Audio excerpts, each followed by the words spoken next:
Hello, hello, beautiful people of the internet. Hello, Roxanne, it's me, Rage Dekinski, Zenithot 2, Eagledub, and Shoppycat. Hello, hello. So,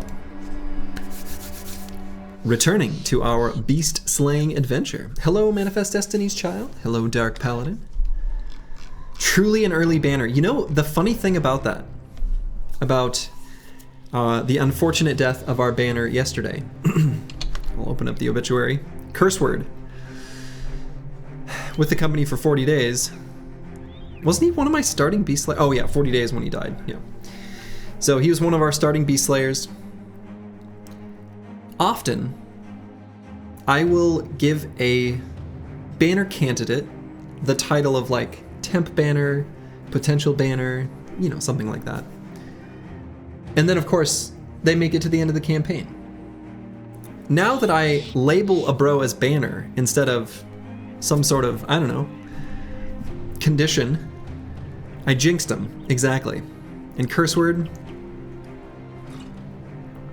is unfortunately no more. So we're gonna have to find a new banner.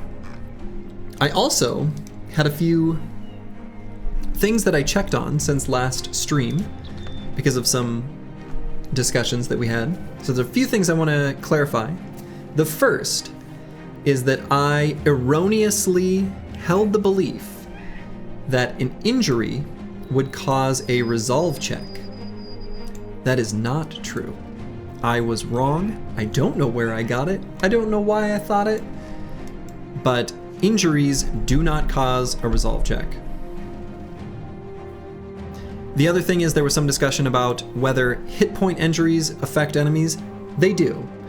Maybe the way that they impact them isn't how you'd imagine them to be. For example, if an enemy has 100 hit points and you do 25 damage to them and they've got a 50% HP injury, you would think, all right, so reduce their hit points by 50%, then do 25 damage. Okay, they have 25 health. No. You do 25 damage, and then it applies the hit point injury. And I don't know if they go down to like 42.5 or whether they go down to 50. I guess I'm not 100% sure, but it's not quite as impactful, but it still does something and would count to our counter. Let's see, what else do I have here? Oh yeah, there was a battle where the battle where our banner died, and I thought overwhelm didn't work. The enemy just did a weird movement. And I did go after them. It was just, the enemy did a weird move where it didn't make sense, where they'd be where they are and having ended their turn, but they did. So, anyway, those are my notes. So, the real question is, what now? What do? We came from the north, and we need to find a new banner. So what I think we'll probably do is stick around the middle of the map somewhere, find contracts to complete, build up a little more wealth, and potentially get our new banner from like a prestige background, right? I don't think I've had a Oathtaker or Adventurous Noble banner in this Winstreak series yet. You know, there's some backgrounds that have some extremely good resolve values, and maybe we can make use of one of those. So what do you think is the hardest or easiest contract is? I would say it has to be the Escort, Envoy, Noble contract would be such a pain, or easy as pie. Oh, like both at once? Yeah. Oh, take your minus 20 RDEF banner incoming. Same problem with Adventurous Nobles. They both have like negative range defense, which is a problem, don't get me wrong. So I think right now we're just gonna, and we also, you know, we're only one fight away from completing this ambition as well. So it's about to be night. If it weren't about to be night, I think I'd step up on one of these mountains and see if there's camps to fight in the vicinity. But given that, you know, it's about to be nighttime, I think we'll just head down to like Ivendorf maybe and just see if there's a contract for us there. And if not, I suppose go over to Julbach or Grunheim, something like that. You had an oath taker. Oh, that's true. Thomas the Train. I forgot about that. Yeah, actually, I guess we did have an oath taker banner in the oath taker run, but he was left to die. Okay, let's see what we got for contracts here. Hunt down what terrorizes. These are nice to do.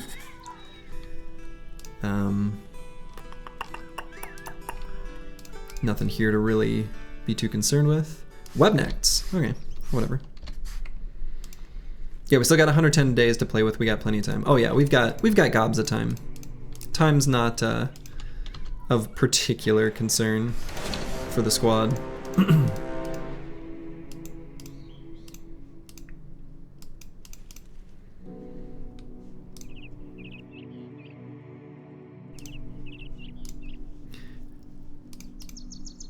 I wonder if what I should do. Just thinking this. Take one of our higher melee defense bros. Eaglidub is like the perfect candidate. Put him in front with heavier armor that's more gonna match what he's actually gonna wear. We'll give Crackalack something close to what he's actually gonna wear. Brain damage banner incoming? Oh, I hope so. I know, right? Banner with brain damage is like the dream.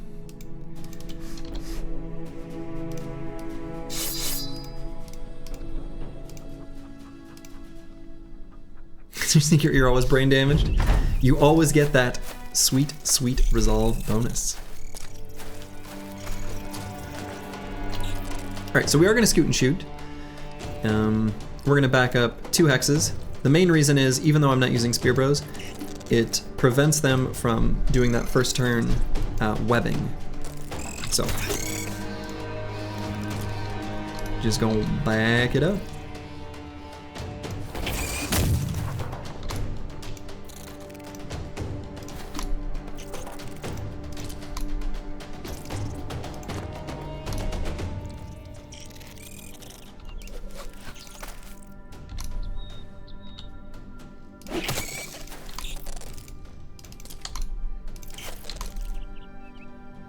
And I suppose I can still spear wall with the tanks.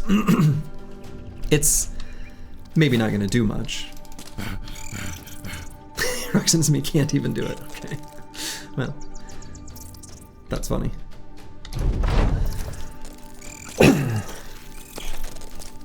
Used to farm level and skill on Final Fantasy Tactics Explore the Line by keeping one shitty enemy around and hitting your own unit as much as possible. Oh yeah, I distinctly remember doing that exact same thing in that same game. Ba-na-na-na-na-na. Farming some JP. Classic. Hey, Corvus Korak, I'm doing quite well.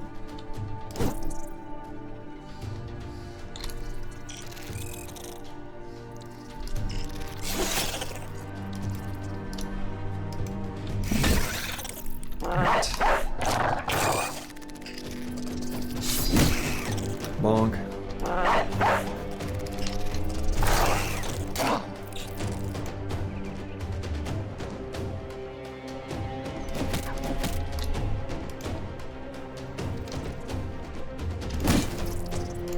We're gonna push an exciter a little further forward. I said that with a weird accent. I don't know what that is. Still not sure.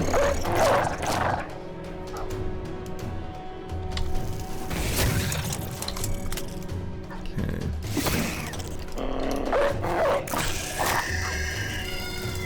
Alright, little doggy's helping us out, making this fight a little smoother. We're just gonna have to be careful to follow them if they start chasing some eggs.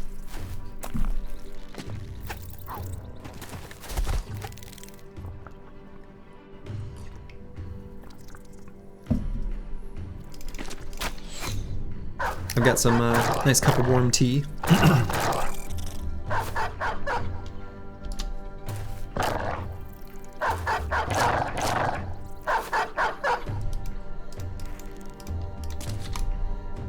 It's been a hot minute since I've enjoyed a good cup of tea. Usually more of just a coffee drinker.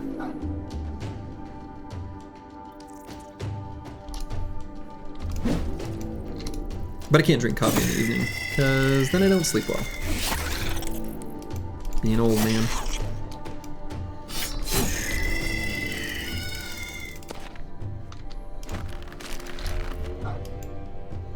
Okay.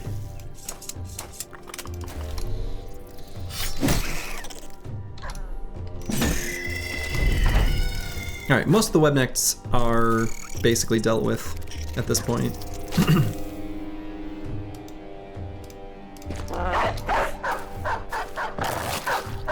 The caffeine you consume is the gamer juice. Yeah, when I was a kid, there used to be these midnight tournaments for StarCraft in the channel Clan X17. And it was midnight, like Eastern time zone. But for me, it was 11 p.m., thankfully, because I was like a kid. And I remember my parents would give us like a soda ration, so we could have soda, like pop, whatever, carbonated beverage. But you could only have like so many, like, I don't know, 2 per week or something like that. Anyway, I would save all mine for those midnight tournaments that happen on Saturday night, and I would just line them up on the computer desk, and I would pound like a Mountain Dew or whatever between matches. And I remember some of those long tournaments, if I made it far, I was like super shaky, like sweat dripping from my armpits. Disgusting, but also beautiful. Julbach, Grunheim, Ivendorf. Sometimes these patrol missions can actually be pretty decent. 46 crowns per head actually is not bad. Used to have a tower of Pepsi cans. Yeah. Yeah, I mean, yeah. Sounds like a... Yeah, fair enough. Yeah, I don't know. I don't drink any sugary beverages anymore. Let's see, I might buy some ammo here. It's very cheap. Maybe just one. May as well do 2. I use the ammo pretty quick.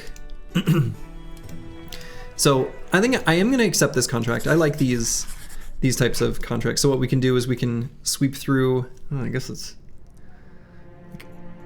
swamp, which is kind of gross. Well, we'll make our way to Julbach through through the swamp anyway.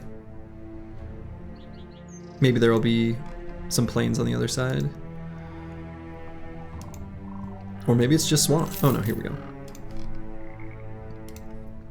Walk through the plains. We are kind of, we are hoping to do the Kraken at some point in this campaign, so... Okay. Over Christmas you had 6 glass Cokes, and that was all you had all year is a holiday treat. You stopped on basically all alcohol and have had very few soda over the last past decade. Nicely done.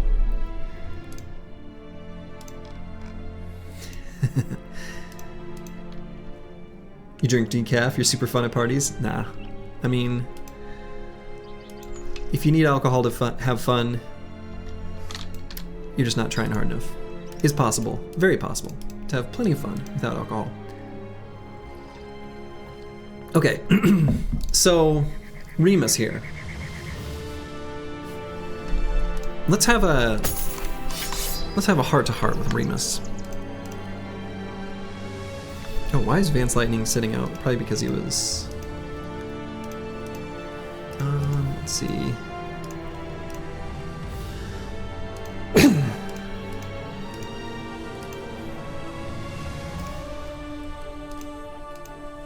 Yeah, the team's actually pretty good. The only thing you need is a Battle Brothers stream to have fun? Hell yeah. Hell yeah. That's the spirit. That's the spirit. Alright, Vance Lightning definitely needs to be in the lineup here. What am I doing? Not having him out there. I think he was just injured previously is my guess. I'm not sure who to pull out right now though.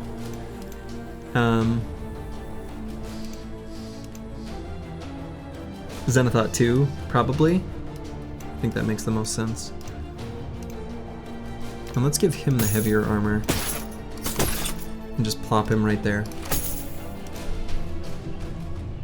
You had a major heart surgery 6 years ago when you were in the ICU outpatient. You used that chance to decaf yourself as you couldn't give up caffeine. You get massive headaches if you went a day without caffeinated coffee. Yeah, I tried to give up caffeine. It was like, oh, it was many years ago now. And yeah, I definitely experienced the headaches. So, I don't know. It's not like, it doesn't get in the way of my life, and I kind of like the morning ritual. So for now, I just accept it, so.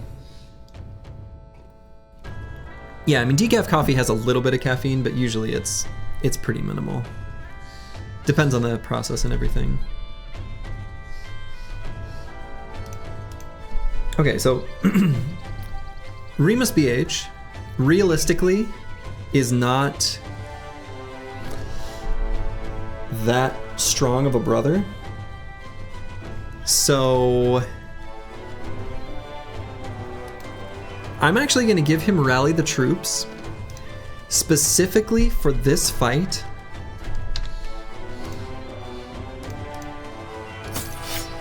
And he is truly going to be a temp banner. Hey, the Chaucer. Good evening. Yeah, you have to taper dosages to wean yourself off of caffeine, but like, then you have to wean yourself off of caffeine. Which, you know, if it's the right thing for you, you should do that thing. Alright, so we took Rally the Troops on Remus BH. He doesn't have the previous investment into Resolve where we want to keep him as a banner, so he is definitely, genuinely, truly a temp banner, and we're looking for a new one, but, you know.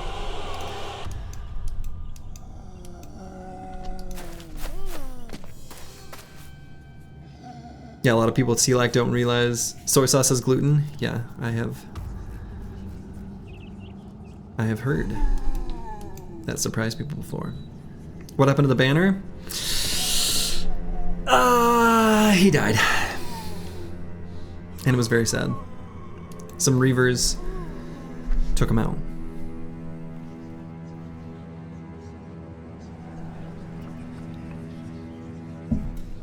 He killed me, yeah.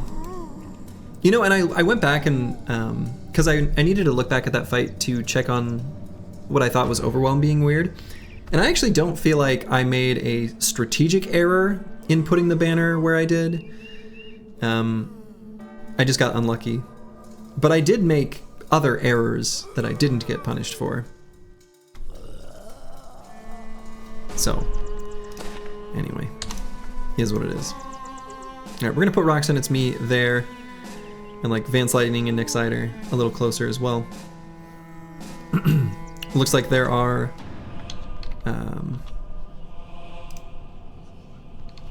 either 3 Geists and a Necro or 4 Geists here, so. Gonna have to go watch yesterday's VOD. Yeah, it was very sad. It was very sad.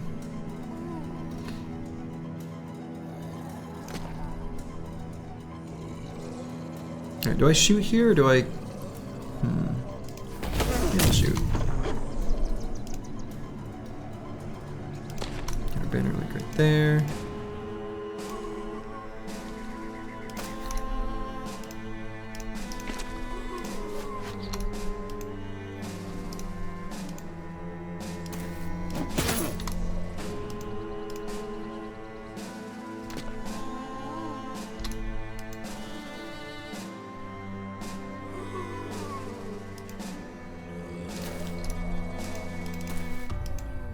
I guess we'll shield wall on that one. This guy doesn't need to, though. You're ready to take 1,000 on a long-term run? Good lord. That's very long. Okay. Note to self, I don't normally run up in position because of good terrain in fights against the undead, but that was pretty sweet. Getting close enough, I suppose, that forces the Geists to run forward. We might actually be able to take him out.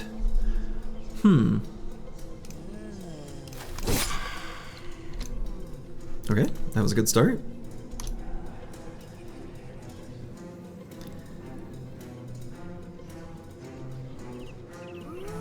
wait on Crackalack.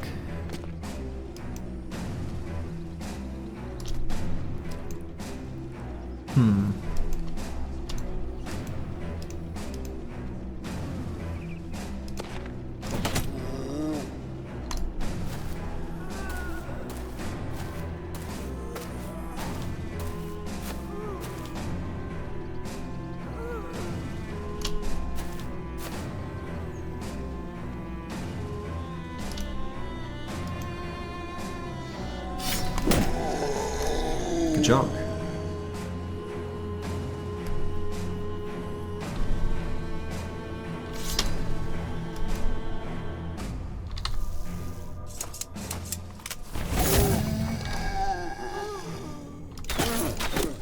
Alright, soften that guy up for a decapitation. Oh, it wasn't enough? Disaster. Actually, maybe I should have put the dog down before attacking. Would that have made me hit? No, but still. Still should have. I think it was something I was gonna want to do anyway. So do I put Ball Install in here so that he can crack the whip at the Geist? I think so. Nice.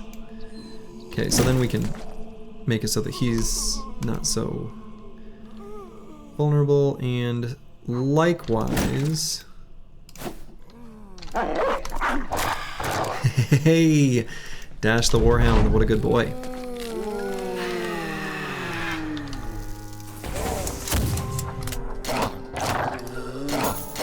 Easy, indeed.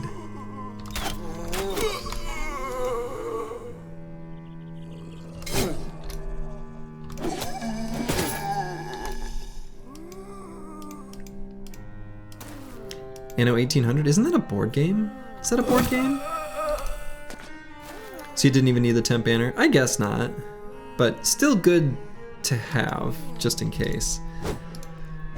You know, it's like an insurance policy.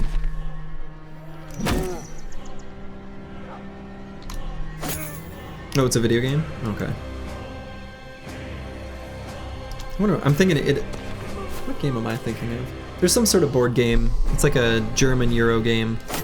It's got a title that is reminiscent of that.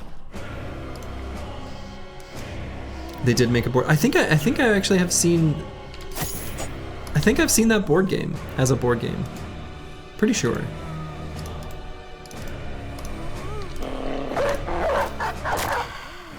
All right, all the Geists taken care of. And again, similarly, I should have put the dog down.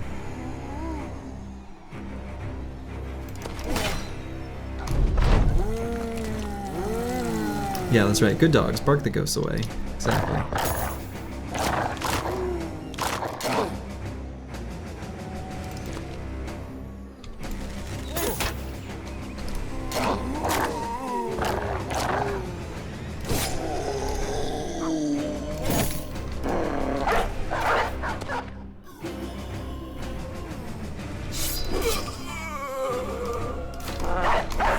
Getting doggies.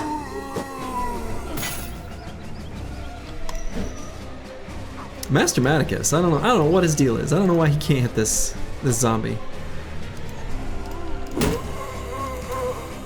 92% chance to hit. Can't manage it. If dogs get a kill, do your bros still get EXP? Yes.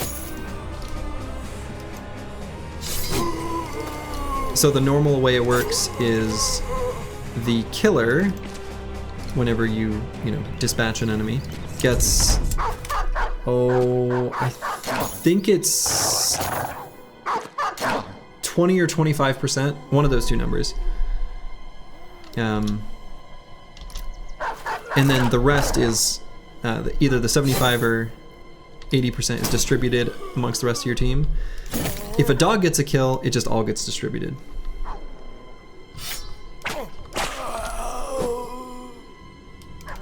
But there's no EXP loss in that process.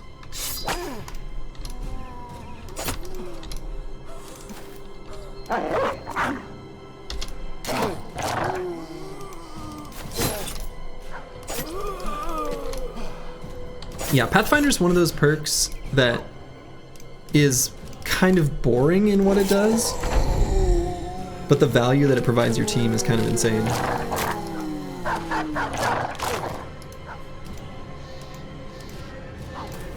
So yeah, you don't need to worry about, you know, negative impacts from your dogs getting kills. Unlike if you are, for example, guarding a caravan and your allied caravan hands, you don't want them to get kills because you don't get any of that.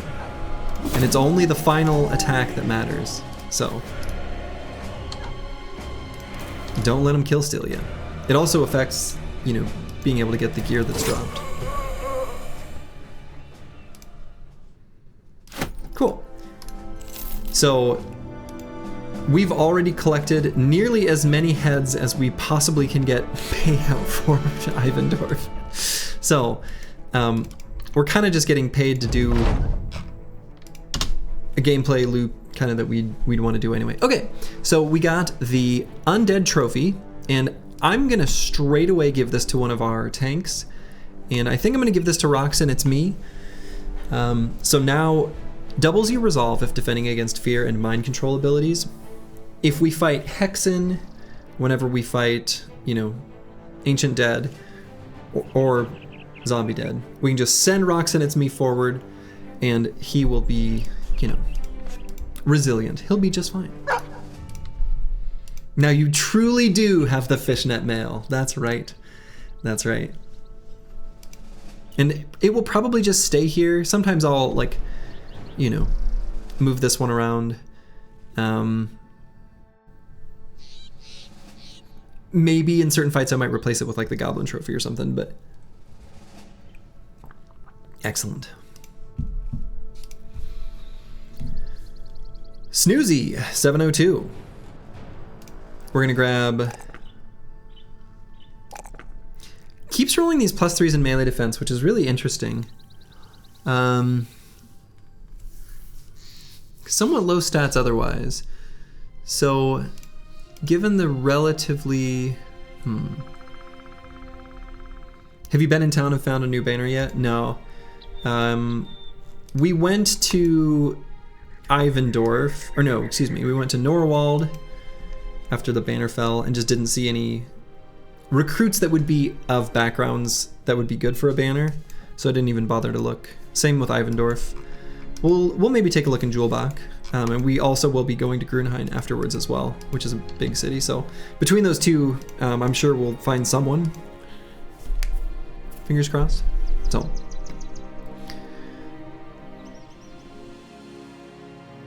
What are you looking for, a banner messenger? No, definitely not a messenger. Messenger would be more for like a tank, if anything. I mean, there's tons of backgrounds that can be good. Literally, it's just like sort backgrounds by resolve, and that's approximately the ones I'm looking to do. So from premium backgrounds, it'd be like Oath Takers, Adventurous Nobles, things like that. For lower tier backgrounds, it's like monks, cultists, brawlers, anatomists. I don't know, there's still a bunch. There's a bunch of Houndmasters, and there's several. Just want as much resolve as possible. Based on their other stats, we can make them fill some sort of secondary role. Alright, so we're gonna grab Nimble here for sure on Snoozy 702. We'll go ahead and give him this set of gear that's already gonna put him at 40% nimble. And so, let's see. He's kind of like a very defensive brother. All these +3s in melee defense, which is kind of, it's interesting, right? His fatigue's somewhat low, so what I might do is not do like Zerk Frenzy, but do like Duelist and then go back for like Dodge 9 lives or something. I'm not sure.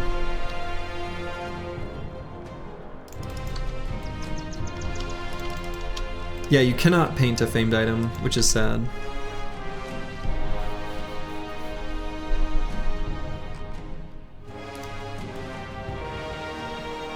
Yeah, it is kind of rude, honestly. Okay, so abducted children.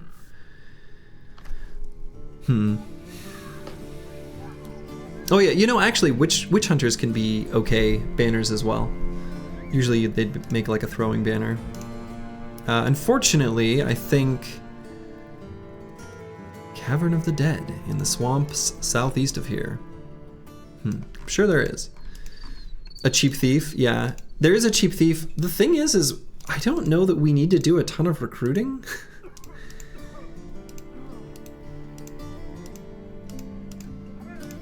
We can take a look at a thief,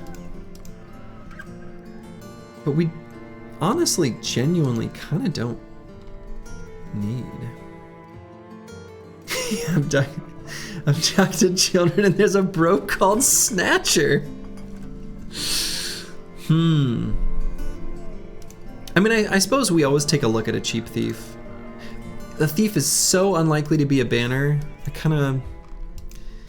There's some reluctance because I don't want to spend money on non-banner candidates.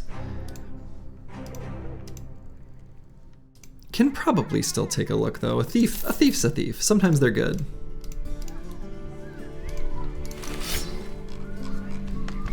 He's pretty good. He's quite good. I kind of don't like Impatient. Impatient is really annoying. He's got mega high melee defense and range defense and initiative, so his dodge value is going to be pretty good. Yeah, did they find the kids? They're like, weird, now that Hans is gone, the kids stopped disappearing. Anyway, this bro is pretty good. He's not a banner, obviously, but I think he can fill the ranks. He'll probably be a damage brother. He'll end up getting to, 85 or 88 with gifted melee skill. To be determined amounts of ranged or melee defense. He could be a fatigue neutral, but I think that's a bit of a gamble without the talent stars. I think he's more like a second wave damage bro. Dodge newt territory. Could be a dodge newt. Generally speaking, I want my fatigue neutrals to be higher in secondaries and melee defense, with melee skill being less important. And I've already got several fatigue neutral. I think it's, well, I guess, yeah, I've got like 3. 3's a good number. He looks like a good Catal bro. He would be a good Catal bro. That's very true. He'd be an insane Catal bro. Good call, Roxanne, it's me. Yes, he would. He would be an incredible Catal bro, actually.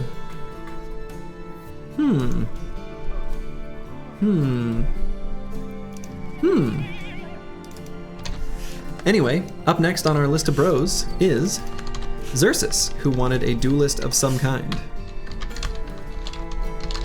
This can be a duelist of some kind. That makes sense, actually.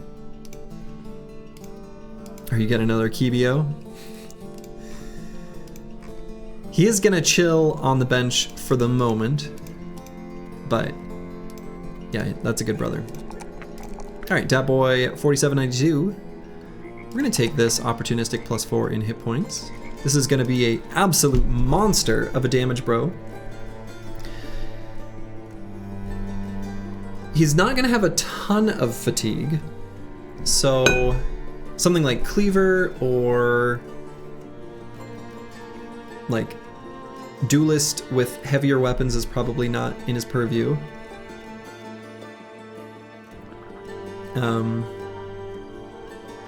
I don't hate making him like dodge quick hands and just grabbing like polearm mastery, because I really like that on a dodge quick hands, but could also just give him quick hands at this level considering the amount of just flexibility that provides. Could also just do Pathfinder. I think I'll do quick hands. All right, ball install in 1. Another +2 in range skill, so we're gonna skip it.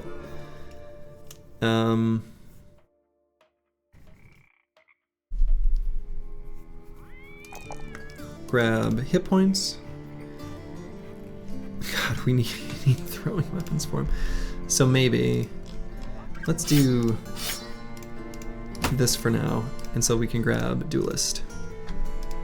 So then do I also... Well, we can leave that there. Sure. Alright, so there's nothing else for us in this town, I don't think, because of the settlement condition. So we're just going to move on to Grunheim. We're also hoping when you do these sort of contracts, you can get the safe roads condition. Oh, interesting. Didn't think that would be the route it would choose. Anyway, you can get the safe roads condition, which makes them buy stuff for more. Oh, okay. But that didn't happen here. So, and also something to keep in mind, you know, there are a couple fresh contracts we could grab, both in the previous town and this one. So, though safe roads didn't proc, this is still a pretty good sale price. I maybe could hang on to the most expensive stuff. Let's see if there's any potential banner recruits here. So we've got a monk, which are very good. Gambler can also be good. And that's pretty... I actually, in my list previously, banner candidates from Lowborn, gamblers are like A+. Gamblers are like among the best, right? 42 to 52 resolve. Even a monk that does really well is like slightly less. So let's take a look at this gambler. So if I'm going to do that, I'm probably going to sell stuff. I guess I can figure it out afterwards how much I need to sell to kind of stay solvent. Let's take a look.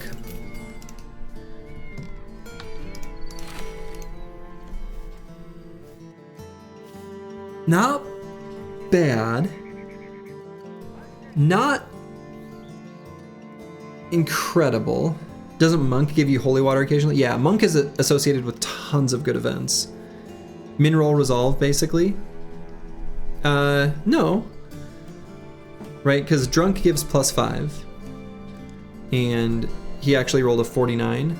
So he kind of high rolled-ish. He's... The thing is I don't want to fish too long.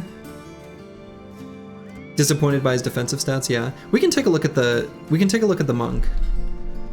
Before we do anything with him, let's put him to the side. We can take a look at the monk and see if maybe that's better. Okay. Okay. Okay, that's better. That's better. That's pretty damn good. All right, so taking a look at what we've got here. This is our banner. This is great. Can you be the monk? You can. I did get you killed. Curse word 2.0.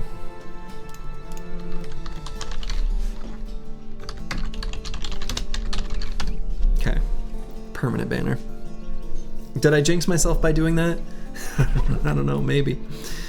The melee attack's such a low roll? Oh yeah, and we're gonna completely ignore his melee skill. We're gonna say, we don't care. This is going to be a frontline defensive monk, because we do have the 2 talent stars in range defense. It'll take him a little bit to get to that point. Yeah, what melee skill? And he's also going to be utility. Again, bags, quick hands. I do that with banners a lot.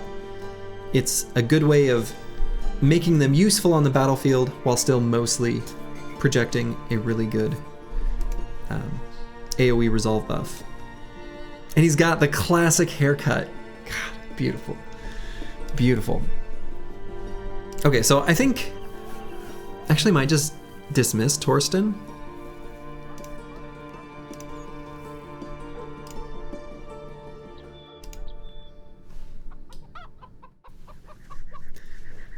Call him one day banner to warn the curse off. Because we believe.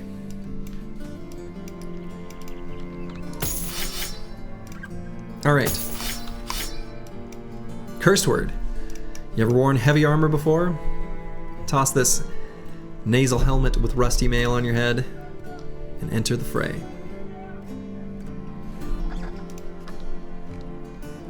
Okay. Huh.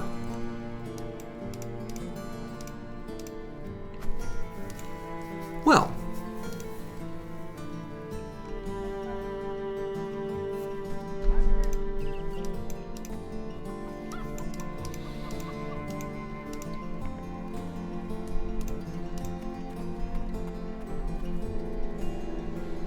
Great. Okay, so let's take a look at our money. We're gonna need at least one more days of wages. Let's see, do I need to hand out a pocket knife to anyone? No, don't think so.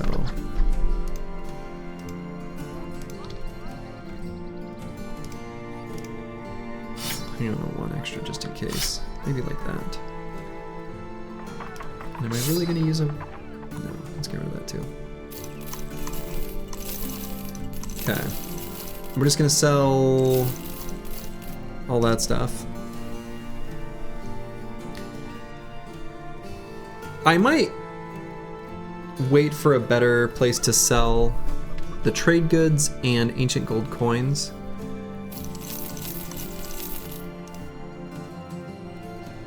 So we'll hang on to those just for now.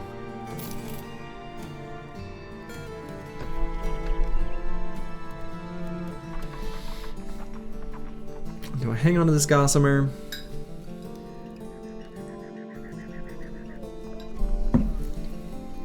There's not really any port cities on this map, which is kind of a shame. So there's nowhere to just get a bunch of nets. I think I'll just sell most of it. Hang on to a few.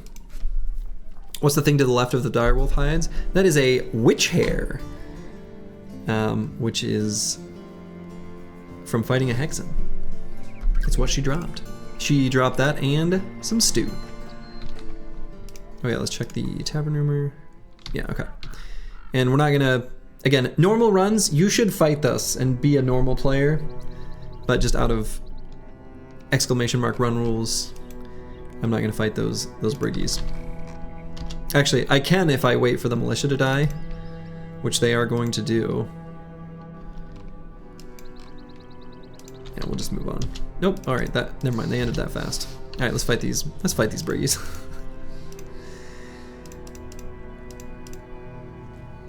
Okay, do they have a few marksmen?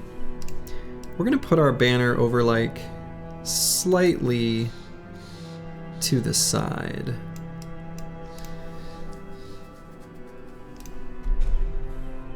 You know, for reasons.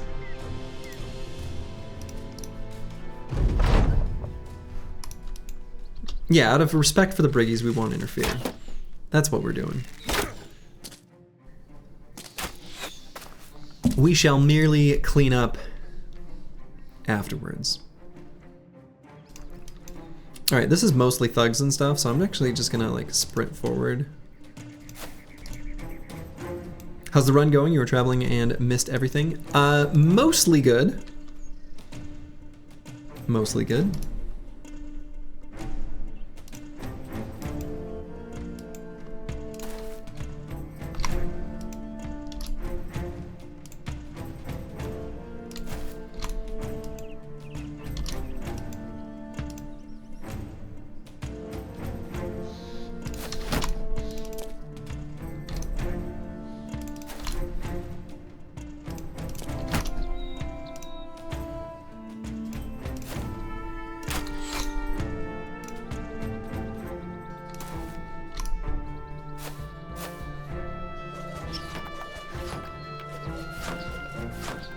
Okay. Forcing them to attack our fancy named kite shield, which they can't seem to hit.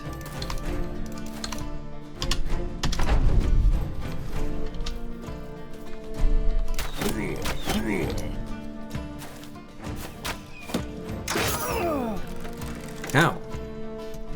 Oh yeah, and I should see.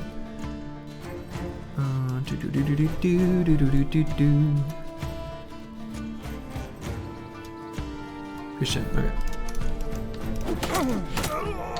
I was checking if crippling strikes did something. I think it did not.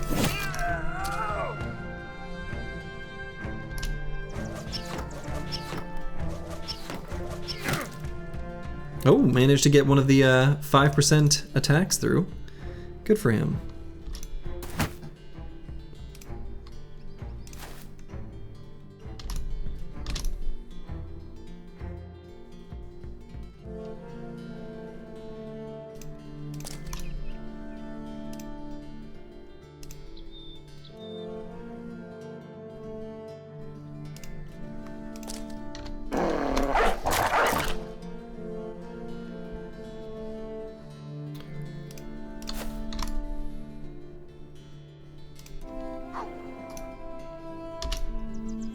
Okay, we're gonna get our gunner right up here.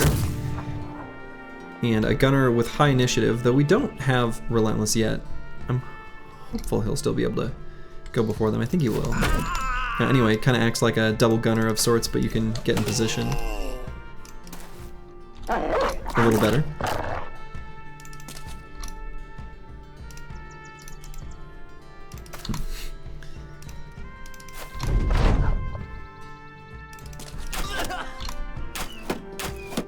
Okay. Blast. Yeah, unfortunately we got this pierced hand, so a bunch of them were misses that maybe would have otherwise hit. Still. Was a good attack.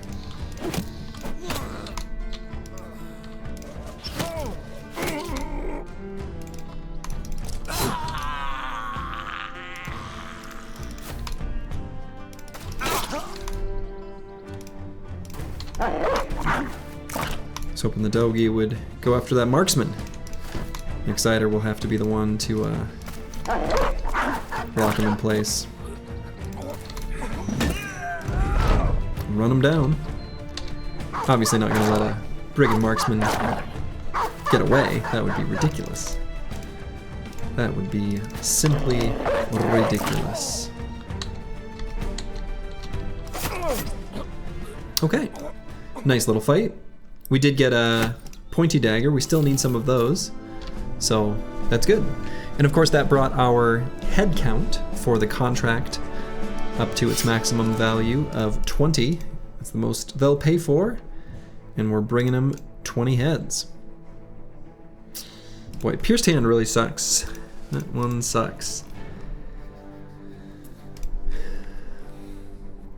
So quite possibly, while that injury is sustained,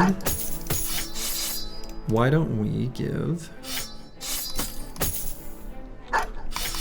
Xerxes a chance to join the fray?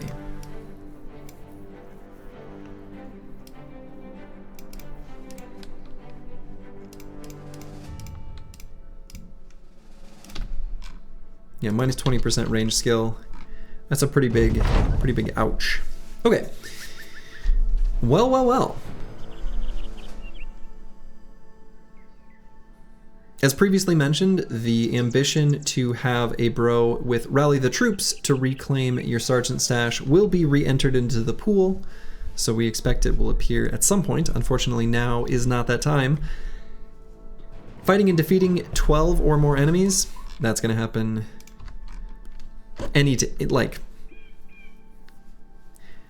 it'll happen soon. Practically guaranteed.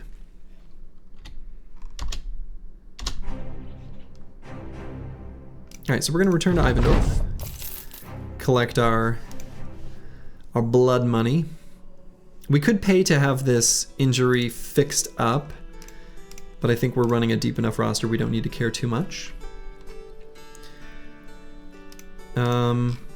So what's the long-term plan? What do I do now?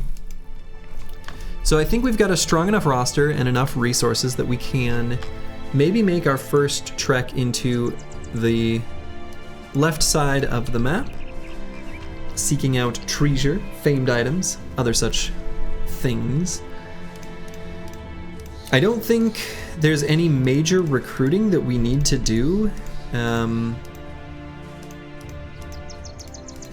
We've got a couple, like, okay-ish backup type brothers.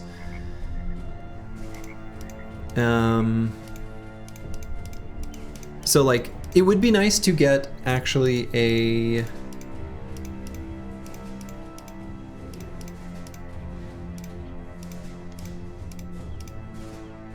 sword master just to train Master Maticus. I guess that's kind of whatever. Oh, giant spruce. Yeah, there's no major recruiting we need to do.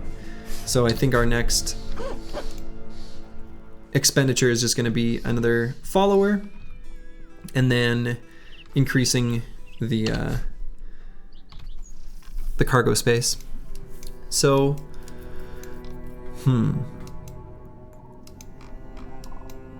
we want to go somewhere where we can sell stuff. So we can either go all the way back up to Eidstead, or Wormberg is fine. Could also just go to Hikma and then kind of, you know, take a path that way. That wouldn't be terrible.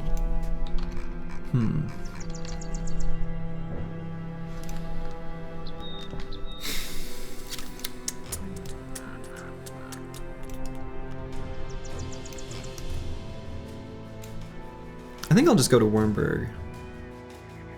We also have these two camps that we didn't fight previously that I would like to. So I think that's going to be the play. And so that's the play I'll make.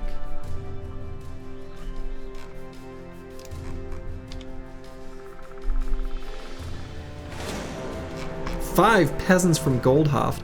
Now I would attack these, except I don't want to make this house angry at me.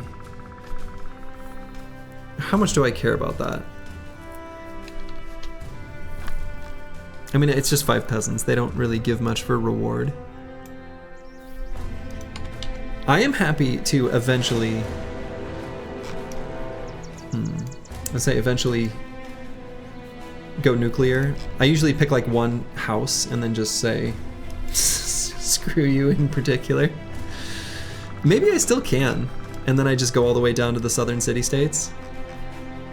I like making an enemy of a noble house because there's just certain pieces of gear and things like that that I like getting from them. So then I could attack this trading caravan as well from New Farn.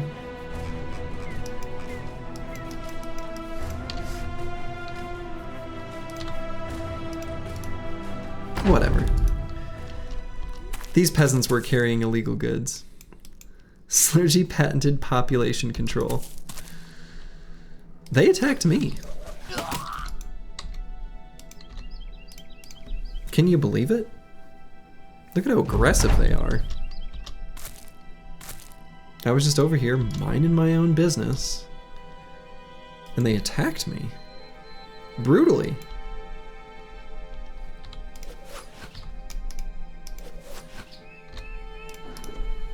So look, I'm just sitting here. Like, no, don't come get me. And look at them. Like, look at them. Like, I can't believe that they're doing this. This is so mean. This is an act of self-defense.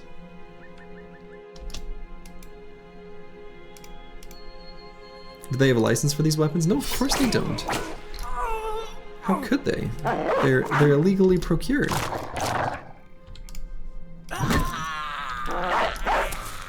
Monsters. They had WMDs? Yeah, exactly. Exactly.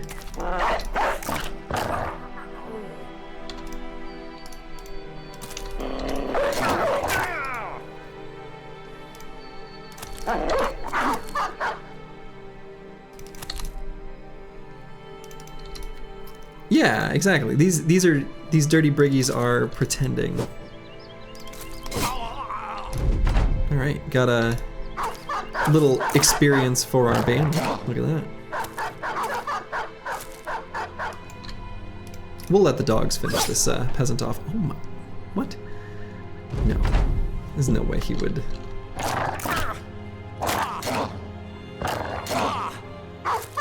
Yes, he could.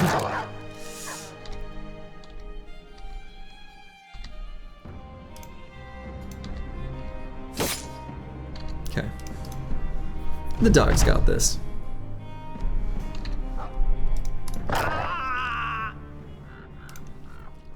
See, look at that. We got 22 bread.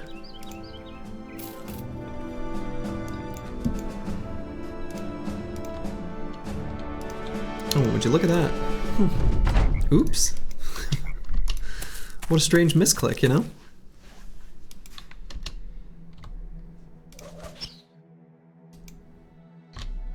Okay, we're gonna let these briggies come to me as well.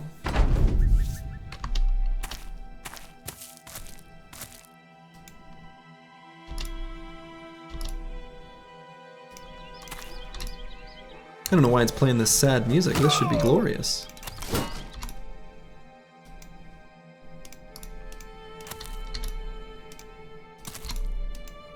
Are they trying to imply something? I don't know what that could be.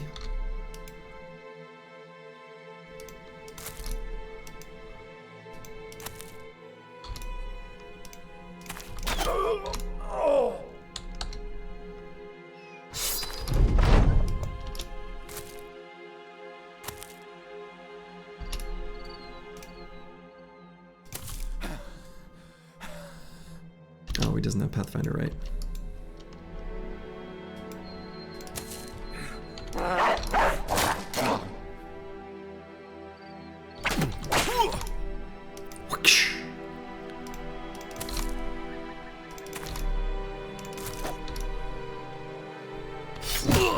Ka-chonk.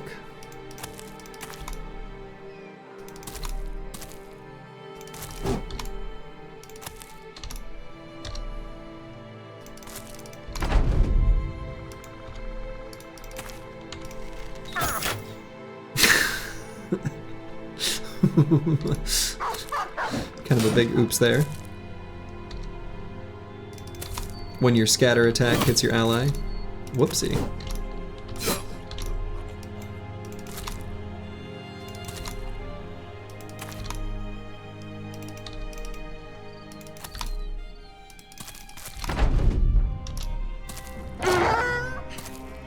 There we go.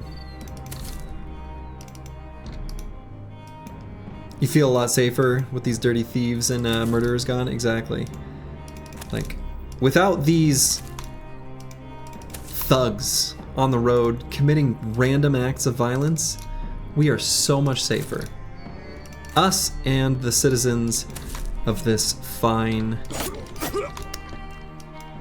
place. Whatever the Battle Brothers world is called. I actually don't know. Do they give, you know, like, for example, in Dungeons and Dragons there's a setting that's the Sword Coast. Is there a name for the setting that Battle Brothers takes place in? I don't think they reference it in the lore, like, at all, do they? Does it have a name?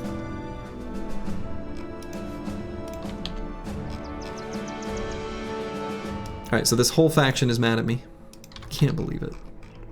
You've not seen a name? Yeah, I don't think I have either. It kind of just occurred to me. No name? Germany? Yeah. Okay, well this fight is too much for us. 25 enemies of a noble army. If someone says fight or no balls, you'll be happy to know that I am just nut but a broken carrot. There's no way we're doing a fight like this right now. And so, given that there's a war dog, we're gonna have to skirt over yonder way because we can't get caught out.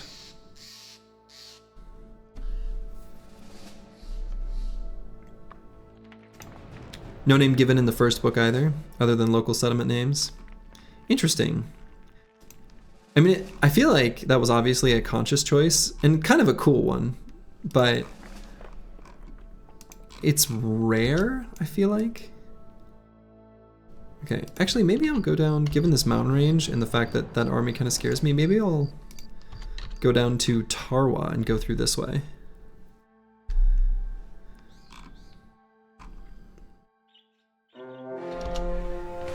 Nice. Alright, so there's a camp we can bust. Tilted stones. All you can find is it's sort of set in Central Europe, so Germany. I mean, yeah, it's obviously like German influence, but I don't know.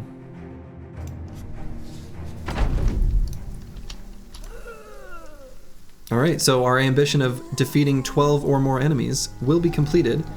Now, this fight, we do not have rally the troops. So, something to keep in mind. This type of camp could have, you know, nachos or things like that too.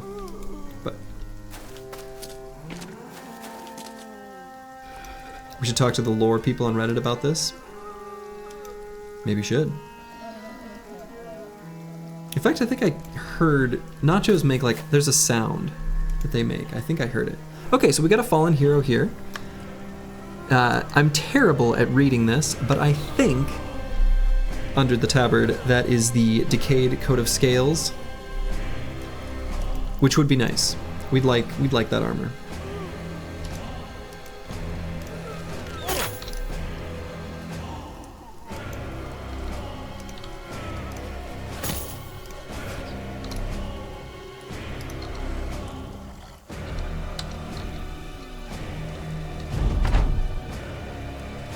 Yeah, I think that's nachos.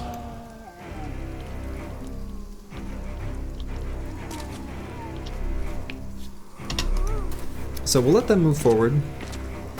The zombies with one-handed weapons can move 2 hexes and attack. Excuse me, can move 1 hex and attack. So I don't want to stay where I'm at. I either want to push forward or go backwards. Honestly, best will be go backwards and let them come to me. So I'm going to back up and to the left, given that we'll kind of center them out a little bit better that way. And force them to engage into us. Actually, maybe I'll put... Nah, we'll put your boat up there.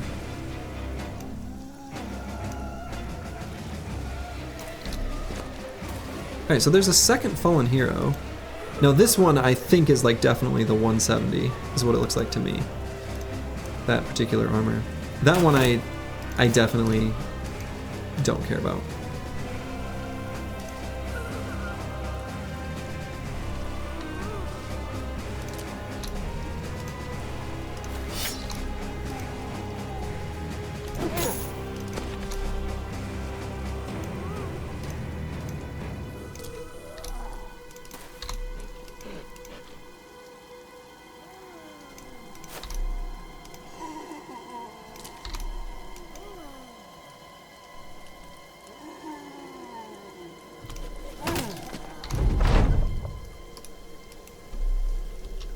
Alright, so now we'll let them come to us, and then give them a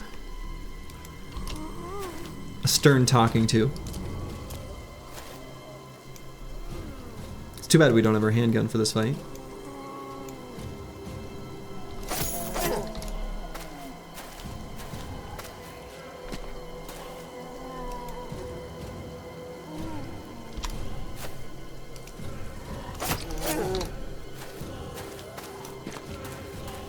Yeah, so there's our nachos. Now I am gonna kind of greed out trying to dagger down this fallen hero, surprising no one. But, you know, just be aware I do know that's what I'm doing. Being a greedy boy. Only somewhat greedy though, we're not gonna be too crazy.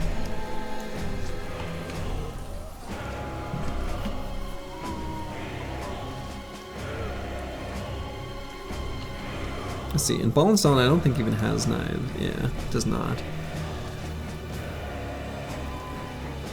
So I don't want to put Dat Boy right here because of this fallen hero. So I guess I'll just go here and start daggering. Not a good start.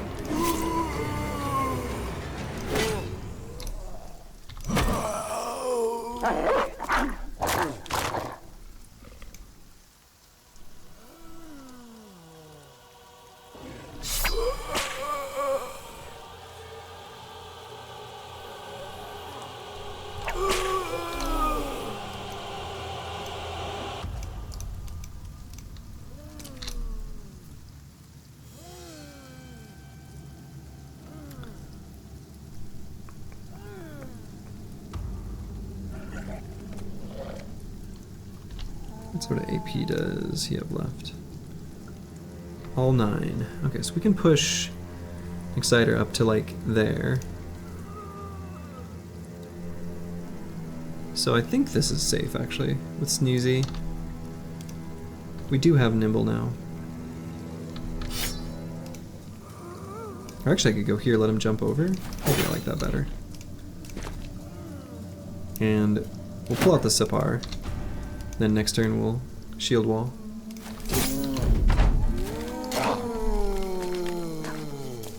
Alright, Nachos are moving forward.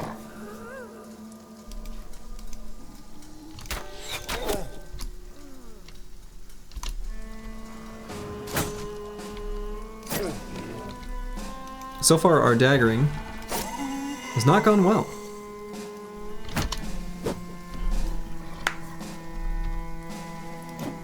We've missed almost all of our attempts, which is disappointing.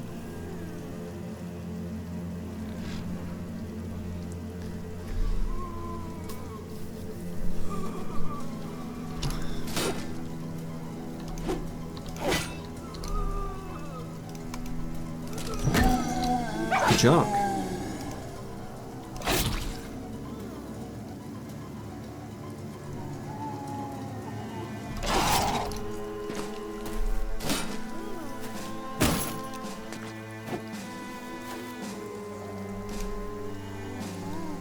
Alright, so I want to move Vance Lightning down so that this fallen hero gets on top of him. So I was going to go for the push and then move. That didn't happen.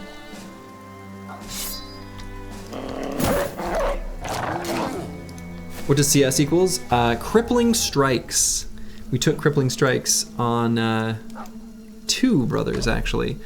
So we're taking a moment to look at the combat log, and if it does something, because its conditions are, you know, it's hard for it to do something, but we're keeping track of when it does. Okay, Xerxes is actually in trouble there now. So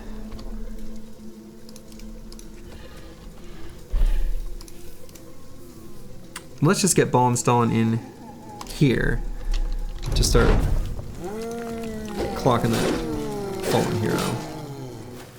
The combat log says when Crippling Strike does something never. No, it doesn't. So what I mean is we're looking at the combat log, doing a little bit of math, and then determining if it changed the injury threshold such that we wouldn't have injured without it, but would injure with it. And when we do an injury, we check that it is relevant in some way as well, right? So if you injure the enemy's fatigue, it just doesn't matter. But if you injure an enemy and lower their melee skill, for example, that does matter. That sounds mega tedious. Yes. That's accurate. It sounds that way because it is.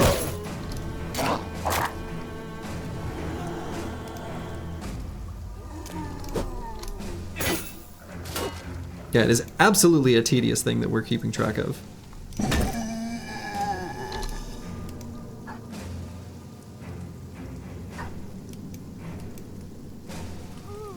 How were the bellicose brethren today? So far so good, Golden Guys.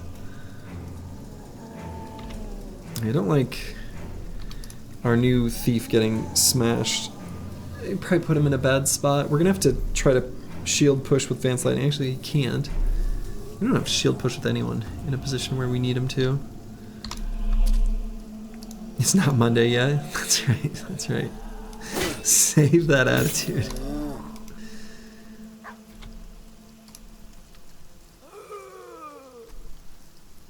I mean, I guess what I could do is just keep trying to chonk this fallen hero down.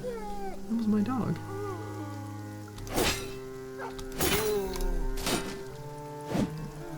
And we'll save Vance Lightning's fatigue for a future turn to be able to shield push. It's probably the play.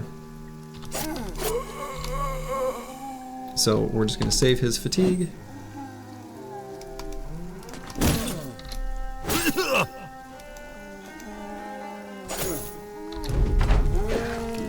We haven't lost any more fingers yet, which is good. That's true. The team has been very good at losing their fingers.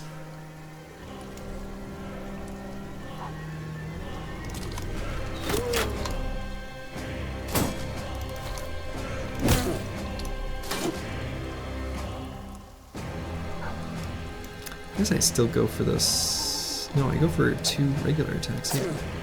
So close.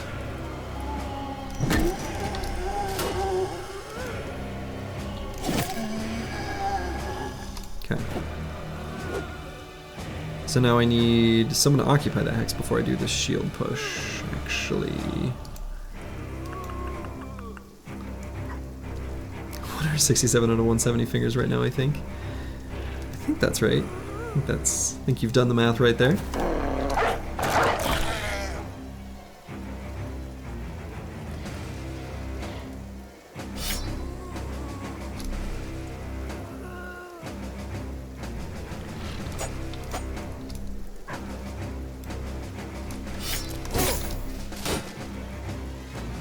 Oh, good.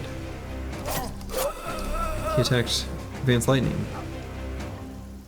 Great. So I'm gonna attack one time. Save the rest of his fatigue. But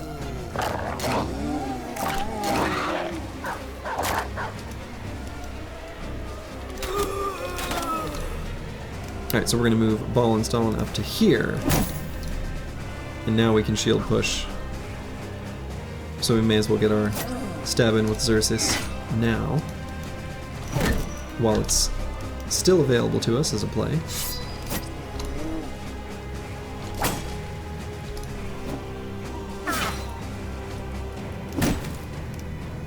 There we go. Now Xerxes is no longer in range there, so he's not gonna just simply die.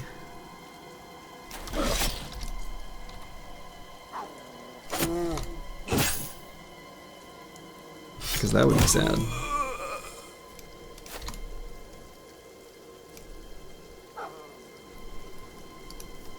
Probably don't get Curse Word in on the daggering either.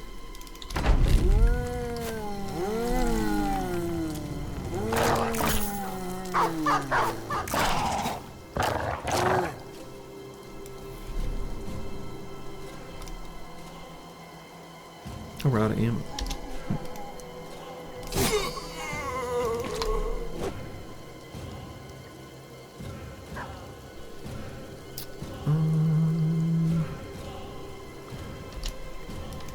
Wait there for a moment.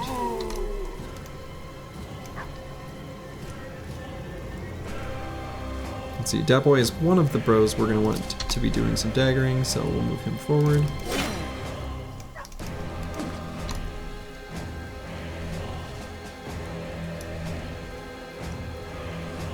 Same with Vance Lightning, actually.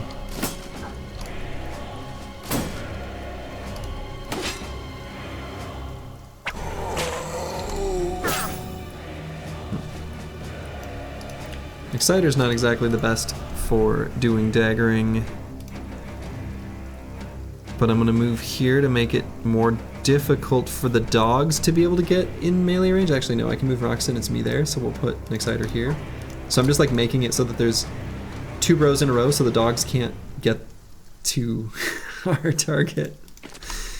Because I don't want the dogs to surround the zombies.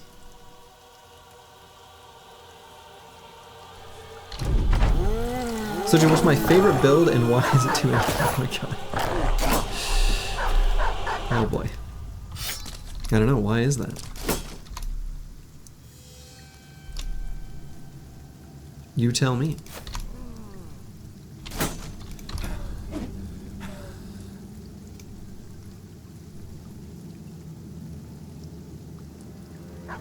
Alright, I suppose Crackalack can participate in this.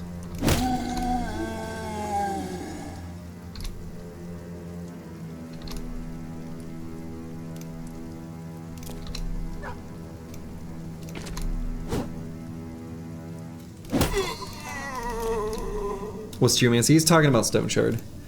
He's speaking cryptically, speaking in tongues. Because that's just what Just Name does.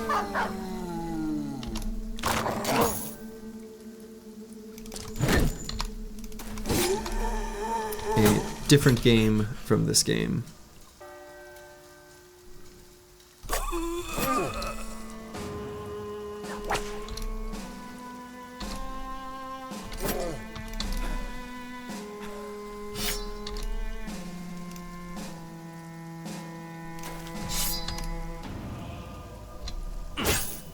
Oof.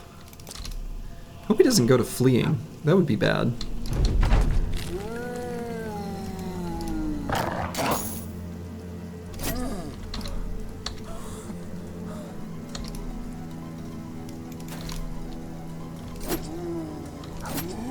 There we go. All right.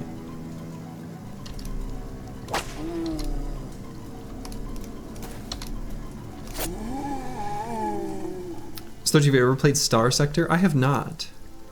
Oh, there's a shiny here! Oh boy! First things first, we'll take a note that we got this Decayed Great Helm and Decayed Coat of Scales, very nice. And our shiny is incredible. Wonderful. Wonderful. Wonderful, wonderful, wonderful. Well, we should secretly thank this random noble army from causing us to run away and redirect our path into a shiny. Great. Wonderful. We'll go ahead and plop that onto Vance Lightning. Great. Wonderful. We're going to keep this set of armaments on him for now. But we will eventually move away from this Spear and Shield, of course. I guess I could give him like this two-handed mace. Actually, maybe I'll just do that now. Well, let's level him up.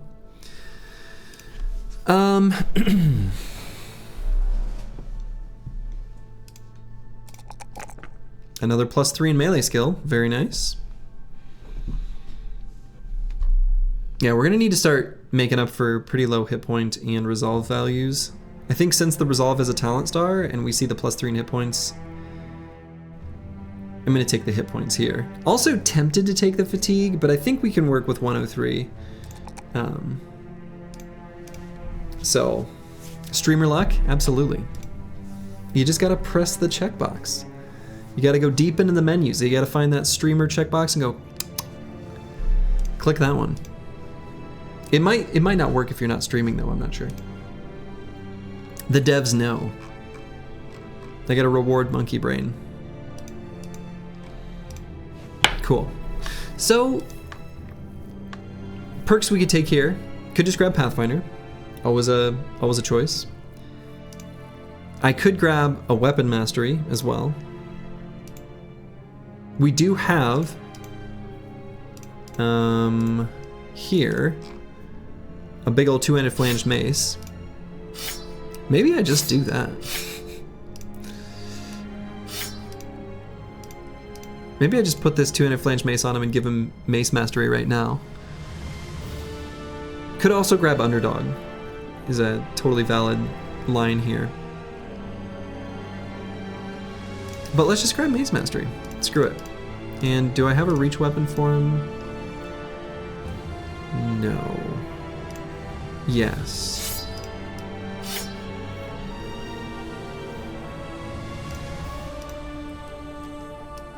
You bolt on one this arming sword.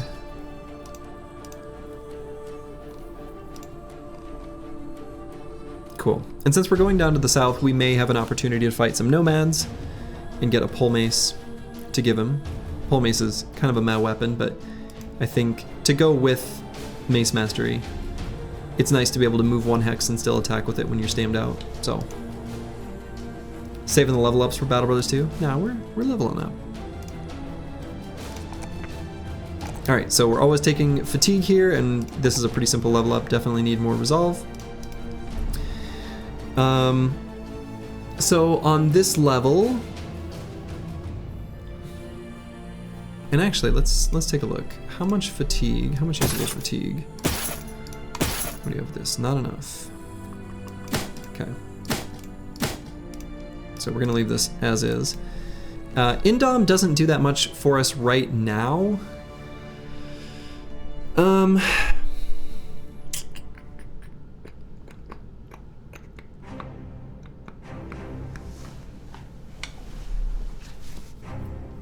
Lone Wolf doesn't do much for us right now. Indom doesn't do much for us right now. Recover doesn't do much for us right now. And those are the perks that we would want to take. And then the last flex perk, often I end up grabbing bags and belts. Student? Yeah, maybe just grab student.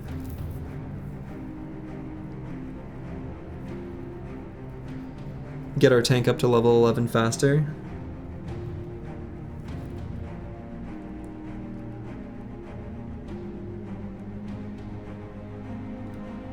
Maybe just take student. We eventually want to give him like lighter famed armors. And we're hoping we eventually lose fat too, actually. But biding my time. Level 8 student elite strats.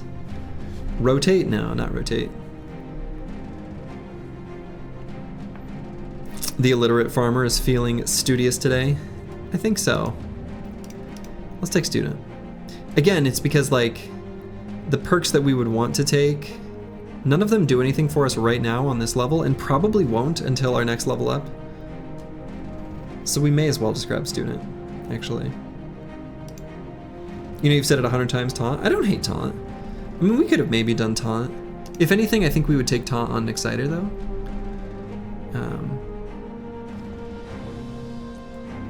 As far as, you know, their sort of role within the team. But, all right, Eagledub. I think we'll skip a +1 in melee skill here.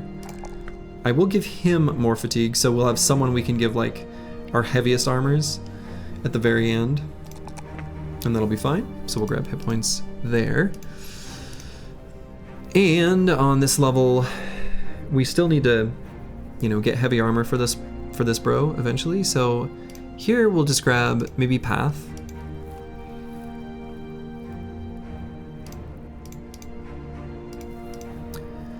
Crackalack. Definitely gonna go nimble. Definitely leveling there, and ooh, maybe more fatigue. He's gonna have an absolute monstrous fatigue pool, which is good. That's what we want. We'll go ahead and just toss this armor on him now.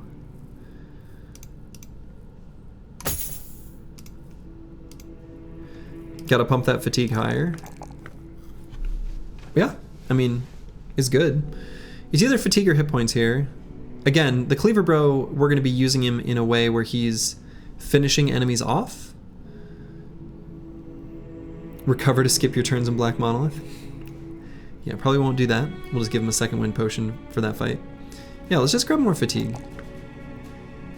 If this were a lower roll, we would take the +4 in hit points, but I think we'll take the +4 in fatigue.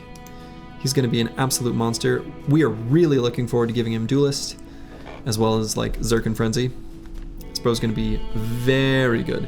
We're also going to give him Quick Hands, I think, to make use of the whip.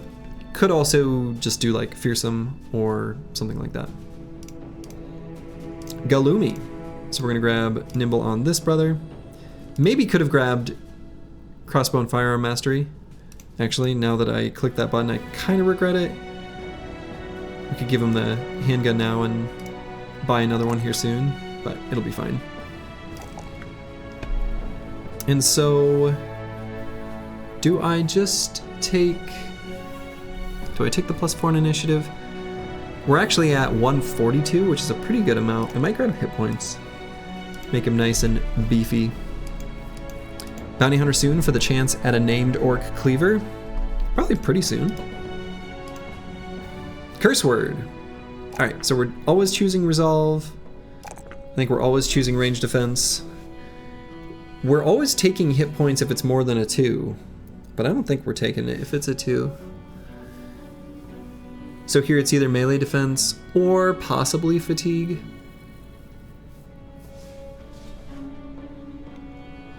Kind of keen to just grab the melee defense, and we'll grab 9 lives so that he doesn't die to a errant bolt. Xerxes, nice level up. Could end up being a Catalbro. Kind of like that idea, actually, like quite a lot. So let's grab initiative here. And same idea, so it doesn't accidentally die to something stupid. We'll grab 9. Terrible looking banner. Sits there all fight to look pretty. Exactly, that's all he needs to do. Alright, we got our fight against 12 or more enemies.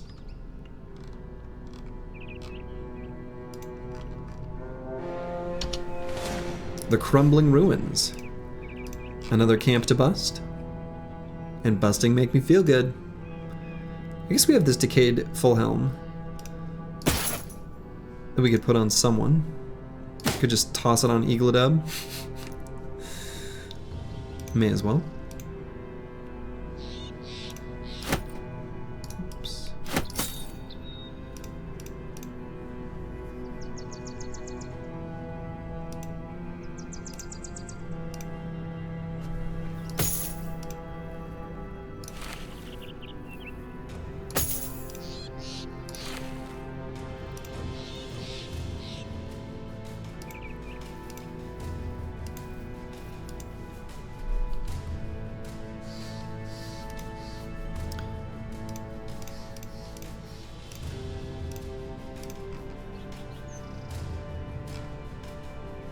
Okay, let's fight this camp. Could again be undead, which, you know, our lack of rally would be bad, but it's not. It's Briggies. Hello, Briggies. They're acting like they believe they have range defense. We'll take them at their word, so we'll move forward and shield wall. And we'll position follow-up rows to absorb the ranged attacks. Put Xerxes, like, here. Impatient can be a pain in the butt.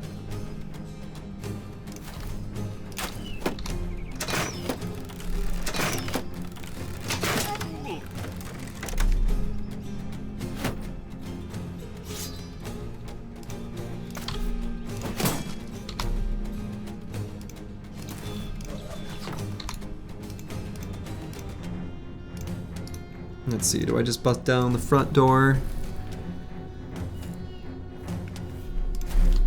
Probably.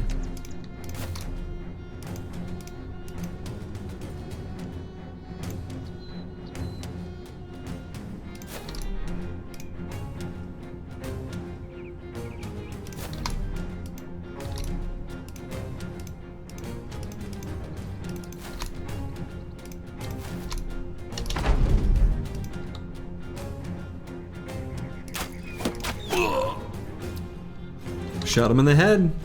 You love to see it. They got their spear wall strats going.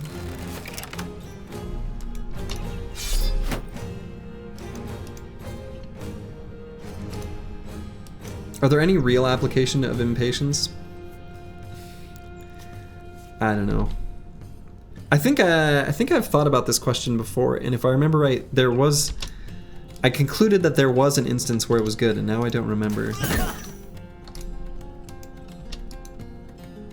I don't remember like what it was.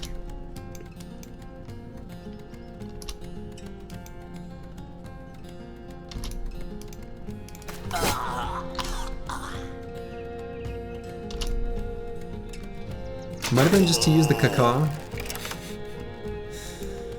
It occurred to me in a dream. Maybe.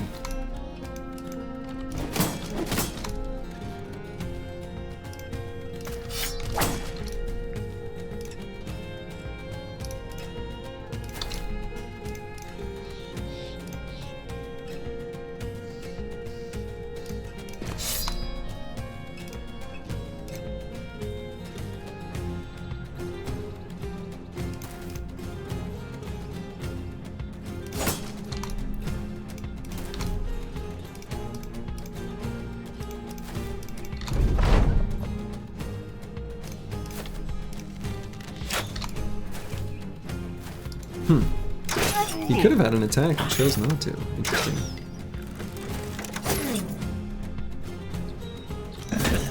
Boom.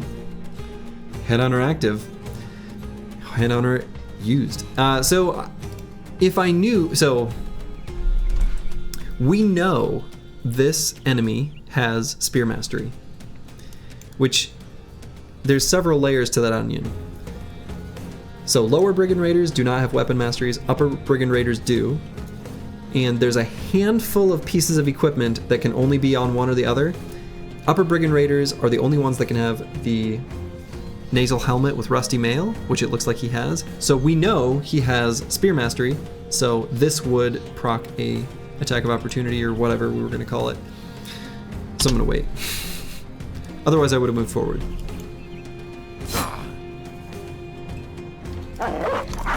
Yeah, Ball and Stalin, you are indeed alive. Living the dream. You're right here. How's the new banner, Slurgy? Good, he's fresh. V-fresh. He's just a youngling.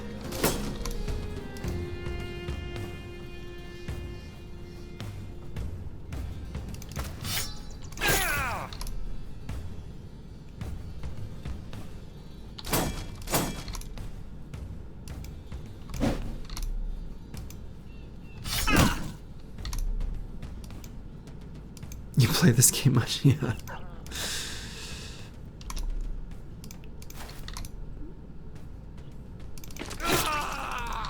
When you can point out the very, very weird, minute details.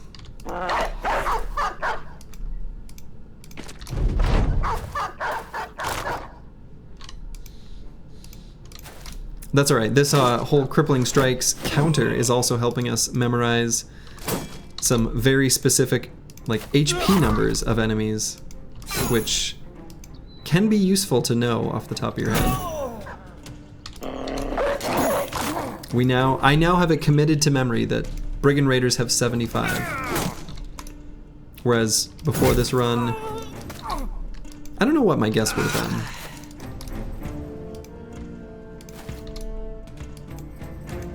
Crippling Strikes is widely considered one of the 3 worst perks in the game. I would agree with that assessment. Is 59 Resolve and 1 star good enough for a banner? Oh my god, yes.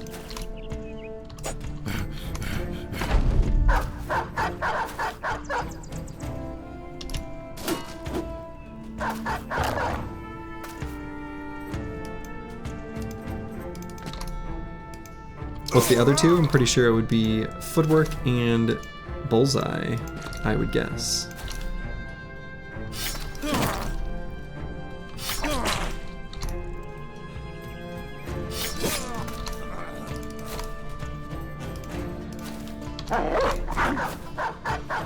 Alright, can the dogs chase this guy down? Hey! They've done it. Good boys. We'll let them finish him off. You have Footwork in as number 5th worst? Okay. That's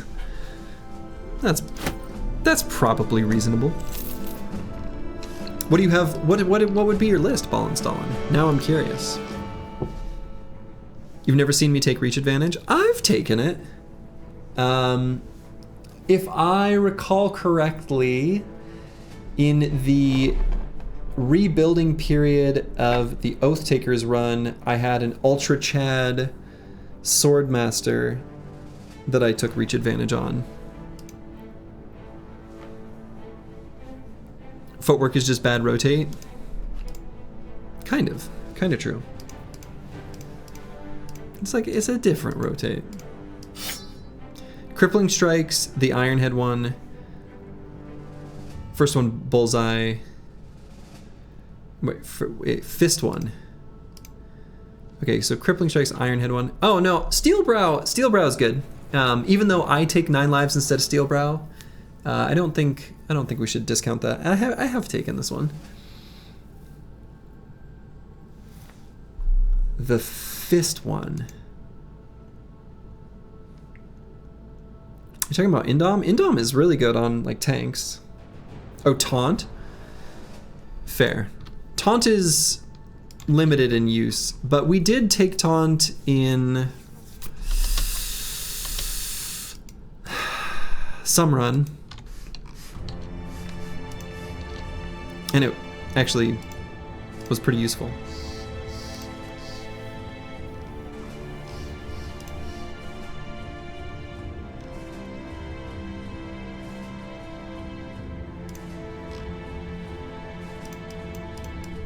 Taunting polearms is pretty based, yeah.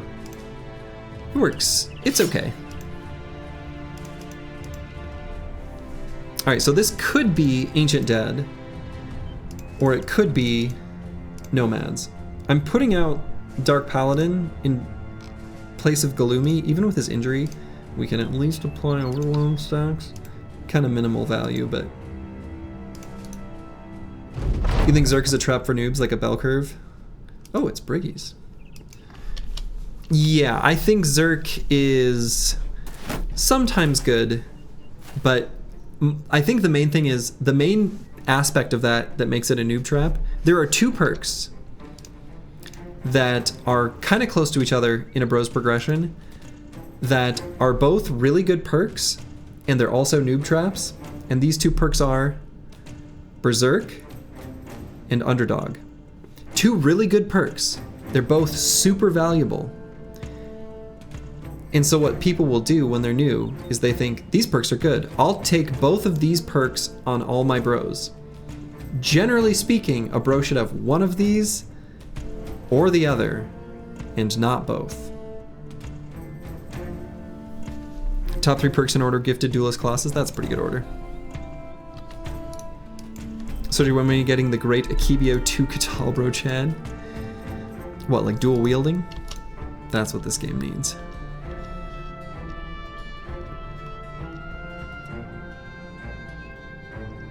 Alright, do they think they have ranged advantage?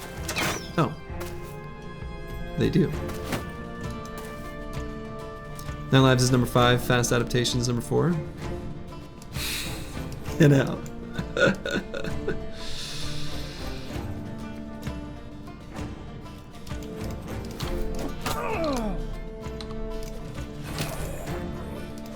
Yeah, Manifest Destiny's Child is a strong believer in the power of 9 lives.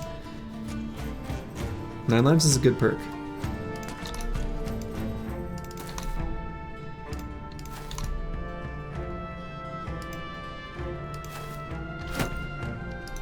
Just Nam asks a very good question though. Like, how do you define good?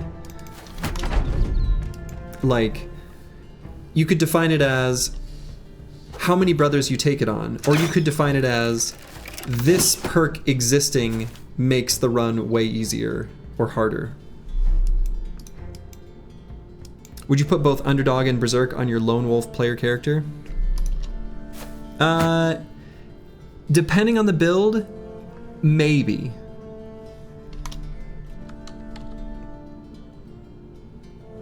But I'm not going to, but I've got a plan for my Lone Wolf that's already preordained. And they're going to be taking neither of those 2.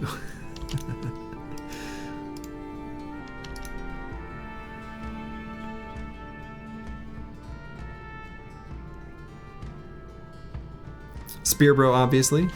Maybe. We don't know. It might be. It might not be. We don't know.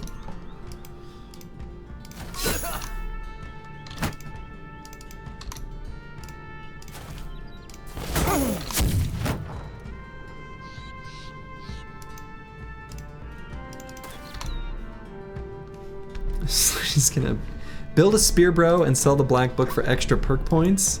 Ooh, I do like the sound of that.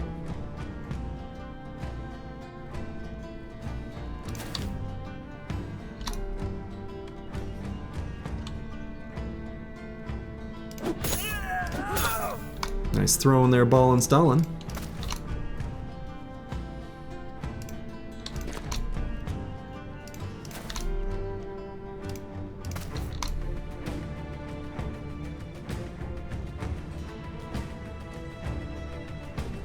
Fight the 9 lives holy war all by yourself. I'll come in as a crusader later. 9 lives is a pretty good perk. Its value is not even in when it procs.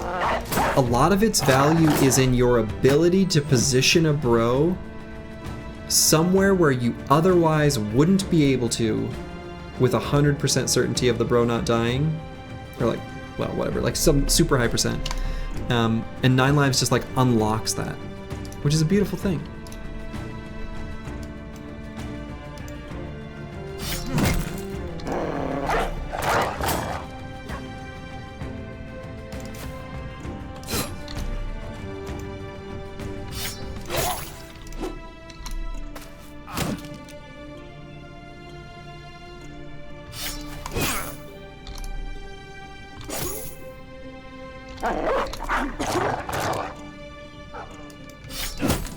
Ka-chonk. Bonk.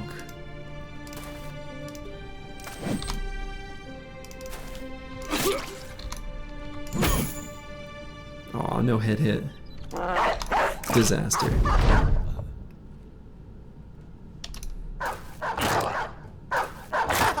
Alright, good dogs. Getting in range, not letting them flee. You love to see it.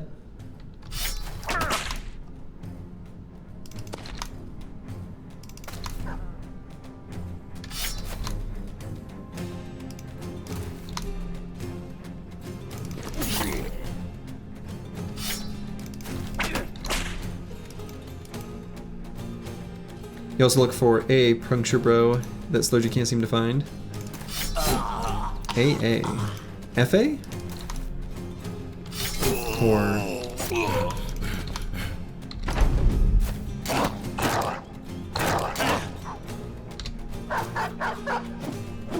Yeah, I know people like puncture bros, and I believe them, and I believe that for some people they're good, but for me I just can't find... I can't seem to find the situations that make it good. I don't know. A lot of it probably has to do with building the spear bros, but and I understand the point is daggering down armors, etc. It's, you know, I get it, but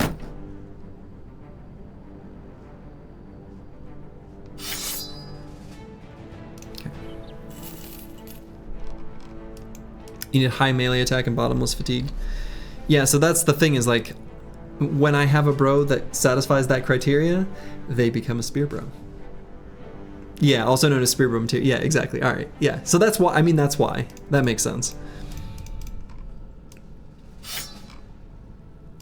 Okay. Nice pile of stuff to sell. We're kind of swimming in some real good gear from a from the perspective of turning it into money. Oh no. What is 9 lives? For the blind, it is the vision. For the hungry, it is the chef. For the thirsty, it is the water. If 9 lives thinks, I agree. If 9 lives speaks, I am listening. If 9 lives has 1 million fans, I am one of them. If 9 lives has tens of fans, I am one of them. If 9 lives has only 1 fan, then it is me. If 9 lives has no fans, that means I am no longer on this earth. If the world is against 9 lives, I am against the world. That's beautiful. That's beautiful. I like this. This is good. This is very good.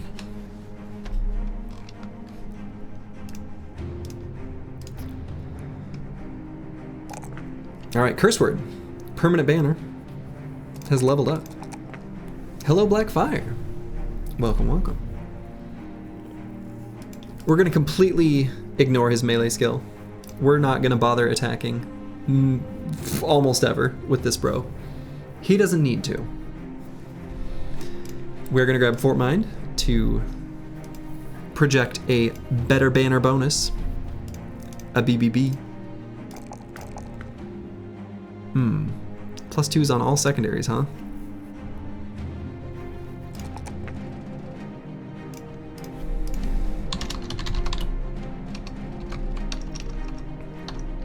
Let's just say Catal. Screw it. It's just what we're gonna do with him. So let's grab Dodge on this level. What is his BBB rating? And what is the tier system? Does BBB have like an S tier?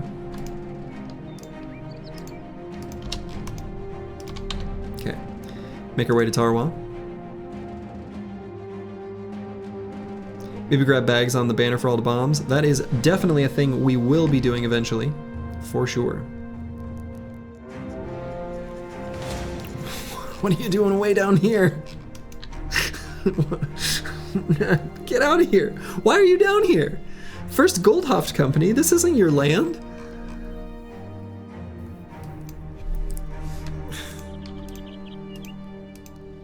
Okay, well they're... Alright, whatever. Goodbye. More American rating, so A+. Fair enough. Alright. Ambush trade routes, we love to see it. Definitely not going to be escorting a caravan through dangerous lands. However, we might do one of those. They're sightseeing? Well, they're scaring me. They're scaring me is what they're doing. Okay, so the arena. Also, very cheap recruits here. But I don't, that's not where my money needs to go. That's not where the money needs to go. 8 webknechts.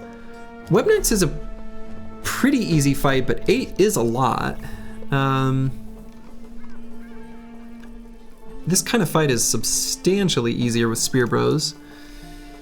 It's still okay to do with spears.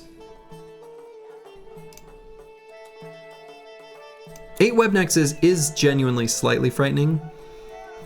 I think the bros that I would have do it would be like Crackalack and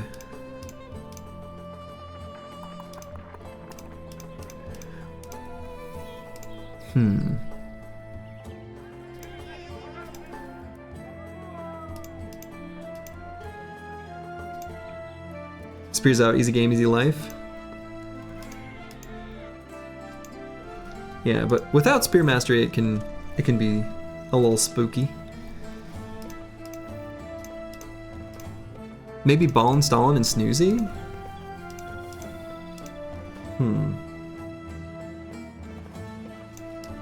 Yeah, so if I did it with these 3 bros.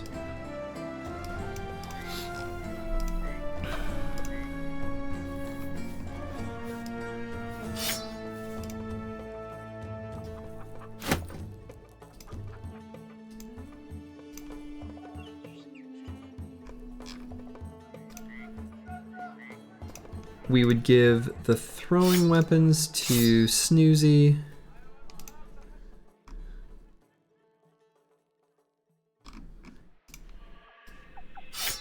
Still do fighting spear, and we'll just do 2 fighting spears next to each other in Ballin, Stalin, and Crackalack. I mean, 8 spooters is like, I don't love this.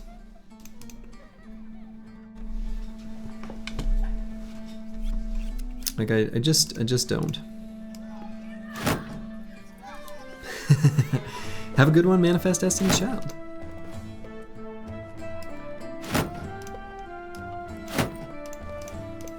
Yeah, something like this I think is fine. 60-60 hybrid, universally mediocre. Yeah. Yeah, but he's got like wildly good melee defense and good secondaries. So his offensive stats are poor. We've got fast, but I agree, it's not the strongest bro we've ever rolled. Okay, so we're gonna grab our collars and put them on.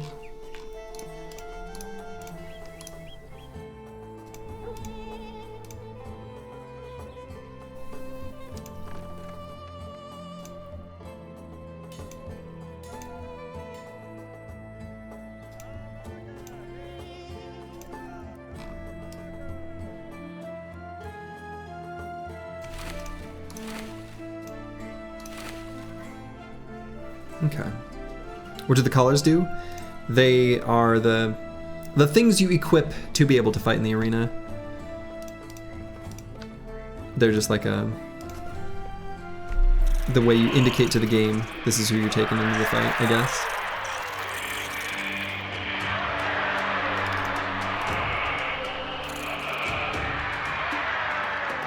Alright, I think I can back up 2 hexes and just end turn, but we can actually maybe go...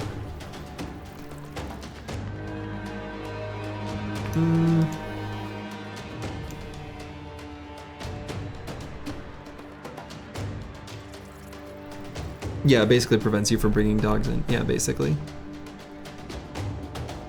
Let's back up 3. Not so much to use extra fatigue. Oh, I guess it's only 2 there. Yeah, this is fine though.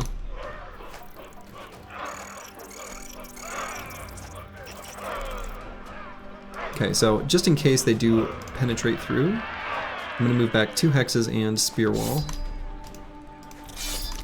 So then we'll go here with Snoozy, so we'll attack. So if they do make it through, they can't wrap them in a minute at least. Okay, so they made it through there and there. Alright, that was earlier than expected, but we'll see if we can... Excellent.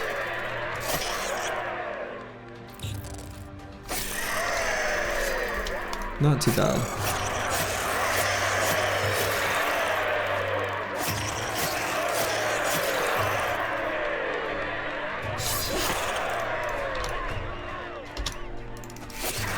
Okay. You do not like this? Went pretty well, actually.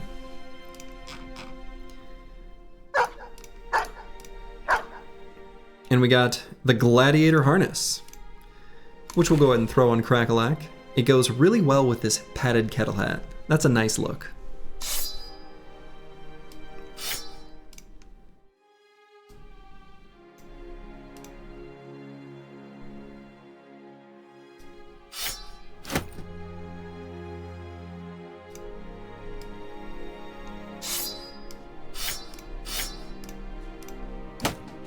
Okay. Time to pit fighter the banner. Yeah. Eventually. Not right now, though.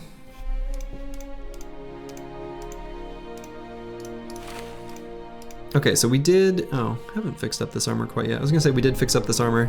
Hasn't been fixed up quite yet, but it's close enough that we can move it to someone.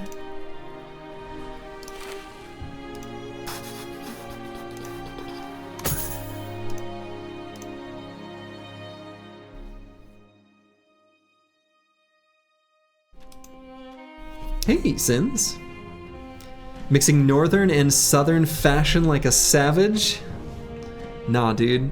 These were meant to be together. Look at how nice these look. Showing the true value of cooperation in this day and age. Few are doing it. Few think it's cool. We know it is. We got northerners and southerners on this team. You know, we got our boy Vance Lightning. Happy to serve. Right alongside. Bad example. Xerxes. But also Dat Boy 4792.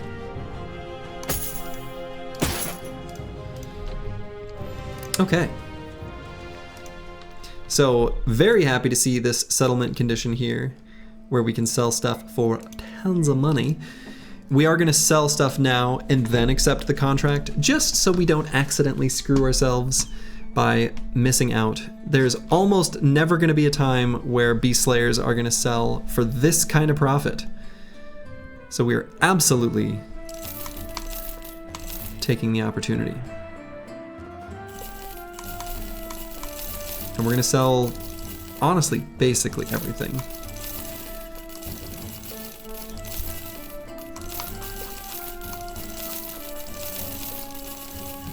Look at all that money. We can upgrade our cart. We can, actually, we'll keep a few nimble armors, but oh my God. But we have a lot of things we want to spend our money on. So we can get a caravan follower and upgrade our cart, and that spends most of it.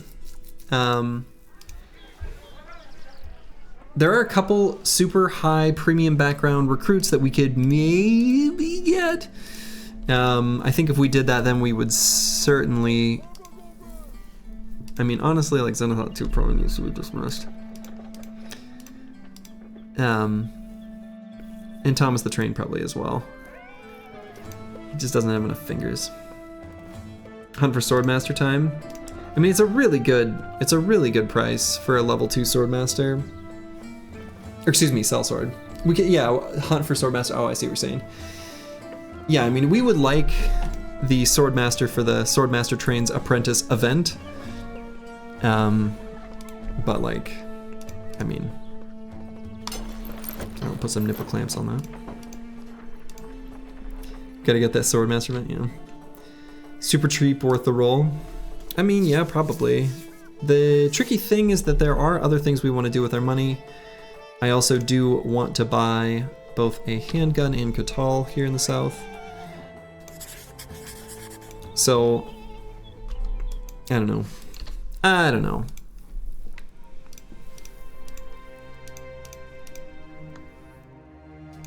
You would try out the sellsword?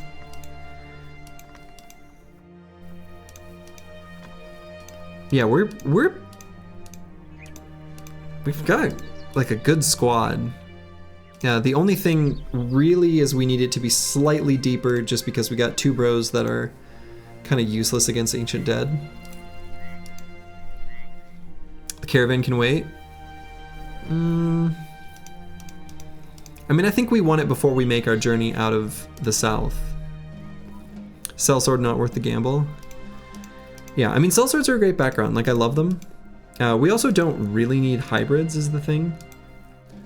And sellswords, if you're going to recruit them, I think you need to be very flexible because they can be a fatigue neutral, they could be a nimble, second wave nimble damage bro, they could be like a hybrid, they could be like a frontline gunner, they can be, I mean, they could potentially even be a banner. Like, sellswords are incredible. But you should be recruiting them when your team is really flexible. And there's a few things like we don't need. So like, kind of reluctant.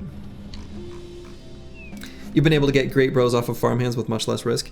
That's been uncommonly good luck though, I think in this case. Like, I definitely like the premium backgrounds specifically for the sort of guaranteed value. It's more just that the team doesn't really need much.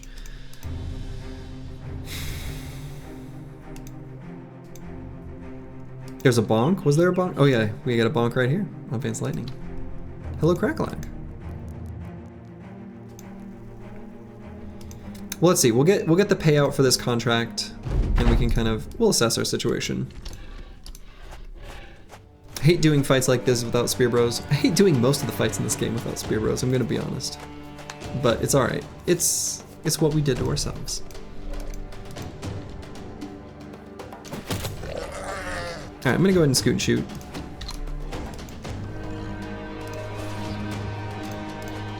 Need to get more jabs. It's a lot of hungry hippos. Yes.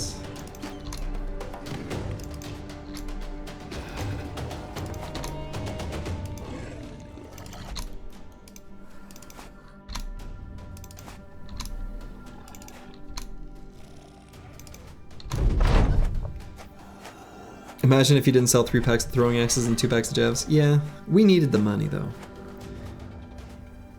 We needed it. Alright, so we're gonna blast the handgun. I think actually I'm gonna blast here though to hit the 2 T2s. Pretty good. Oh, and hold up.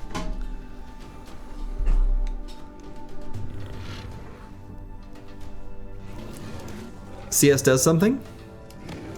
How much hit points does a T2 Nacho have? I mean, this isn't 25%. This is less.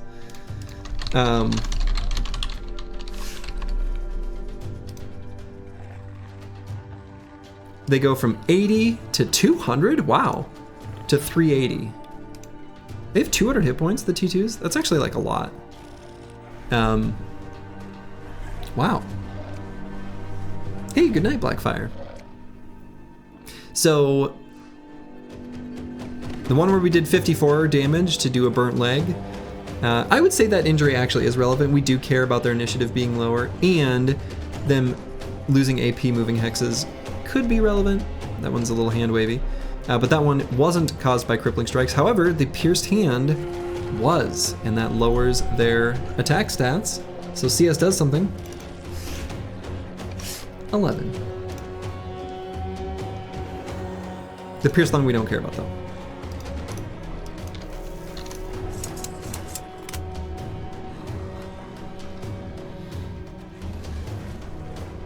So we're gonna wait on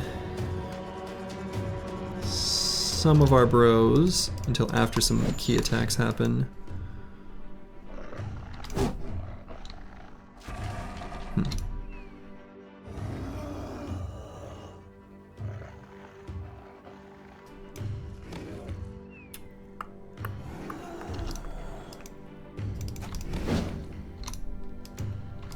Team? Hello? Alright, so we're gonna push Nexida up to here.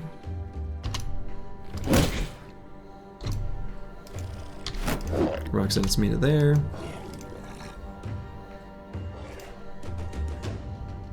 Mildly tempted, because it's so delicious, to throw the fire pot right there.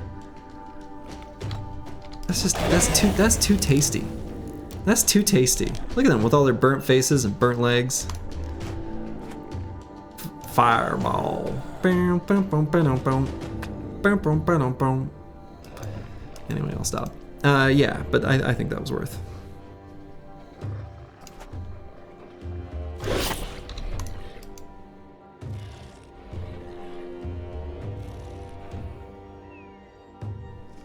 Yeah, let's not kill that one.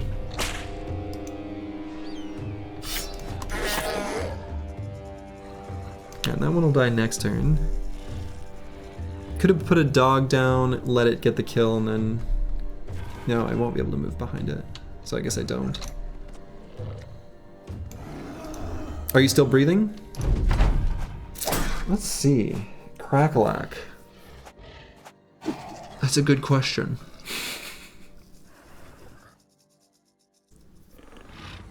Would you take Crippling Strikes more if it guaranteed the highest tier of injuries if you reach the threshold?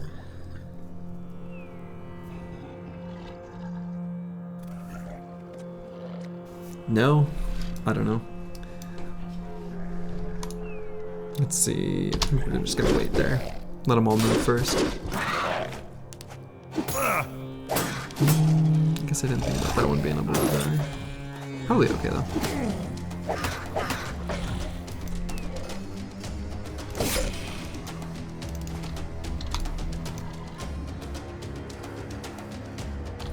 Should be able to put that dog down. Oh, no, I don't have enough team to attack. Kind of dumb. Still fine.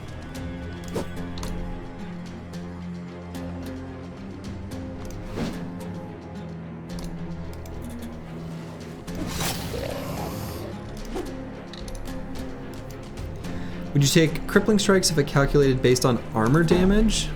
Whoa, that's a paradigm shift. I mean, that is... Huh. So you could... cause injury... I don't know, that would be so weird. Like, causing injuries through armor basically without doing hit point damage. Ah, huh. I don't know. That's kind of a cool idea, actually, a little bit. In that case, like, maybe? I don't know.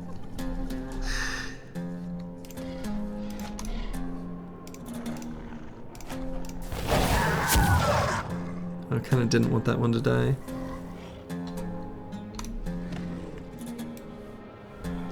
Because of the silliness of the perk, you only injure stuff you've already broken down. If you can cause injuries to big tanky boys, it might be interesting. Yeah, I mean, it would be interesting.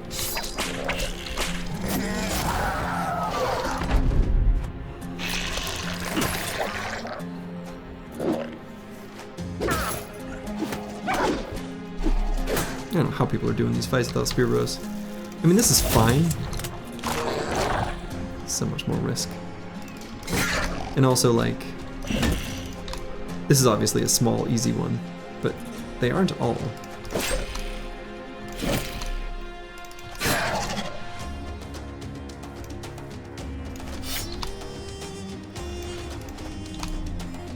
Axes and bonks. I mean, look, not being able to protect the bodies. That matters.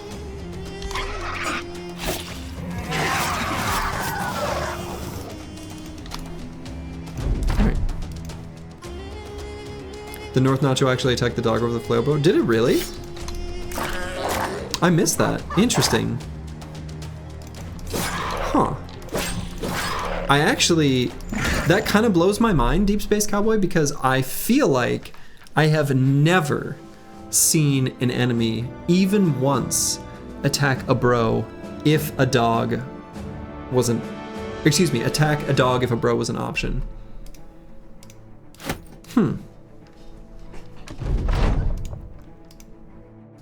Crazy.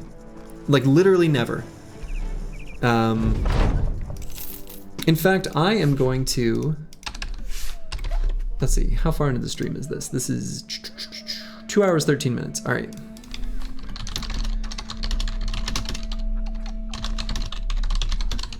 I'm gonna look at that later, because that's fascinating, actually.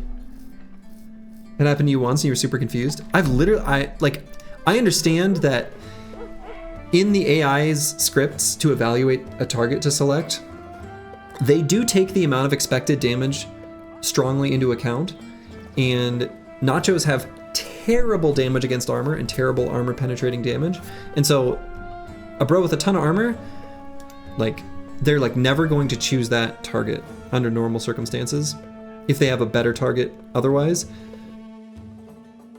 But I would still think that the amount that affects the evaluation would have been less than just like, I never attack dogs.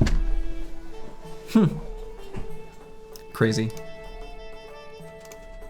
All right, so I am gonna keep, I guess, the components to make one nacho necklace because I may as well. And we're gonna keep exactly one brain just in case we never find nachos again for reasons. It was a killing blow, so it irritated you. Oh yeah, so enemies will, oh, and actually, well, enemies will, if they evaluate that it can be a killing bro, more highly prioritize it. Like, they want to finish your bros off. So is it time to find the stone circles in Icy Cave? Yes, we would like to go find those things. That is definitely going to be what we do. Okay, so even though we're not going to bother gambling on the sellsword, I kind of do want to gamble on the nomad. I think we have enough money with the amount we've got right now, and we are going to be, we'll have some money to spare, right? So I'm going to go ahead and get a follower. I think because the fact that we're beast slayers and we did make an enemy out of this faction, and if we want to make long treks through the wilderness, like, this is not a good place, this isn't great, there might be something between them, I guess, potentially, but I feel like to have enough tools to fund our expeditions, the scavenger will be useful. So I am actually going to get that next. So if we spend another 5,000 upgrading the cart, that'll leave us with 3,700. Do you need to replace your fire pot? Nah, it's okay. We don't need to. I think I can recruit one more bro. One more nomad. I think this is worth. That's a really good value. Good value hire. Oh shit. Oh my god. This is like unethical. Now, he does have really low resolve. He's definitely got some work to do to make him, you know, come up to snuff. For fatigue neutral, he's a god tier tank. We don't need another tank. He's a god tier tank though.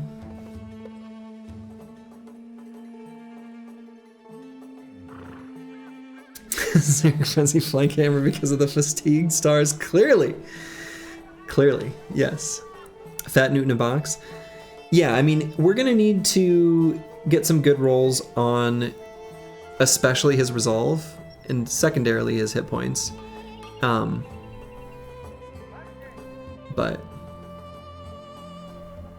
you found the clip of it? Thank you, Rock sent it to me. Of the Nacho attacking the dog. Oh yeah, there it goes. Yeah, that's just, it straight up attacks the dog.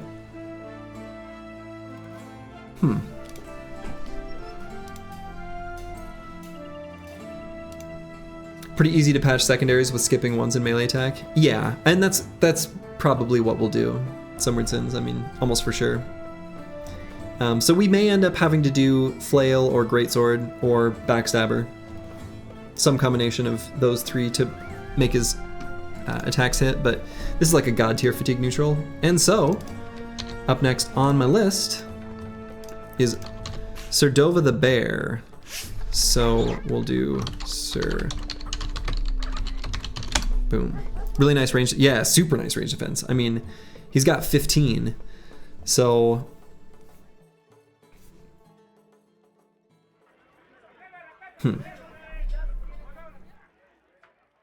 yeah, like super good. All right, so that kind of makes me inclined to and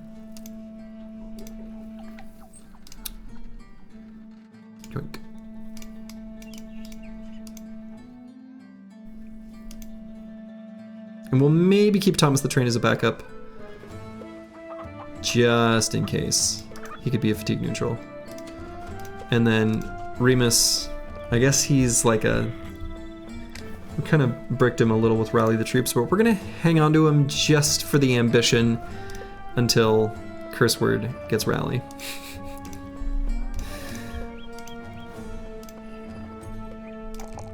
Okay, so here's like an opportunity, right, to skip a +1. Ugh.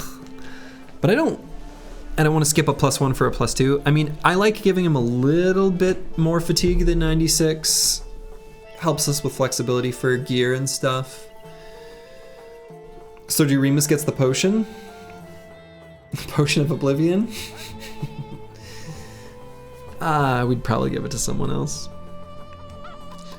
We'll pump up his fatigue a little bit. We do want a little bit more. So we're gonna take 9.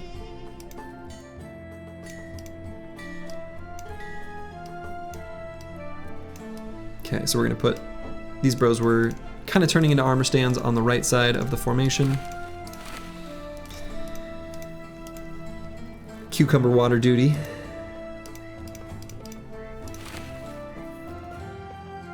Are you dead or not? Oh, right, Crackalack. No. Oh, right. Yeah, Crackalack, you're a cleaver, bro. Oh my god. No, definitely not dead. And definitely like a major contributor to every battle. Sorry, I kind of spaced out who I had assigned you to, or given, you know, the bro I'd named for you. Yeah, no, this bro is S tier. Incredible. We need to get Crackalack a famed cleaver. Yeah, so we're gonna be giving him Duelist with his absolute god tier monstrous amount of fatigue.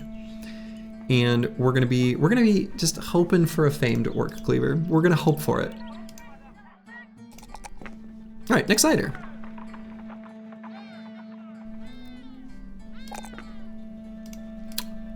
Now this bro can definitely take Indom on this level, and will.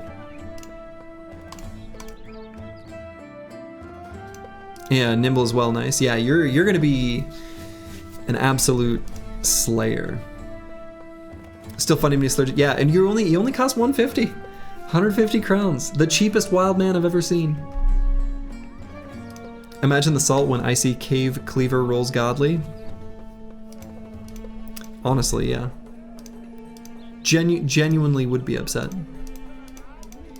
Okay. Feeling real good. So I might get a tiny bit more food, and then we'll go to Hikmah. We could just travel through here. If I get more food, we could go through here and maybe look for the library.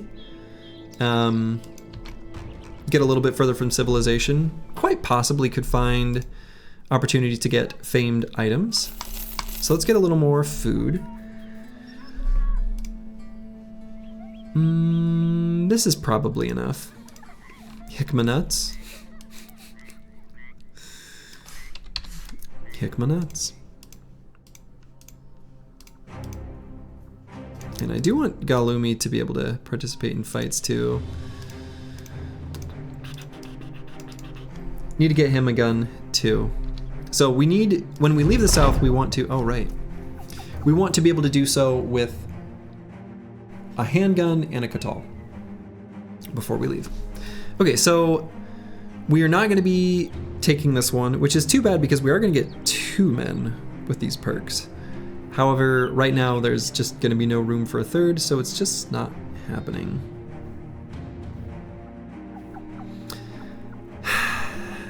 I guess we'll do this one. I always hate taking this perk because every time I take it, I never find beasts. However, because we're beast slayers, this one's always popping in this damn list. Take the first one? Yeah, but we don't have a third bro that we're gonna give crossbow mastery. Give a throwaway bro like Remus a level. Man, I don't want to put in. I mean, I like the idea, right? So you could put in a bro that you level him just for helping complete the ambition. But then you have to put that bro in and just rob experience from your other bros. I don't hate the idea, but I'm just gonna choose this one. I don't hate the idea. I like the thought quite a lot. Trust that it's fine. I like the idea. So hopefully we find enough fights here that we'll reach a point where we can just upgrade our cart. Oh, okay, that's not the library. That is the ancient statue. Huh. Upgrade our dashboard. Also, it's like literally exactly due south from Tarwa. Like weirdly, perfectly, comically south. Like exactly. Cool. So ancient statue found. What does ancient statue entail? So ancient statue just gives a huge mood boost to your team. What I like to do as part of the prep for the Black Monolith fight is after I consume all of the potions that I want to give the bros, the consumables, and the team is sick, often, because I'm given, you know, handing out multiple potions to certain bros, then you can't take any fights during that time period, otherwise you lose the potion buff. So I'll consume the potions, then do the ancient statue to bring everyone up to 100% mood, and then just beeline to Black Monolith from there. So I usually save it.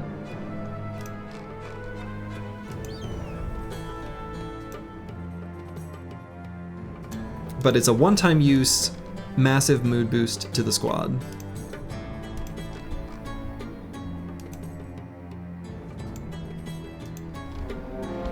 Okay, at first I was gonna say, wow, there's like nothing down here. All right. Well, I guess we'll just go with this fight exactly as the squad is. Bit of an awkward spot for the statue, to be fair. Yeah, very awkward spot. So we don't know where Black Monolith is yet. It is most likely just somewhere in some mountain range on the west side, based on the, you know, way this map looks. So it'll be pretty far, no matter where it is. Wait, why a sling? Because we were in a money situation where we had to sell stuff and we needed ammo, so we sold our empty stacks of javs and stuff and then just never got replacements, and it's sad. I don't want to talk about it. It's sad. Do we have rally on the current banner, bro? Not yet. Not yet.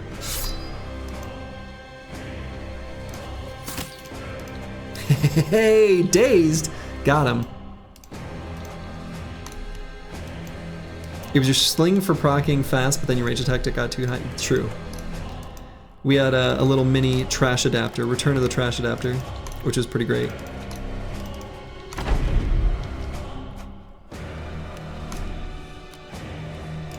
Okay, so I might move Ballin up here. No, probably not him. Probably like Master Medicus. Have we found a banner? Yes, we did find a banner. We did find one. Sold the empty car for some gas. I mean, kind of.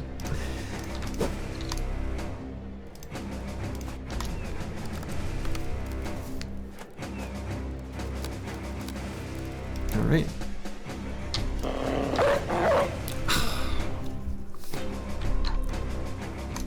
Should not have put that dog down.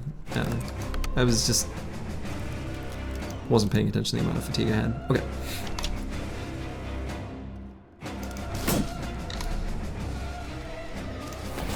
All right, soften up some armors. That's kind of all that's doing. Here we can put the dog down.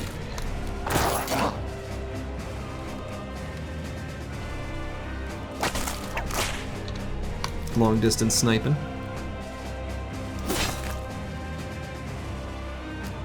Man, would be nice if we had duelist.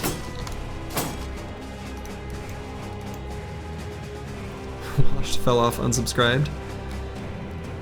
I deserve it.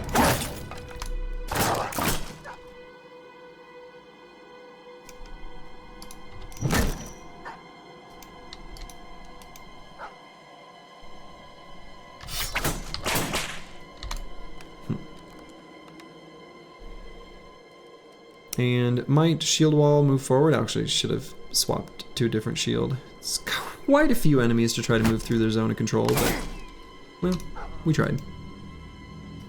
You know what they say about trying. Don't.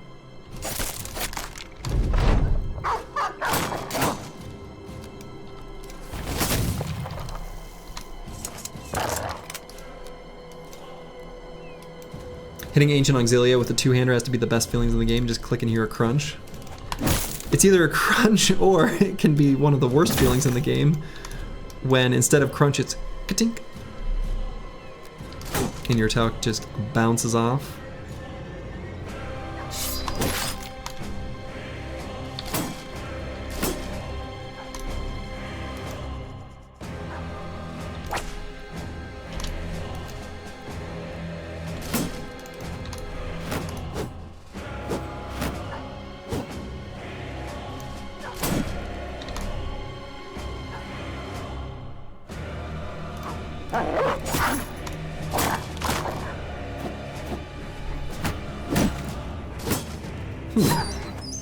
Okay, rude.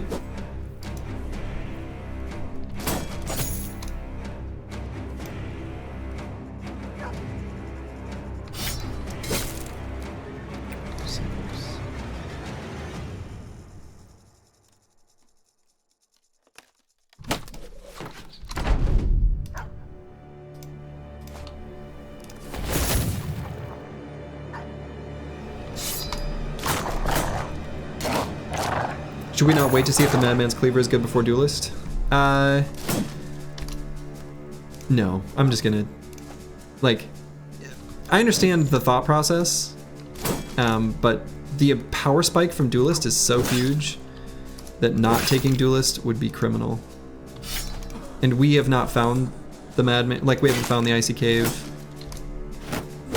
And honestly, unless it rolls really well, this is basically guaranteed to do more damage. almost guaranteed.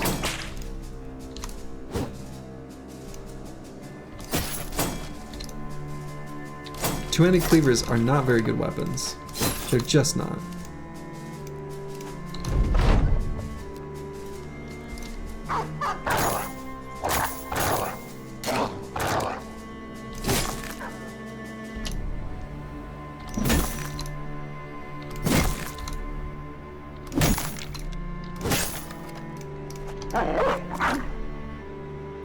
Move too fast.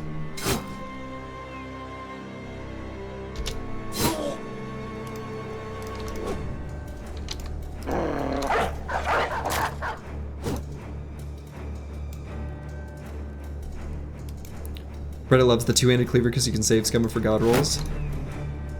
I thought you couldn't. I thought that as soon as you like discover the location, it like spawns the item, right? It's rolled when you reveal. Oh, so do they save scum before revealing it? So they save scum. How do they know they're gonna reveal it though? Are they just constant? I don't. Like, are you just saving constantly when you're looking for it? Known seeds? Okay. Wow. Okay. All right. I guess there's many layers to this onion.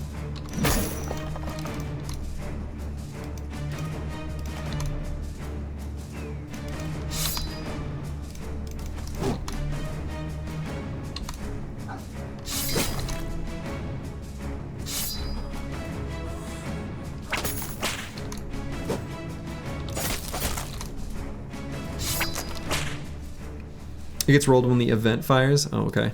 I mean, I guess if you can guarantee, if you can re-roll it until it rolls damage and armor ignoring damage, then sure. I'm sure then it's great.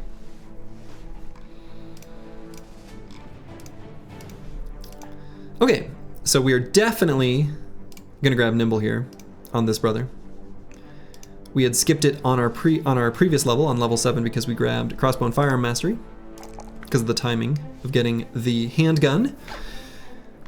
And so I'm not going to take the +3 in initiative. I'm going to grab the resolve and hit points. However, we are also still going to swing back for quick hands. So, and we need a relentless, and we need fearsome. There's a lot of things we want. That is so much in it. It is.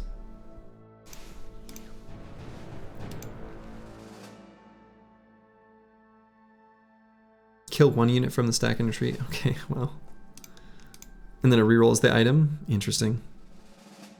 All right, curse word 2.0. We're going to grab rally now so that we have it available to us for any situations like fighting geists, etc., etc. And let's just take, actually, hit points roll to 3. Let's just grab these ones. It's bro's getting GSC. And I think we'll head up through here this way. Banner so dog shit? Are you kidding? That's a great banner. This is like almost ideal. This is like incredible. This banner is like one of the best I've ever had. I don't even know what you're talking about.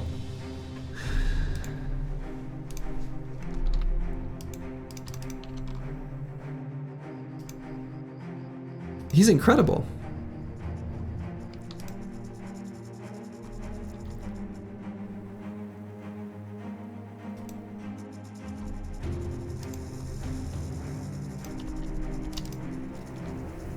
I mean, you can always give a bro like that value on the battlefield by just giving him bags and belts and quick hands.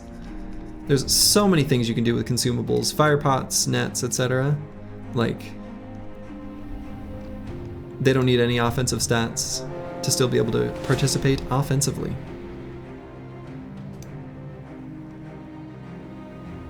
Look at the vision range, one seeing those tracks, it's like half the screen. It's pretty good. It is pretty good.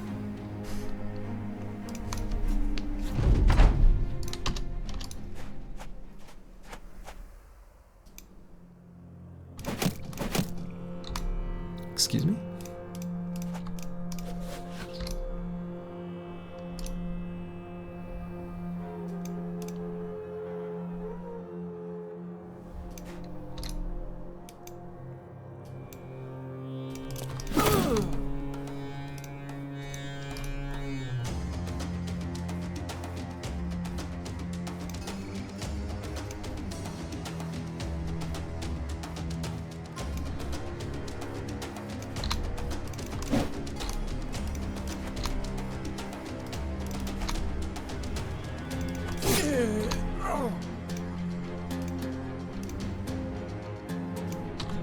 Oops.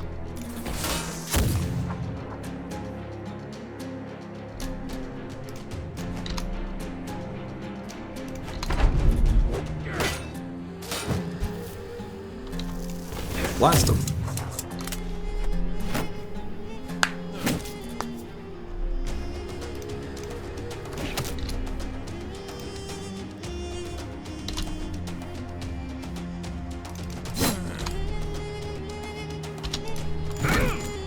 Nice.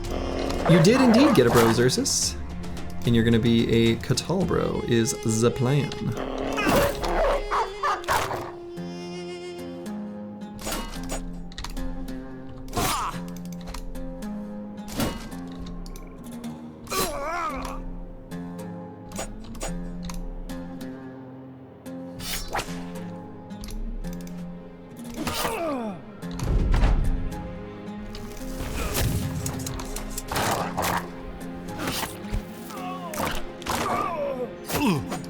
What is your least favorite non-humanoid, not serpent, enemy to fight against? Ifrits?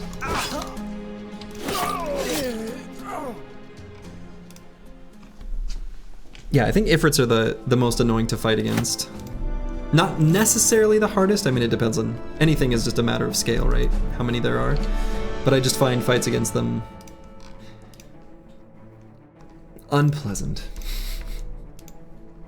This is about when Beast Slayers starts to get OP. This is where we get to show off our OP-ness. Alright, we are, I think, just going to take Relentless on this level so that we don't miss it in our progression, even though we don't have the Catal yet. We don't have to go to Hikmah quite yet, because it is nighttime.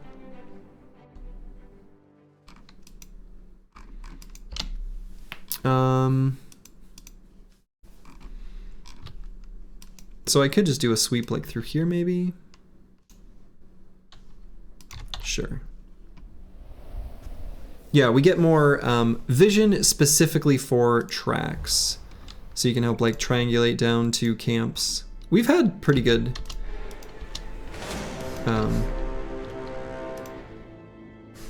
use of it. We probably don't even need to do anything with Crackle Axe Armor. So what does Relentless do? It sounds good, but you don't see many people picking it. Relentless makes, well, it does a few things. The main thing that it does is when you use the wait command, normally you get a 25% penalty to your initiative for the next round. And by taking Relentless, you no longer have that penalty.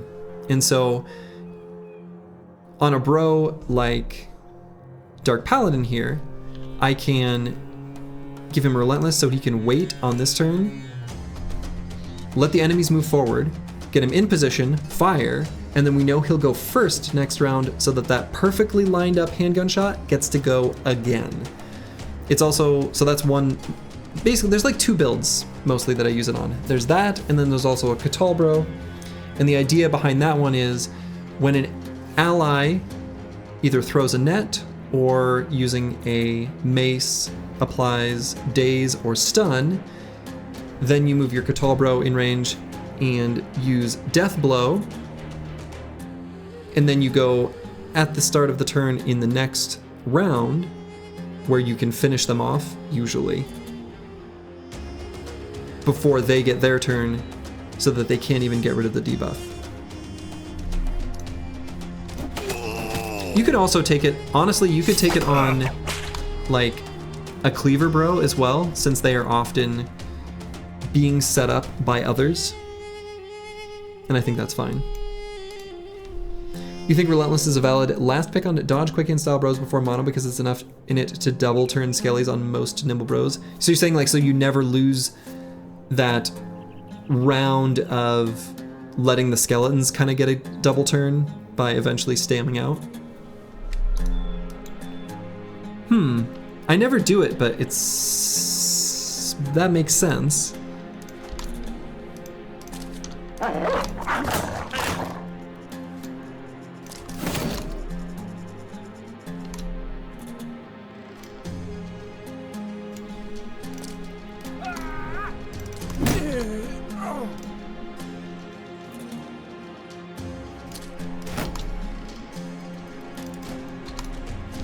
Gives you more tactical options to get into range on a damage bro, double turn and get somewhere safe.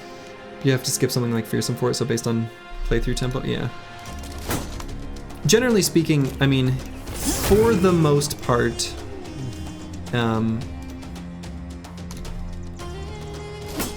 even though this Winstreak series is, like, mono is my final fight, I don't build my bros and squad exactly to reflect that. The spirit of what I'm doing is that Monolith is the hardest fight in the game for normal teams, and so I make it the capstone fight, but I don't build my whole team around it, like to that level of extreme.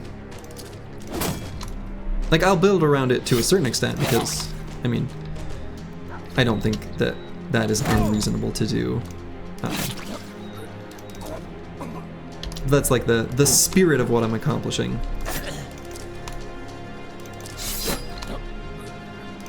For trying to demonstrate whatever, the point of this, you know.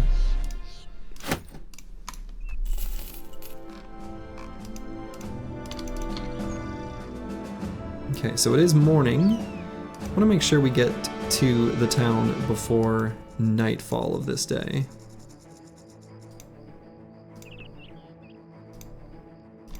So unfortunately, kind of an empty desert. All right, let's make our way back to Hikmah so we can get there before nightfall.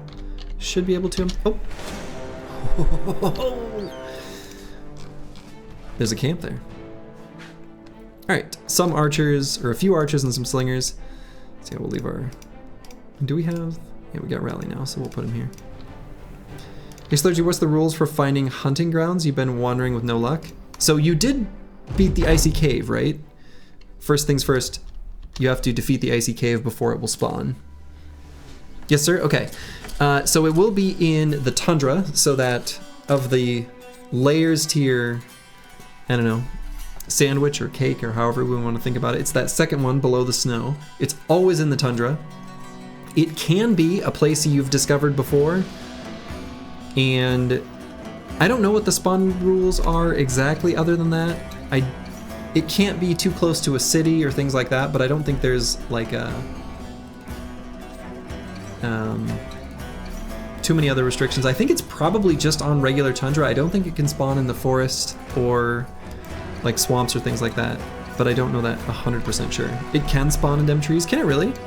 I don't think I've ever had that happen. The icy cave spawning in trees. God. Boy, have I had that happen. Tundra only? Yeah, I kind of feel like it's only, for me, it's only been tundra. Haven't we seen it in trees before? I don't think so. We've definitely seen icy cave in trees, but we've never seen hunting grounds in trees.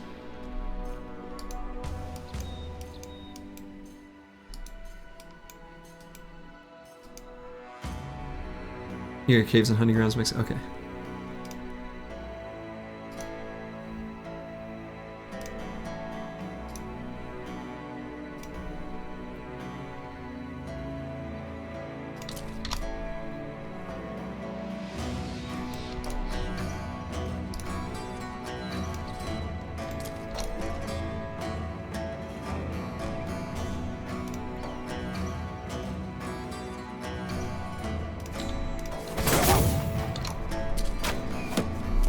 Tundra is just the area where snow and grass mix. Was their entire band. I'll show you on the map after this battle. It's like it's a certain terrain. Like you can identify it by the terrain color.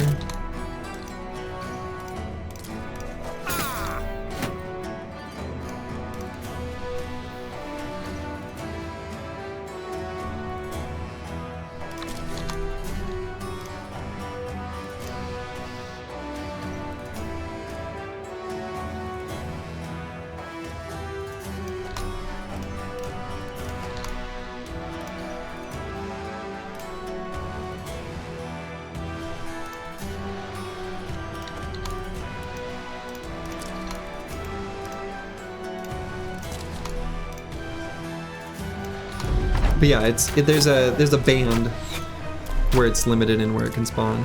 Yeah, we need to get Relentless on Dark Paladin, something fierce.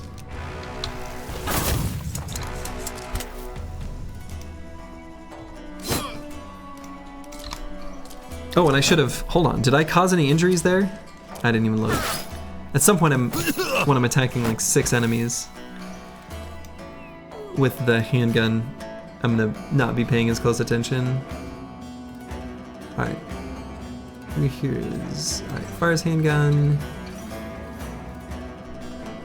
52 damage causes, okay, that's definitely, oh, that's a lot of damage. That definitely was too much for crippling strikes to make a difference. Okay, nope. I think crippling strikes done nothing.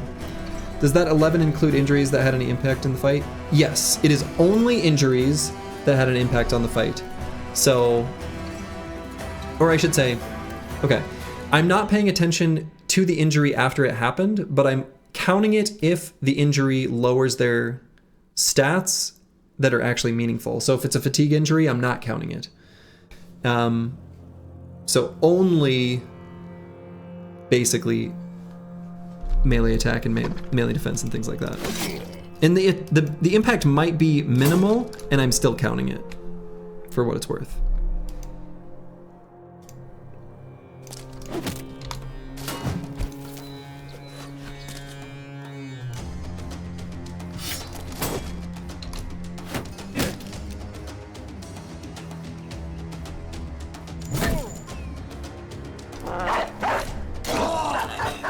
Good boy.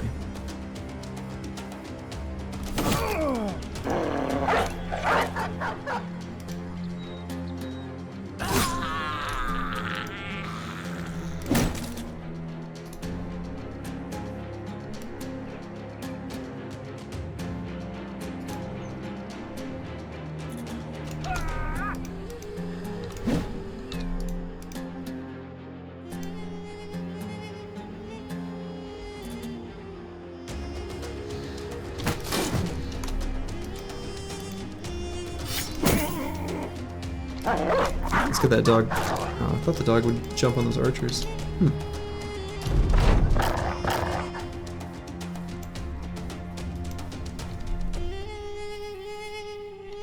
Alright, we'll wait on Dark Paladin. We'll probably get him in position for next round.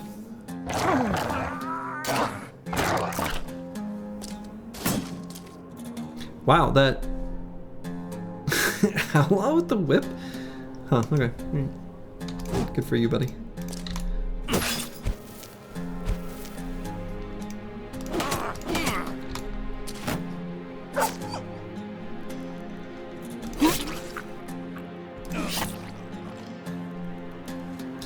Once their armor is destroyed, then the scimitar does a buttload of damage.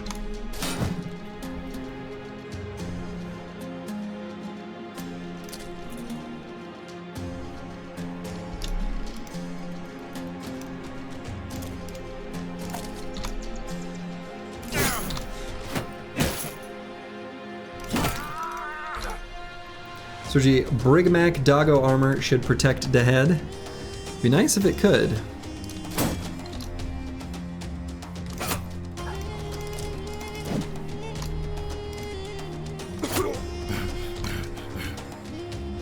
Twould be nice if it could.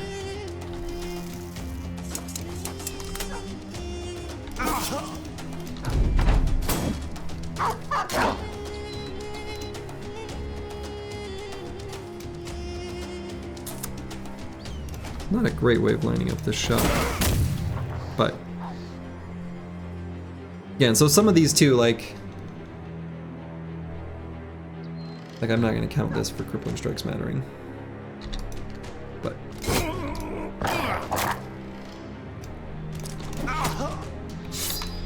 I don't know that it. Well, whatever. It's where I'm not even going to do the math on it.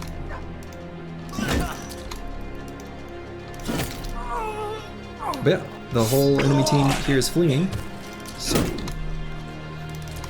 we're just cleaning them up.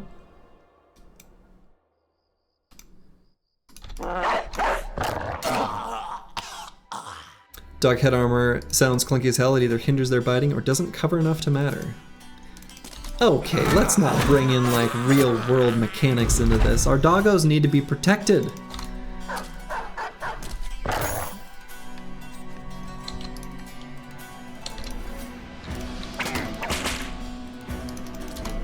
All right. Oh, I should have done... Should have gotten the card upgrade before this fight. This stuff we're throwing away, though, has practically zero value. So, the loss here is very minimal, but not zero.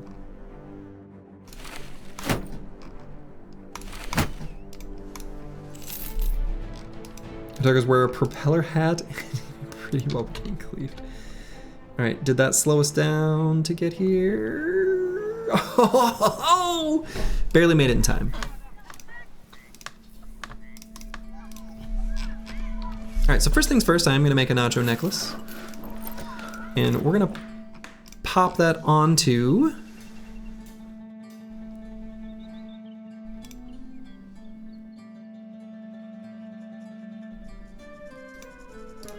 an exciter, I think.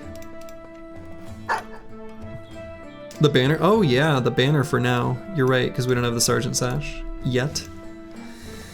So yes, actually, that does make sense.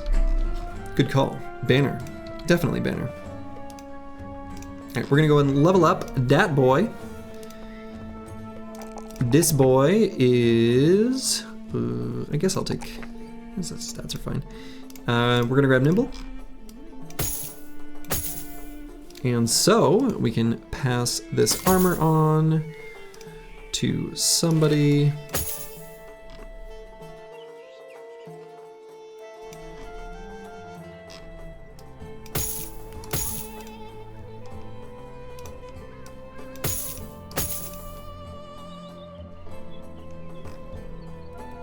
Yeah, this is fine.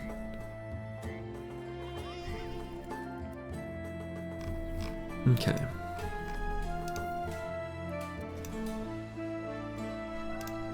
Let's see what's for sale here. So there is a handgun for sale. Oh, and they don't even have a weaponsmith, huh? Hunt down what terrorizes. That is the kind of contract we can do. We are beast slayers after all.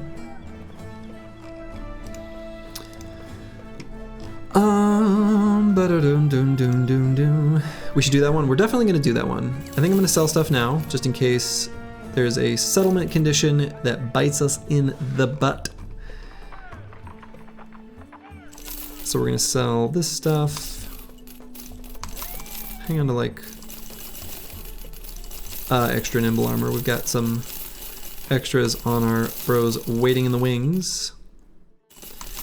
We got a pole mace. I am going to give the pole mace to Vance Lightning. I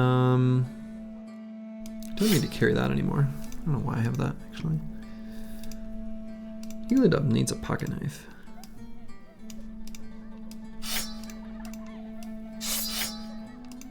That assassin, though.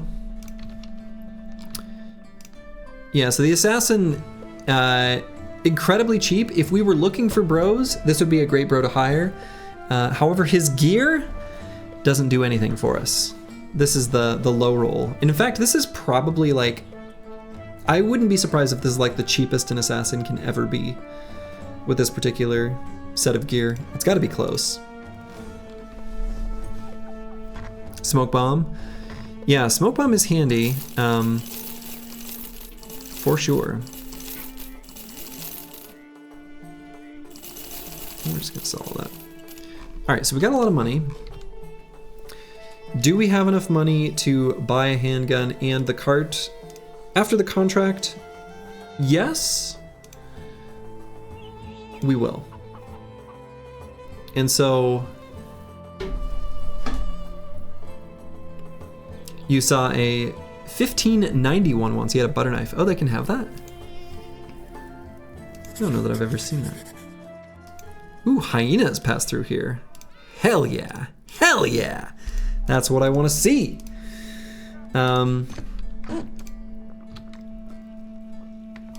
So just in case, so I don't lose the opportunity, I'm gonna buy the handgun now. Screw it.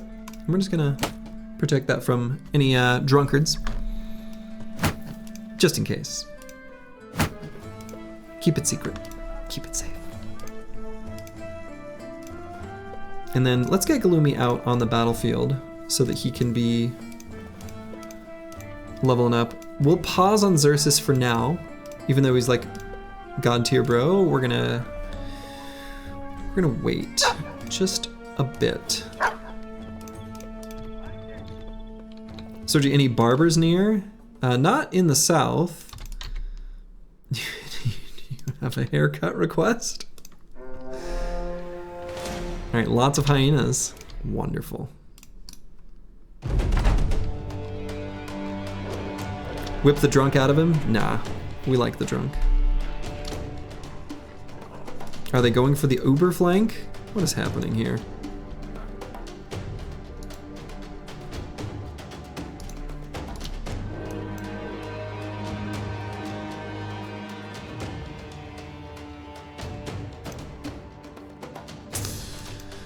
Hyenas, they act so annoying.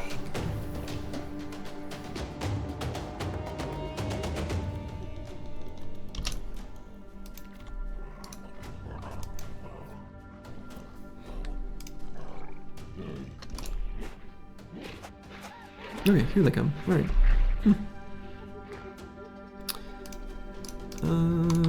We'll just shoot from here. Line up for next time. They scheming? Yeah, hyenas do that.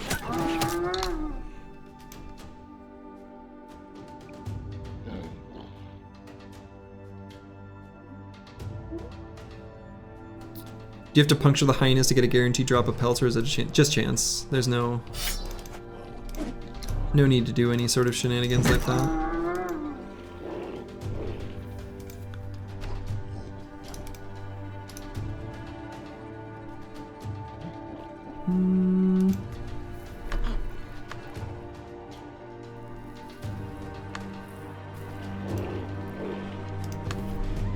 Just put crack right there.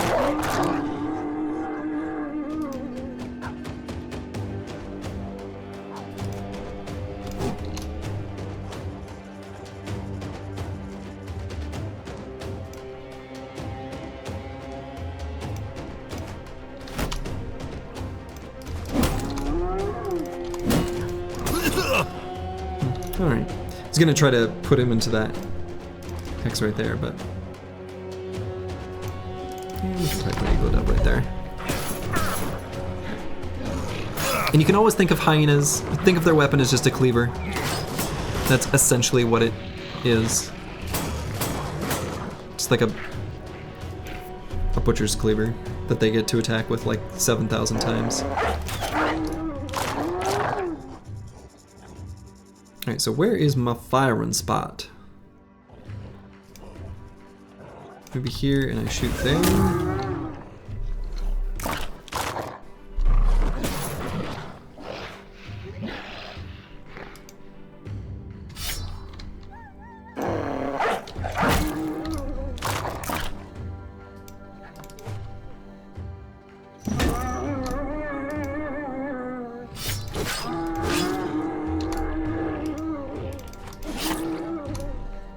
And direwolves are sad punches, something power creep.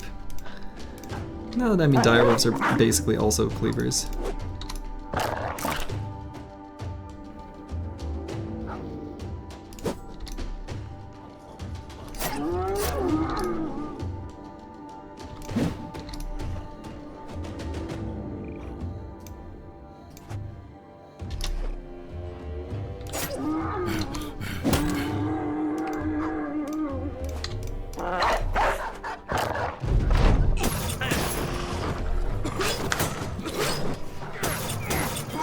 Oof, wow. The hell is the hit chance on our tank? 31. Eh, they are frenzied. God, these fights without... with Spear Bros, I take 0 damage in this fight.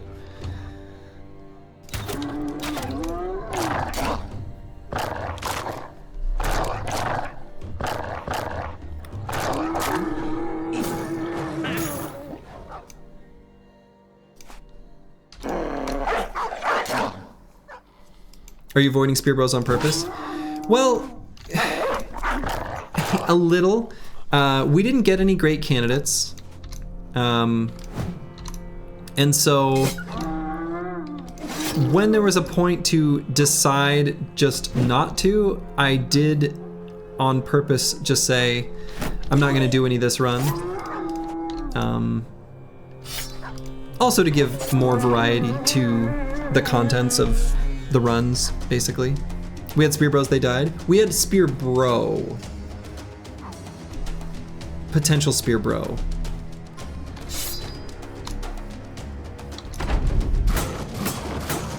Okay, thank God.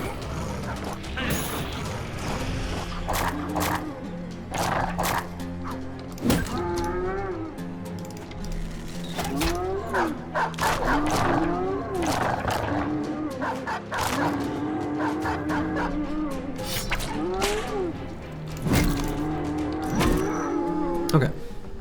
Oof. But we did get 2 direwolf pelt mantles out of the deal. So hey, pretty happy with that.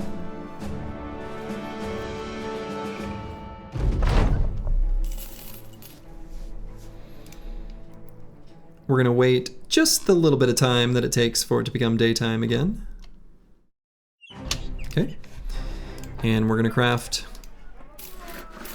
those right there. Snake oil component. I mean, yeah. Okay, so we're gonna throw those on some pieces of gear.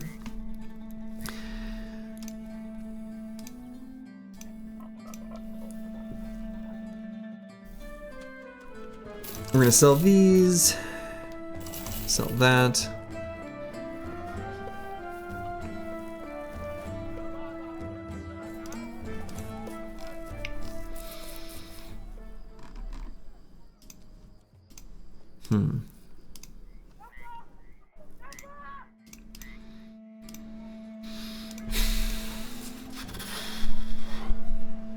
Wish I had famed nimble armors. I don't know why I would say like the most obvious thing in the world, but you know, I wish I had famed nimble armors. I'm allowed to just want that.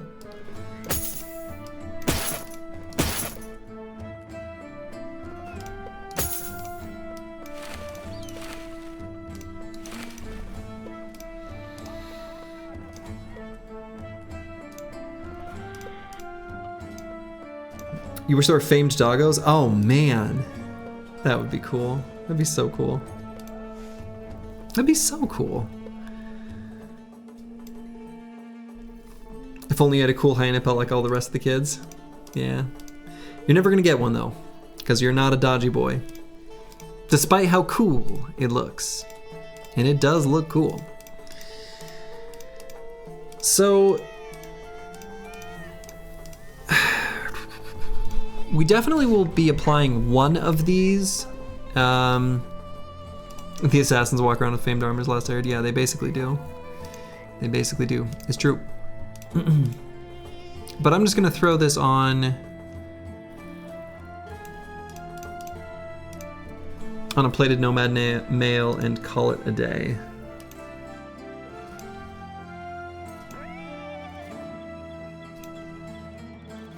Or just throw it on a leather lamellar. Let's just do that.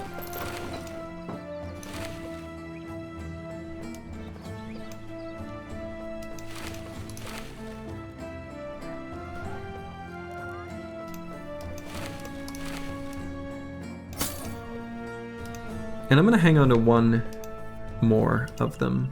Hang on to one other. I think that'll be the play. All right, ball and Stalin.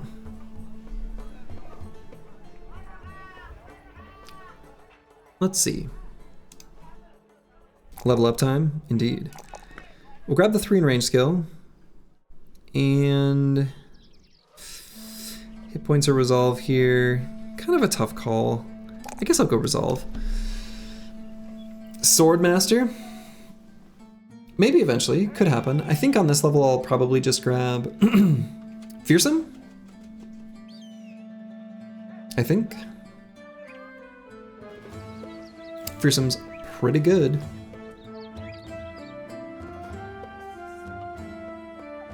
Nah.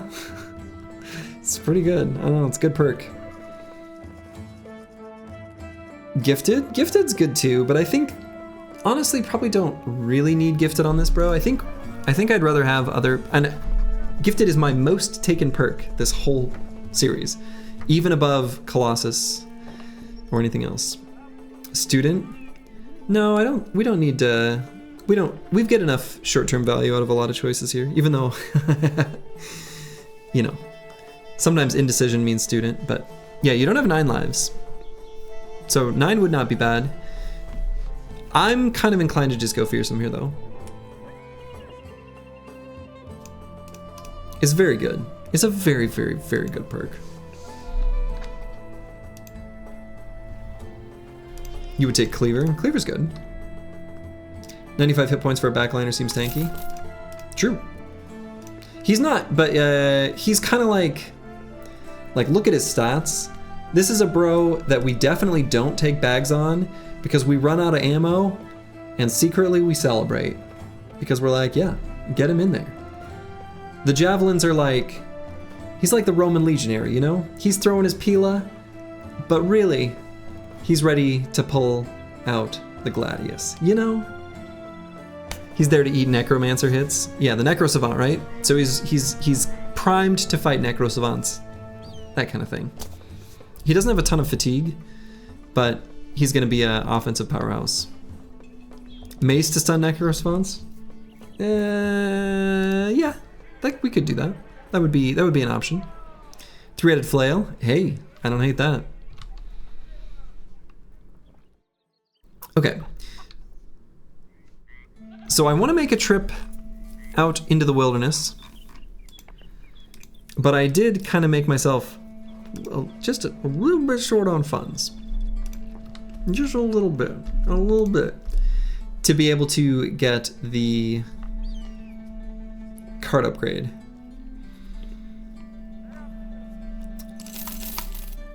So we're gonna maybe make like a mini one and then come back.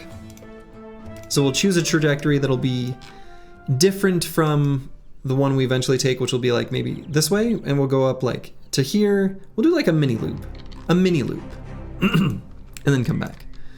We don't need no cart. We don't need a cart, but we would like a cart.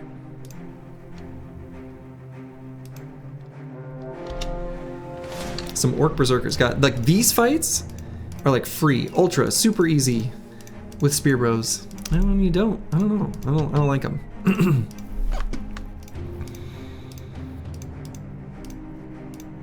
Nexider's kind of can't really do anything with him. With his borked hit point values. So I'll put Xerxes in for now. Yeah, he's got to set this one out. Excuse me. The Stinking Cave. God, what a great name. You have a bro. Like, you asked for a bro, you get a bro. Hello. Dat Boy 4792. Yeah, you get a bro. Can you take a break and enjoy some cucumber water? The cucumber water is delish. Let's see. At this distance, we'll still just scoot and shoot.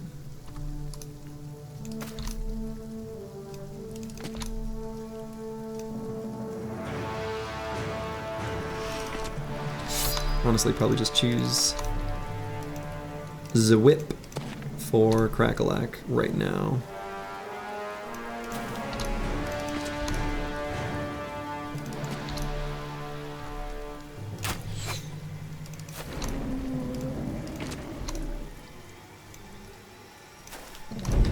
So can you throw me down for Squire in your final run? I would do that, except I probably won't go solo long enough to wait for the Squire if it doesn't proc, so I can still put you down if you're okay with just not getting a bro. Yeah, Squire's a bait. Yeah. I haven't spent the time to like look at the numbers on how long it takes, probability, etc. But that's kind of my understanding, is it's a little bit of a bait.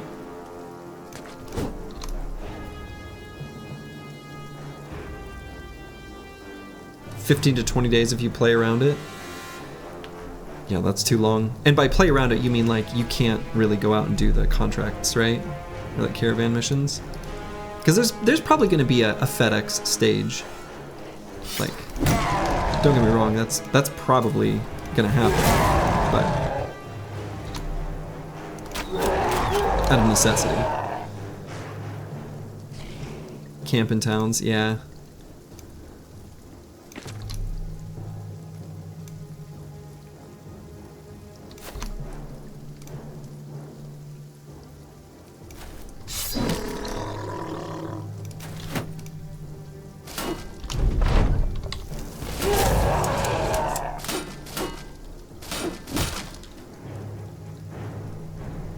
Take the gamble, you already claimed random additional old gladiator, bro. That's pretty unlikely to happen. That's true, you did claim that. I think for now, I'm gonna limit requests to just the next run. Which will be gladiators. For now.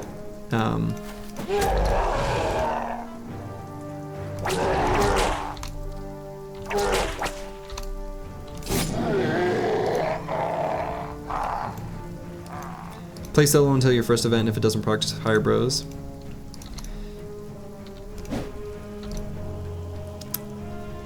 Yeah, I mean, there's not no time pressure though. I mean, I don't know.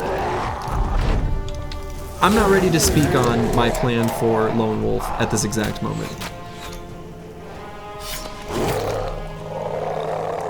I do think about the next run at some point in the middle of the current run, you know, but yeah, but not like, I don't, let's not get too far ahead of ourselves. Yo, he took my kill. A little bit, he did. He did kind of take your kill. But yeah, you've got a nice, just sort of dodge quick hands. It'll be a good damage bro here for you, dat boy. Sturdy's making Lone Wolf Spearman 100%. 100%. I've already announced that. That part's already out in the open. All right, Eagledub. Poopy secondary roll. I suppose hit points is gonna matter more here than anything else. So we'll go ahead and do that. Put you down for the first assassin in the gladiator run. Okay.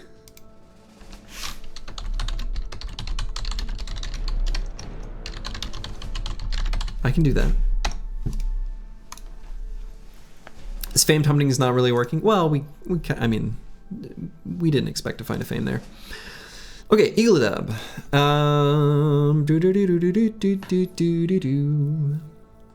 Right now, since we don't have great armors yet, I think I'm inclined to take Underdog.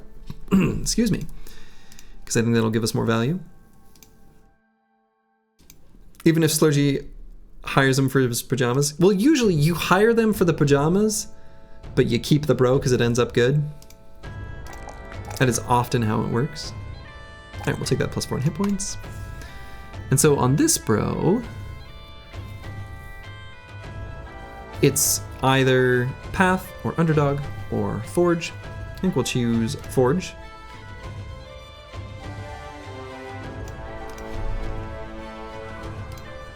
It's funny if I hire you, name the bro, and then immediately fire feels like the funniest dick move.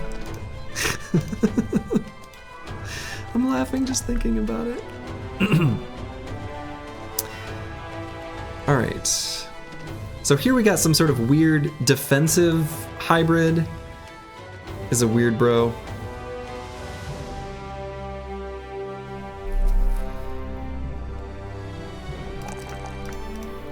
But we're gonna grab Duelist. Oh my god. I sort of did that not thinking about our current.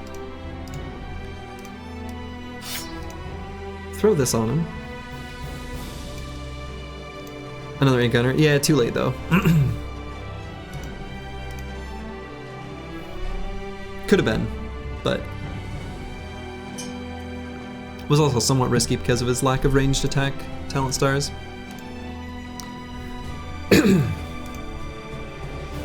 Whatever, we just need to get jabs. Okay.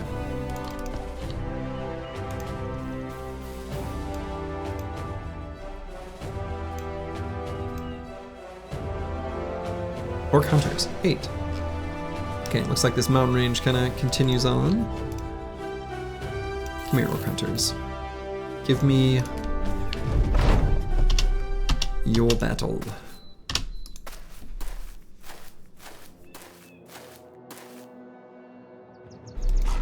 Okay. Run forward and slam, or... yeah, I think so.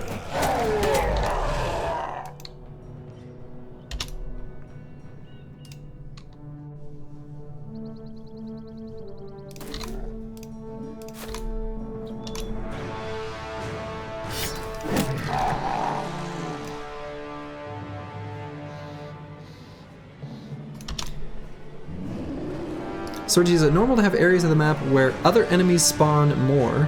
Like orcs, goblins, and bandits? Yeah, bandits generally spawn in the middle. Orcs and goblins will generally spawn slightly separated from each other. And often I find that orcs are north of the goblins, but that's not always true.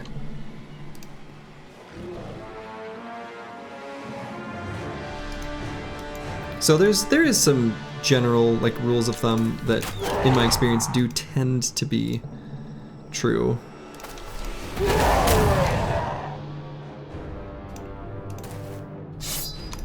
Are we in orc country now? Famed cleaver, here we come. It does appear that we are, yes.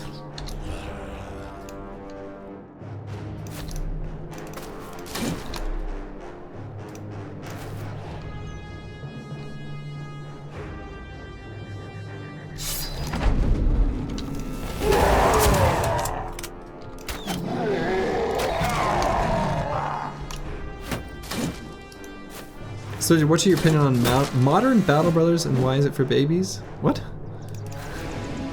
I don't even know what that's referencing. You'll have to explain your inside joke to me because I don't get it. Is this Calandro's thread that he made like 7,000 years ago about 6 point whatever?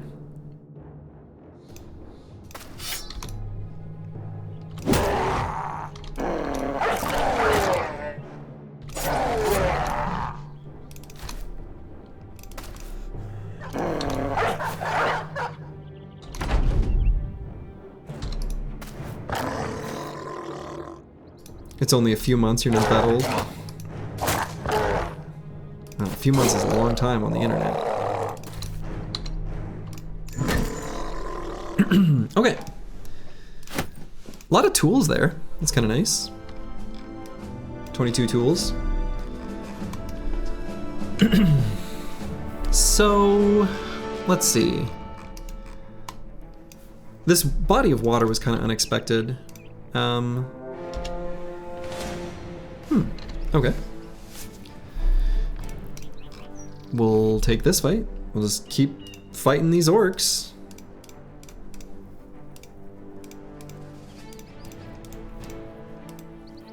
Oh yeah, and this is gonna be...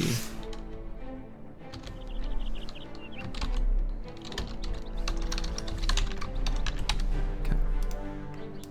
And not a beast to be seen. Yeah, you're right. As soon as you take this ambition. Okay. Huh. Yeah, this body of water is weird. Surprisingly good nomad? I don't know, nomads are great. Are we surprised by that? I feel like we shouldn't be surprised by that. Alright, this is a great place for our tank to run up and just occupy.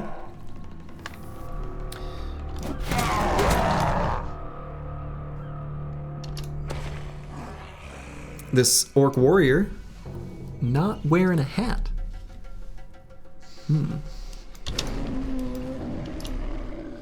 He's a lower orc warrior. This one is wearing a hat. Smart. You should be wearing hats on the battlefield. How's our shield? Yeah, I think we did get chunked last time. But...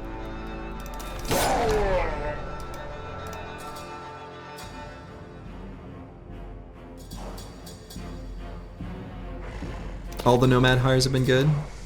Yeah, they have been. Which is not that surprising. Nomads are good.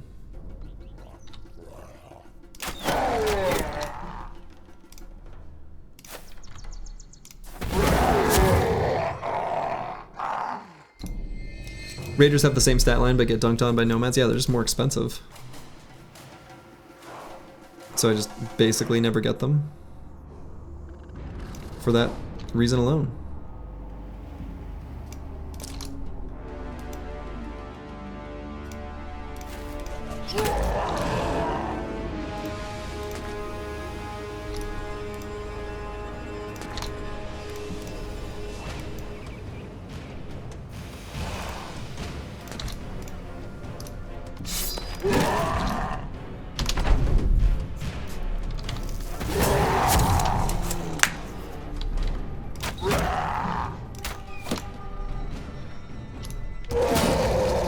Something power creep. It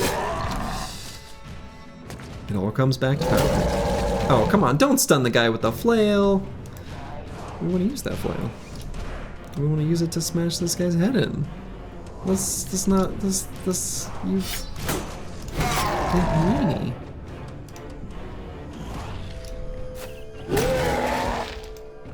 Great. Get in here.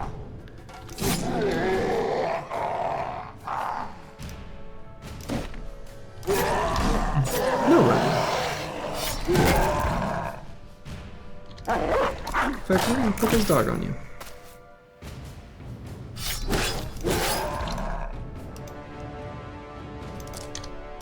Alright, Croc-Lock, hit him in the head. Yeah, alright. It was like the head, it was just the head of the body.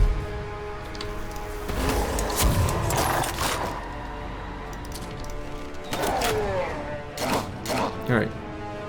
Master Maticus, hit him in the head. Not the head. What's your normal good bro backgrounds in the north to get for cheap? Would it be sellswords? Yeah, sellswords are really good. You can get those in the south as well, though.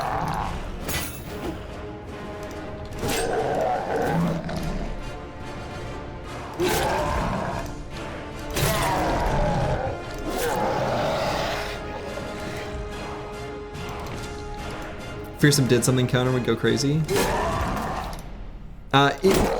Well, actually, interestingly, yes, kind of. That's kind of true. The tricky thing about, and someone did this long ago, made a mod to see when Fearsome did something. And the results were kind of low. And it's not that that's what they did was necessarily incorrect, but the thing that's incorrect is to draw conclusions from that where Fearsome didn't have a huge impact on the battle overall, when it often does. Because the win condition in late game, large fights against living enemies is for them to all go into fleeing. It's not to kill them, even though killing them also causes resolve checks. So it's not like, you know, the other stats still matter. But Fearsome is the win con. The enemy team fleeing is the win con, and so Fearsome gets you there faster. Yeah, Adventurous Nobles when cheap are really good. Adventurous Nobles are a very good premium background.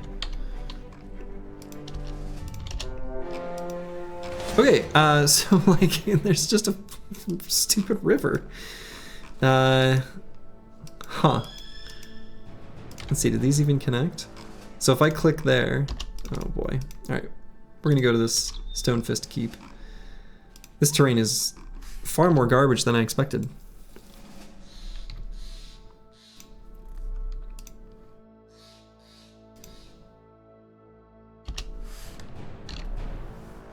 Anatomists make for crazy hybrids? They can, yeah.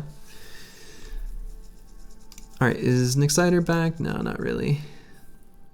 Serdova the bear, we're going to put back in for this fight. Do we have a reach weapon to give him? No, we don't. Awkward. Well, how about a whip? He should probably wear a hat. I think this is going to be undead. I think I saw undead footprints. Let's see. How well could we function with a Berserk Chain on Master Maticus? Reasonably well. Get that other gun firing? Well, he doesn't have crossbow firearm mastery yet. So I want him out there. On one hand, I want him out there for the experience. On the other, I don't want him to be like totally useless in the fight. A whip is at least better. But yeah, so the Berserk Chain does have just better overall stats compared to a regular flail. You've got to have the fatigue to be able to wield it, but it looks like Master Maticus does. So we'll keep it on.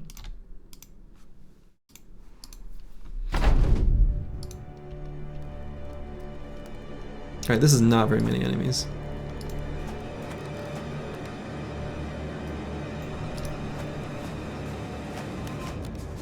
Alright, this is just not a difficult camp at all. Master Maticus has an even better weapon to miss with. Shots fired. Also accurate.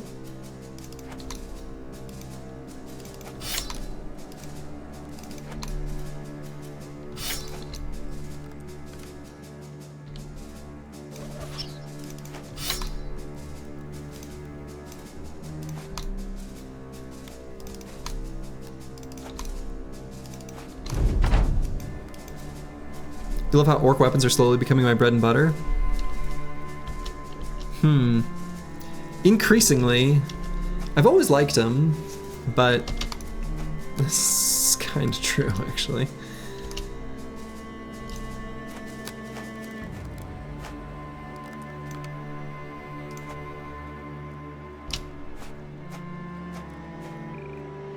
Okay.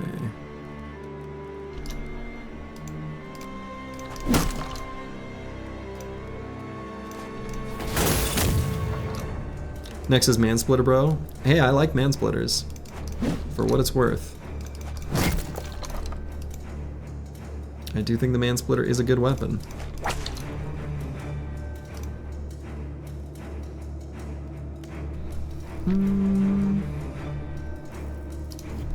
I don't put bombs on there.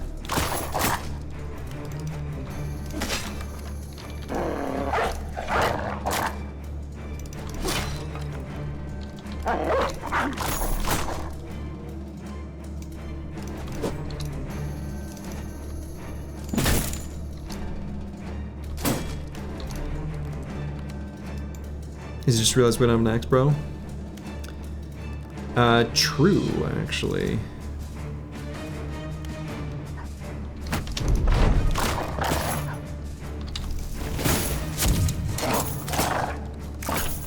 We do not have an axe, bro.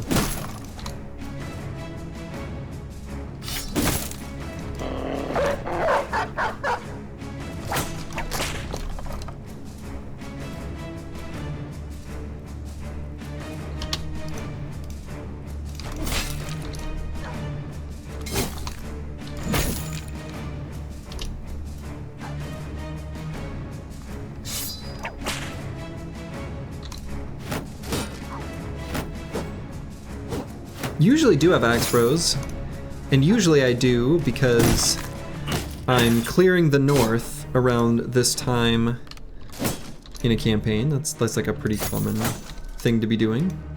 However, this is where I complain again. Without my spear bros, I don't know. I think clearing the north is like a mistake to do early, and so I'm not gonna get my chosen axes, and so kind of just changing the gameplay loop a little bit in response to what we have. Which is fine. Axe is still a good weapon, but, you know, if we get Other weapons rolling instead. Hey, that's fine by me. I shouldn't have moved forward there.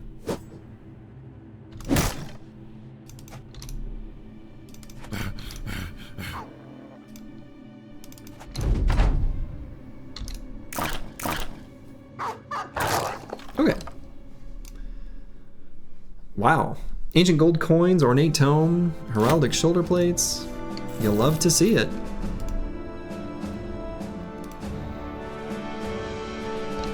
Okay.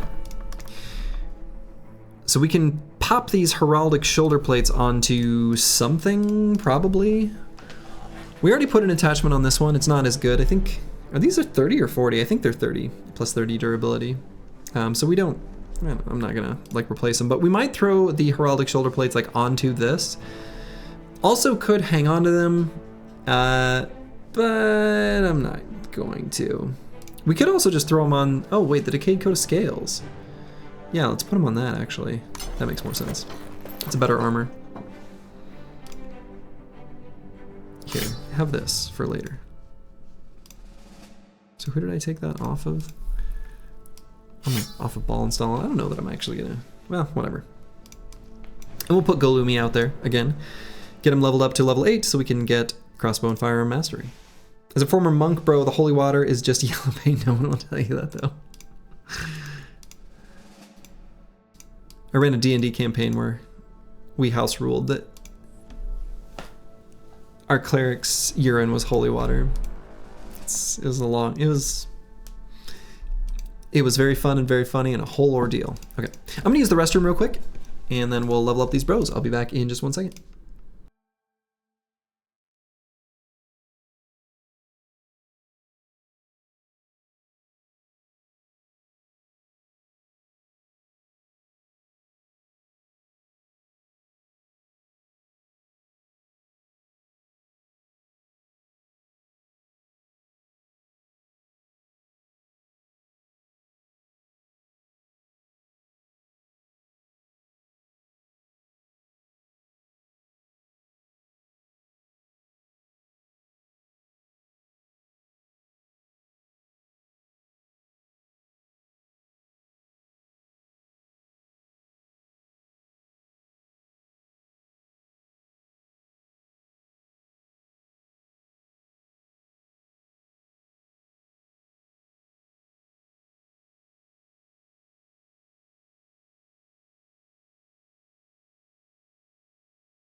All right, I am back. Yeah, this is very quiet. The music's not playing. Creepy.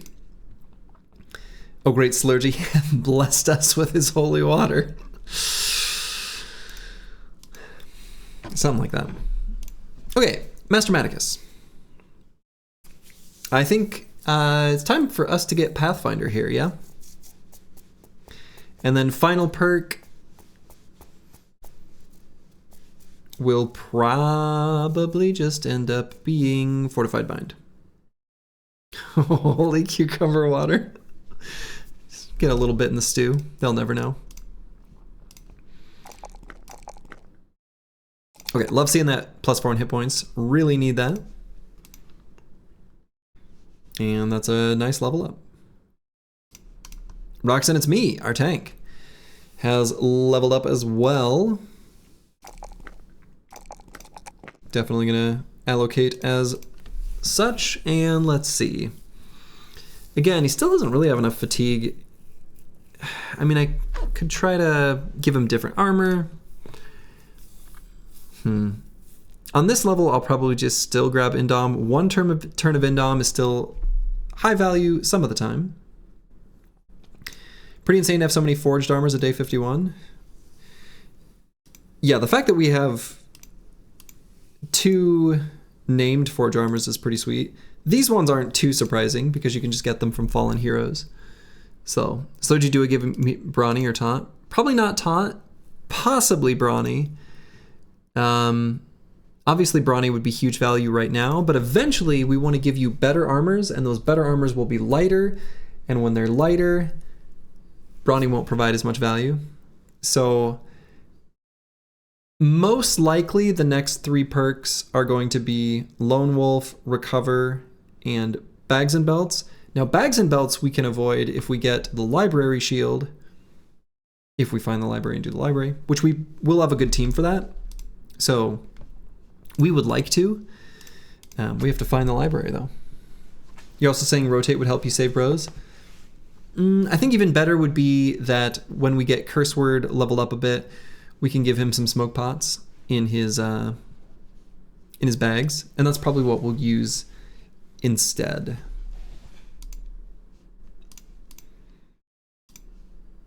All right, Crackalack. Boy, what a monster. You know, we could pick any secondary stat we want here. They're all fine. They're all good.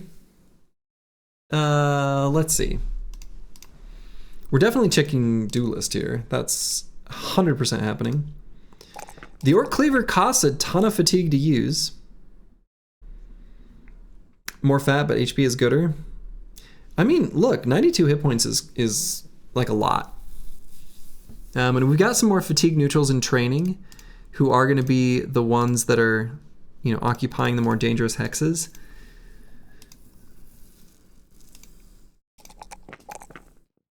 Boy, let's see.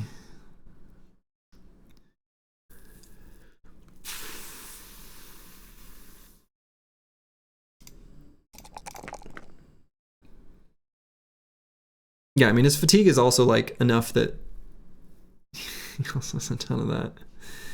The decap's still pretty expensive. Let's just go with the fatigue, I guess. Fort Mind time. Nah, this bro's not gonna need Fort Mind. Never taking any more res. We might. We might. If the primaries are low rolls, we'd take Resolve. 4.8 hit points is 5 hit points effectively. True. That is accurate because we have Colossus. Oh, it looks like, oh, actually like 50. Oh, wait, 12. Okay. I see what you're saying. Yeah, yeah. Like 12.5. Really? Okay. Curse Word. Ugh. I guess I'll take +2 hit points.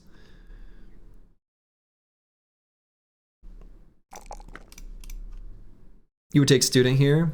I kind of do. I actually agree with you, Ball and Stalin. I think Student here is really good.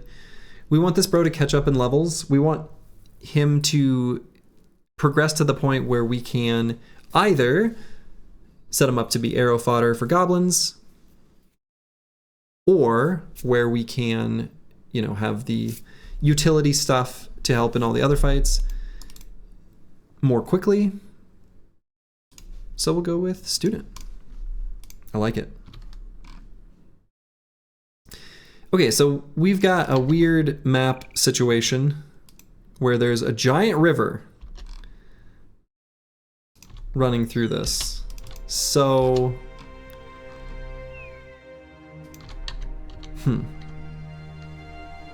unexpected.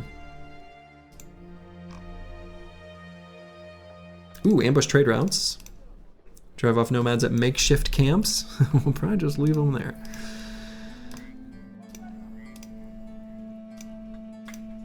So I suspect there's not going to be anything we do spending-wise. However, we'll sell the strange meat. We'll sell the furs. We're going to sell all this ancient dead stuff. We'll hang on to a few things just to make sure I don't want to use them. And then we'll get the cart upgrade. So, and do they have any food? Yeah, a little bit. It's kind of expensive, but we'll probably buy it anyway.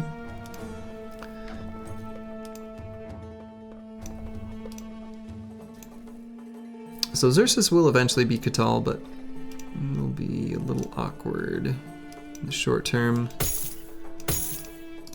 So let's put someone else out there for now, while he, I guess, just doesn't level up for a little bit.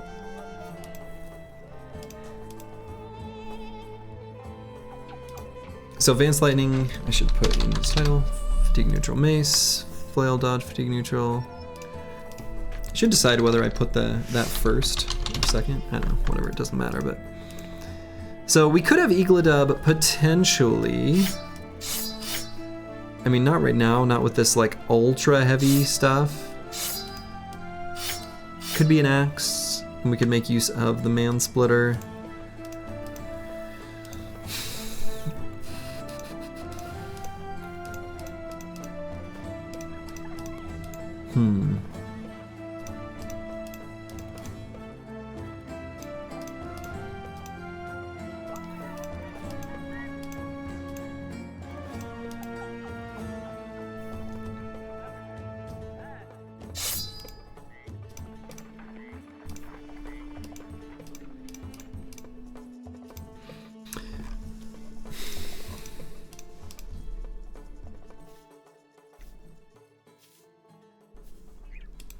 Yeah, I'm really not sure. I might just sell it. Not gonna use it in the short term, and we may find more. I don't think I'm gonna use the two-handed flail. I think we're pretty happy with what Master Maticus has here. So we'll just sell that too.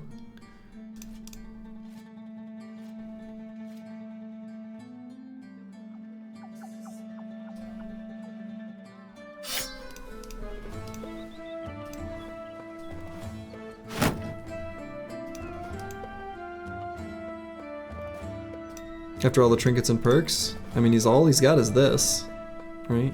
Fort mine. No, this bro's great. All right, we're just gonna sell these things. So then we're gonna buy food, and I might just buy like a lot of food. Tiny bit of comically overpriced tools, a little bit of ammo. The net? Sure.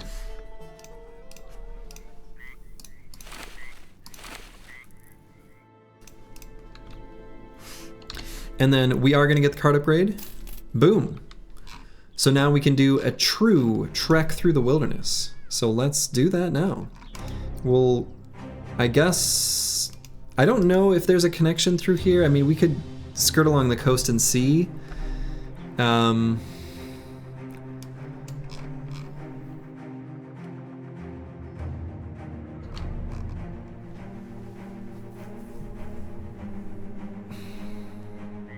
No, let's just go up this way.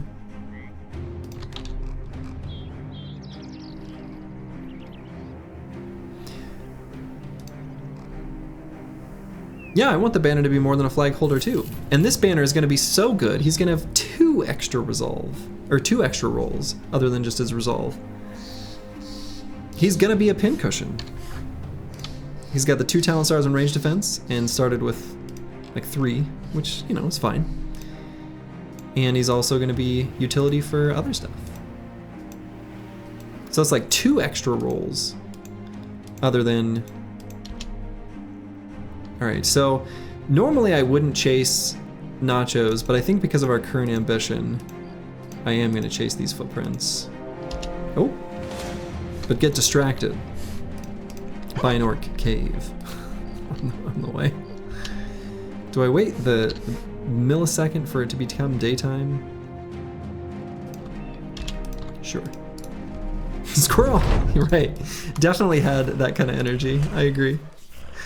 That had a big, what was the name of the dog from Up? Does anyone remember?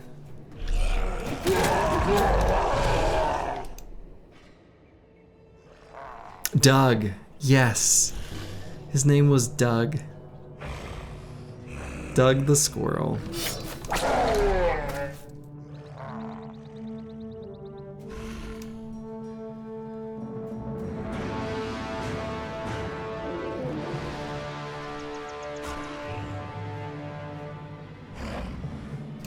Let's stop him from being able to charge.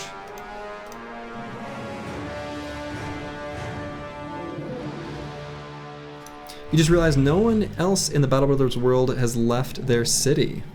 Otherwise, portions of the map should reveal when you hire bros. Aha. True.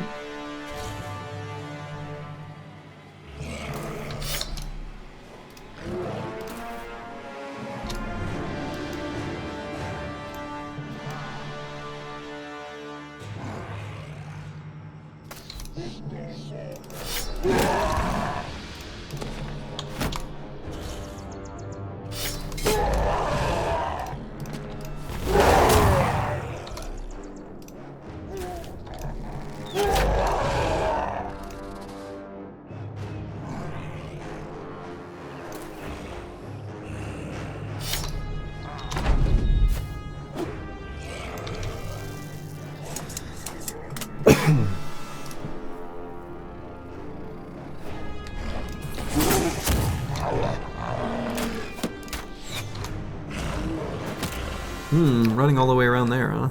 I don't really like that, actually.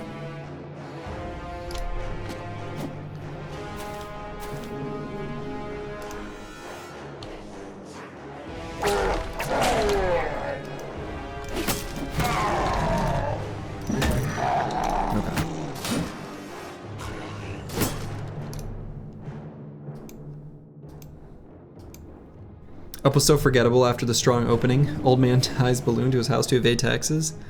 I mean, I don't know. The opening was definitely the most iconic part, but I think the whole movie is great.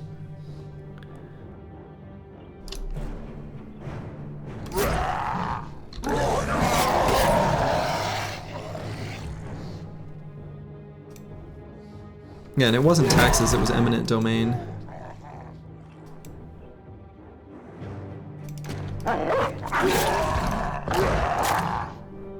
What's the name of the villain? I don't know.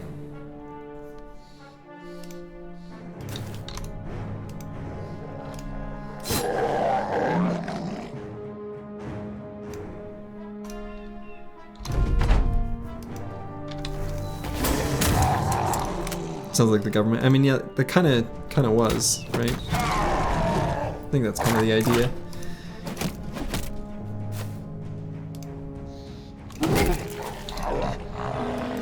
It was to avoid losing his house to a lawsuit imposed by the developers after he accidentally hurt a worker. Ah, okay. So it wasn't even eminent domain, it was like a construction company.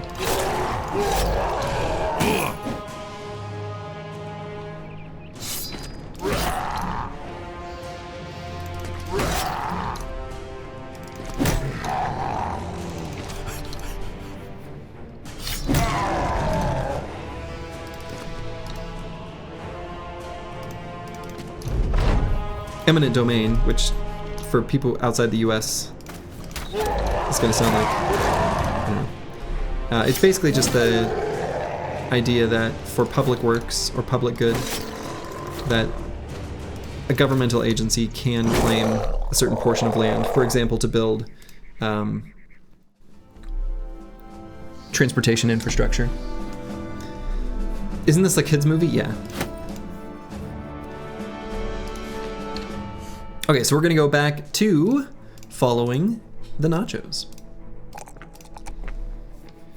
So Dova the bear, all right, a +4 in the stat that he needs to bring up the most. You'll love to see it. We'll take gifted, and I mean, it's between hit points and resolve. They both need a nice boost. Kind of inclined to take resolve still at the moment. Maybe I should have waited on gifted to know what I needed to patch and then taken something else for now. Maybe that makes more sense. Well.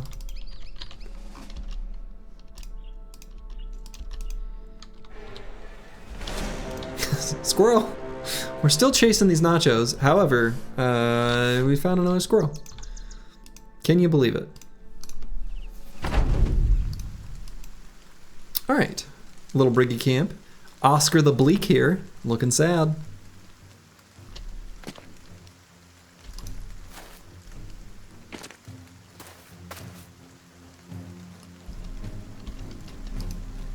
Bleak, as it were. Hey, Dark Paladin, thank you for the subscription. I appreciate that. Squirrel Briggies, yeah, basically. Okay, so we push Rocks and It's Me up to here, I guess, or here. Maybe here. Here. Okay.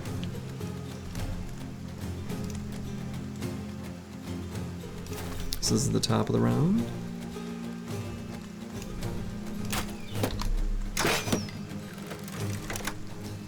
We'll get Dark Paladin 0 through 7 in position to blast next turn. And they've only got the one marksman, it looks like.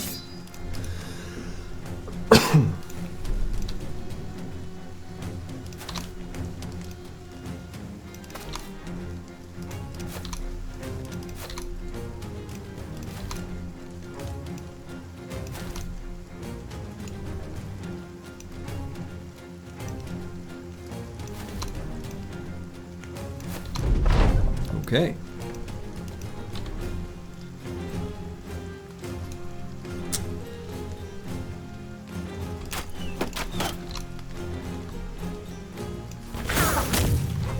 Any injuries? No injuries, but nice overwhelm stacks. What perk would you take if you could take the same perk twice? Gifted?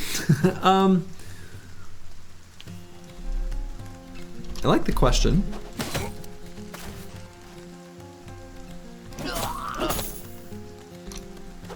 Nine lives? Honestly?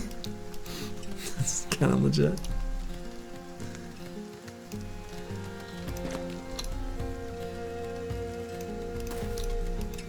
I don't know. 8 potions of oblivion on a cripple. Take gifted each time. Turns out he's actually a King's Guard? Or whatever that's called. Gets giga stats.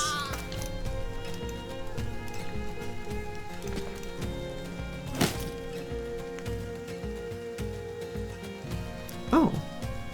For some reason I thought this guy, he must have done a throwing spear thing. Alright.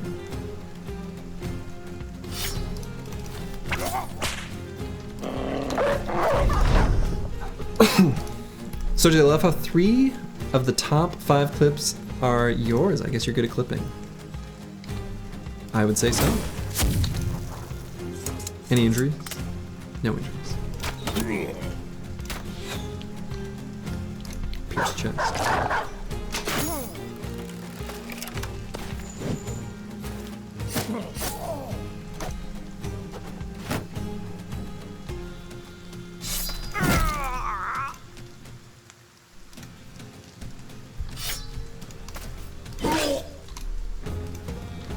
Okay. Bam! Got Oscar the Bleak. Didn't hit him in the head, but still stunned him.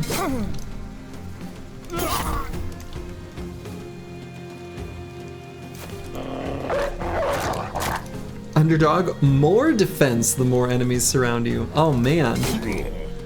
Enemies surround you and you gain defense. Okay, that's pretty, that's cool as fuck. I like that. That's really good. That would be strong. Oh, inhaled flames. I don't even know what that injury does. Inhaled flames. -2 action points, -40 max fatigue. Huh. I don't think I've ever seen that. -2 AP is kind of cool.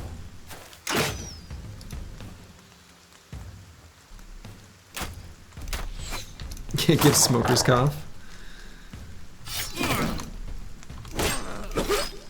Colin Stalin, the sword master.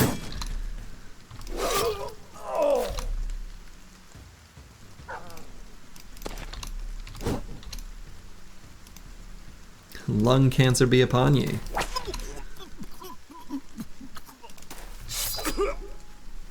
Alright, the briggies are down. Another nice armor attachment there, the metal pauldrons. And do I just keep chasing these nachos? I guess. I don't know. It feels a little gross, like we're kind of moving the wrong direction, but but sure. Okay. Could throw the metal pauldrons on the southern long mail shirt with padding. Did you buy a sword master? No, I just mean he's a master of the sword. No, we didn't recruit a sword master. My statement was perhaps a bit confusing. Okay, I'm deciding there's kind of a downside to finding footprints when they're too far away, because sometimes you chase enemies that are actually like not close at all. Looking surprisingly good with the black and gold tints. Actually, yes. These heraldic metal pauldrons are looking pretty good. And with this necklace, that's pretty sweet. 2. Still counts as a beast fight. 2. There are 2 nachos here. You have bad jabs? Oh, that's right. Good call. Jabs to put on, yes, onto Snoozy.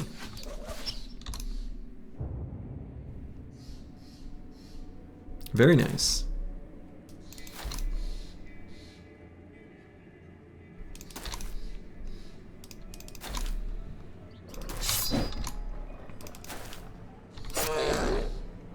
Two nachos.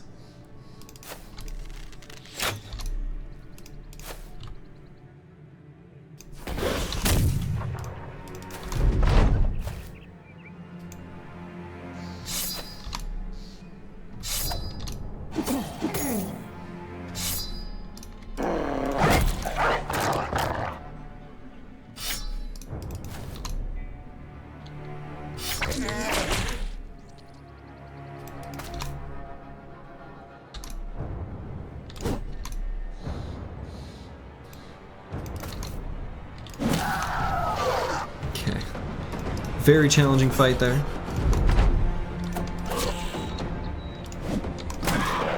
Okay. But you know what? Wow, that's...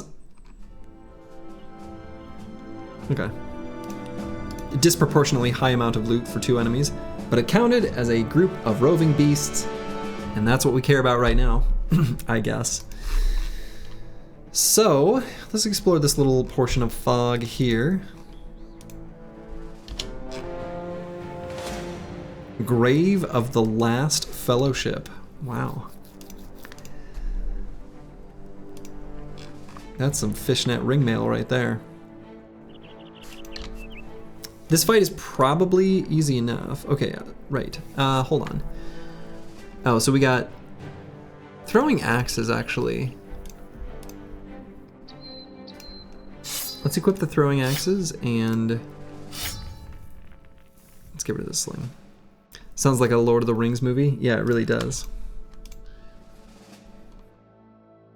And we're just gonna leave Galumi in here, specifically so that he can level up. Because I think he's close, right? He probably won't get there this fight. But it's a pretty easy fight, so there's not too many enemies here.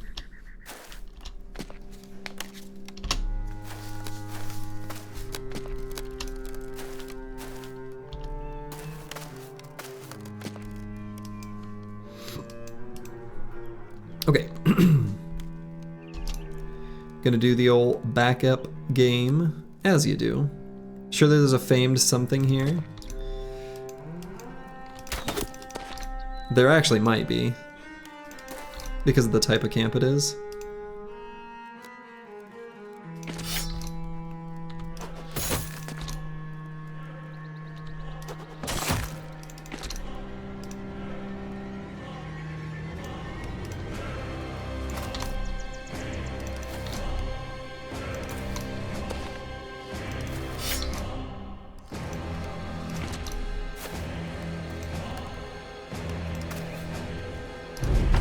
Famed broken ancient sword.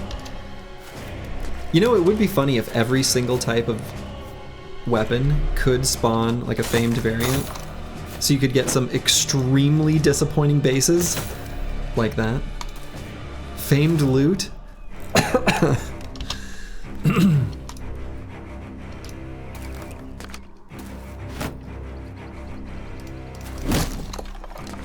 Alright, this is a weird group of enemies. Does anyone notice this weird observation about this? What's going on here that's weird? Anyone? Bueller?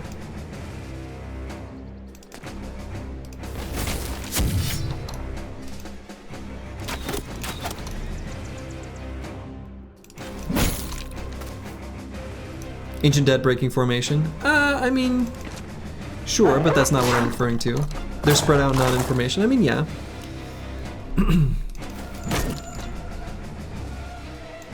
It's weird that these aren't nachos. You were trying to drag on me.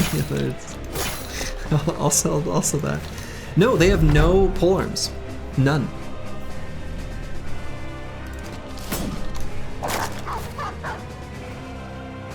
No polearms at all.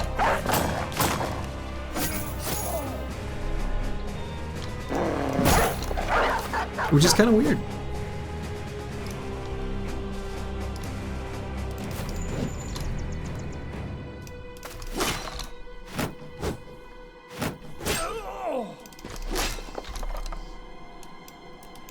Six legionaries without polearms is not unheard of. Yeah. I didn't say it was like the craziest thing in the world.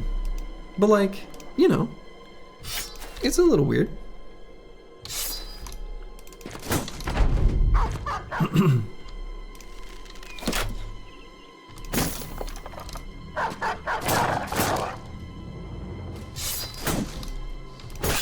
It just feels like a weird camp composition.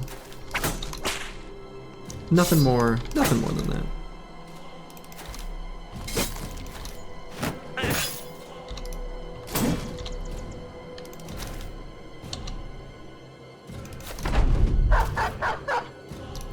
Have you ever fought a battle against 12 Geist and nothing else though? Yeah, yep, I've seen that fight several times. If you do that one carefully, it's actually like super easy. Even super early.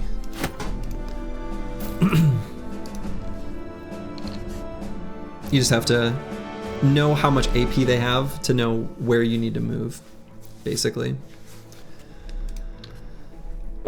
With a camp name like that, you'd expect they'd have at least a few polearms, right? Anyway.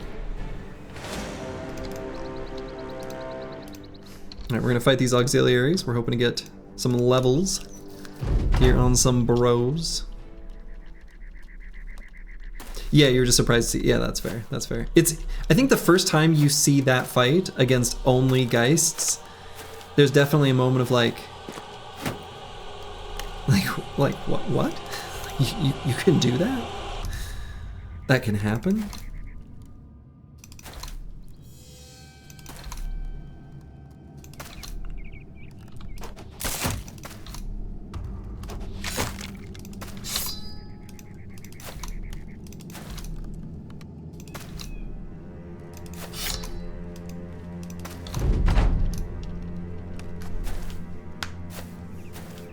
Right, exactly. Like, they're allowed to do that?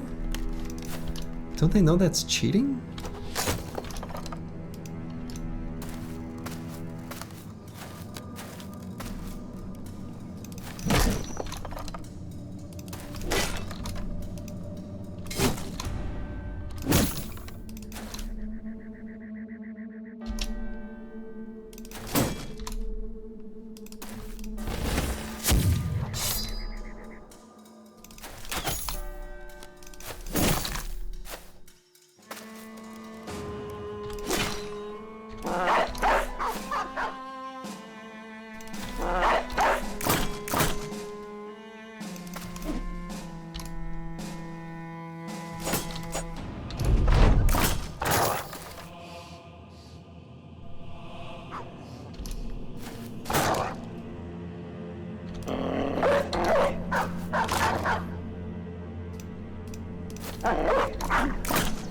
Come on, doggies. Don't you want your bone snack?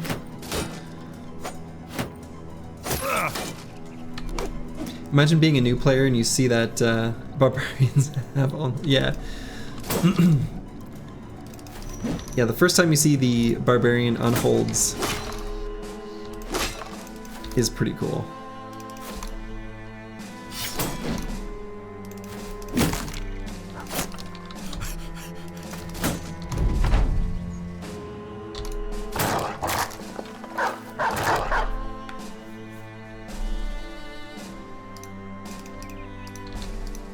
Oh, I didn't even see that guy. Okay. I was like, where's the last enemy?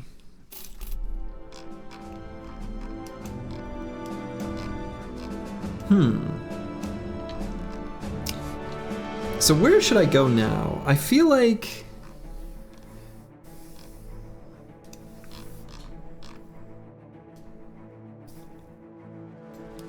No, I guess I'll just keep going west. We've got enough provisions and supplies and stuff. Maybe slightly need to be concerned about ammo. Can you take the city militia? Yeah, I mean, we could go up that way, see what we can maybe fight for some noble army kind of action. I think we're too strong for like militia, but the enemy army type stuff we can definitely fight. We can see anyway.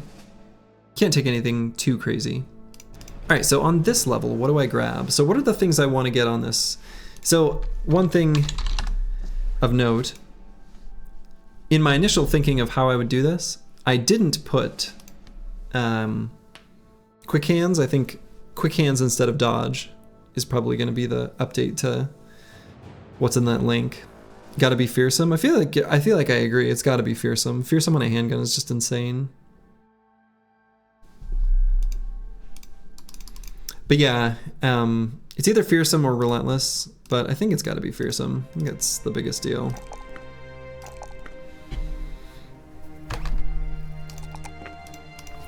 And we're just gonna completely ignore melee skill. We're gonna say, if he attacks in melee, we screwed up.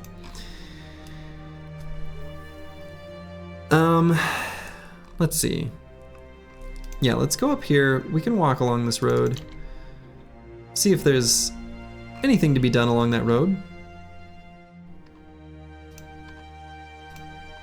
If there's a... Oh, some briggies.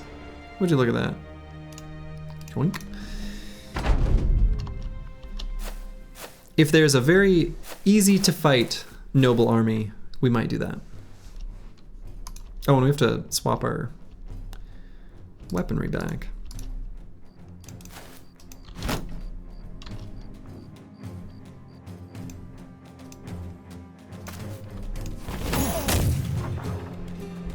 Okay. Fearsome did something. Probably.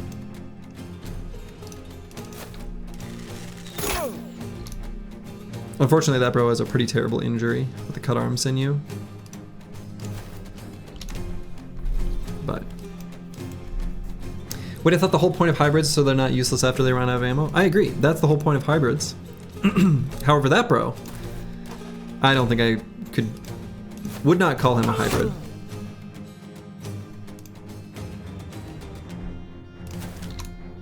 Oh, a long axe. Well, it's gonna be arranged to hit him anyway.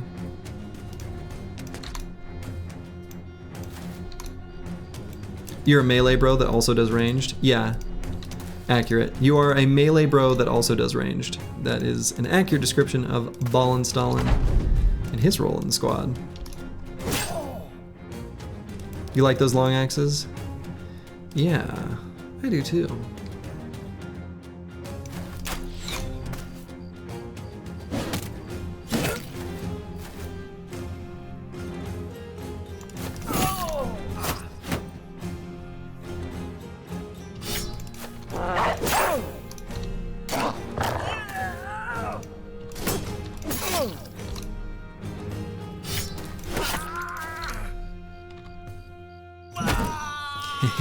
Hey, hit him in the head. Head on or active. You love to see it. the one guy who claims to have hunted a deer with just a knife.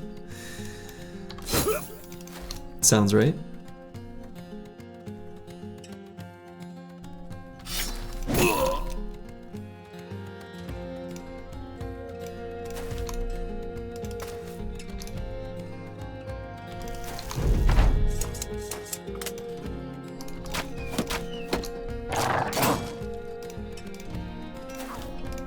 Get some overwhelm stacks just so they are very unlikely to hit us. Yeah, 12% chance to hit. Get out of here, nerd.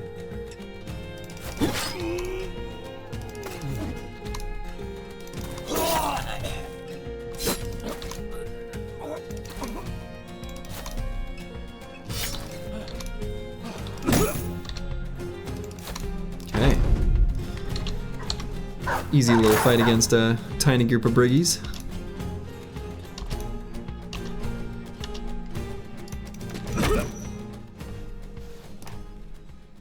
But we got the long axe.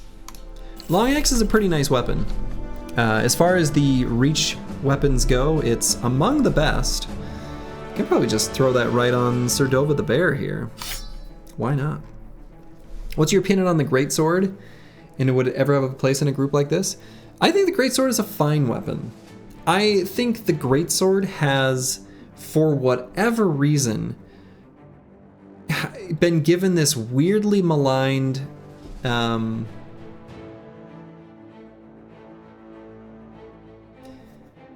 me put it this way.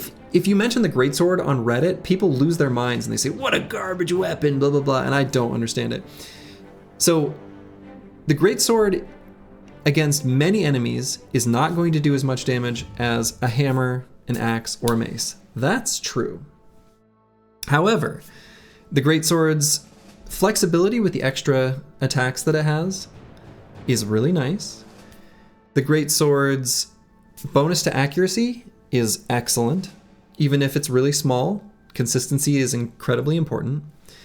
And it's also really, really damaging against enemies who have had their armor stripped off. And there are many enemies like that in the game. For example, unholds, orc berserkers, you know, like necro savants. Like there's a lot of enemies like that. So honestly, the greatsword's pretty great. I often don't end up building them because I don't have the greatsword until a point in the campaign where the bro's already locked into something else. But it's a good weapon. It's your favorite weapon? Yeah. Greatswords versus goblins? Yeah, is really good. Yep. Yeah, absolutely. Greatswords, you know, you've got the attack that you can take out like 2 goblins or maybe even 3 in one attack. Greatswords are good. If you get one early, you build around it? Yeah. If you get one early, you should build around it. I think that is wise. All right, here I'm going to skip the +1 in melee skill. And I am going to grab Quick Hands. I think it provides enough utility while we're leveling up. It has a unique role, just not amazing at it. Fair enough. Not amazing at it. It's not like it's, like, I'm not a greatsword evangelist or anything like that. Like, but they have a weirdly bad reputation. All right. 19 enemies. I was hoping for something smaller.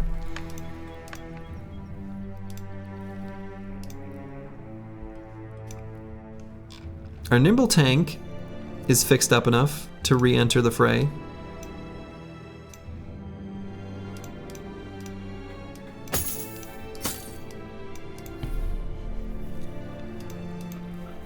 Noble swords go hard. Yeah, noble swords are awesome. I kind of want to leave this bro out just because of the overwhelm, even though kind of underwhelming a little bit otherwise. Oh yeah, I need to swap throwing weapons. I know I only have... That's right, Ball and Stalin will just hold these because he's a melee. He's a melee bro who can just throw a little bit. Opening salvos, you know?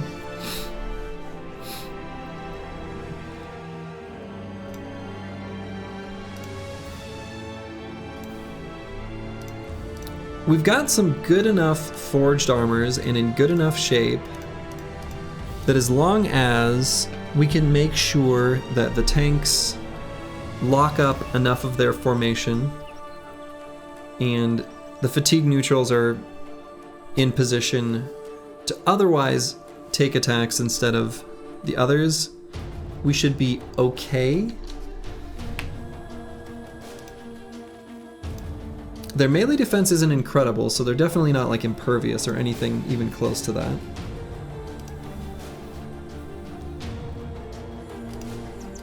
Should have bought a smoke pot, that'd be nice to have. Save before? We're not doing that? That's the cutest question. No, this is,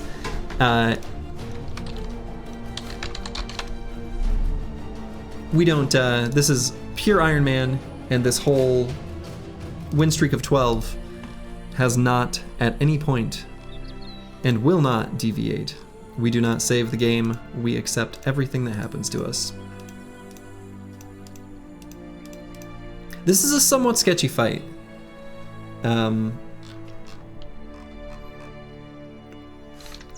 19 enemies is a lot.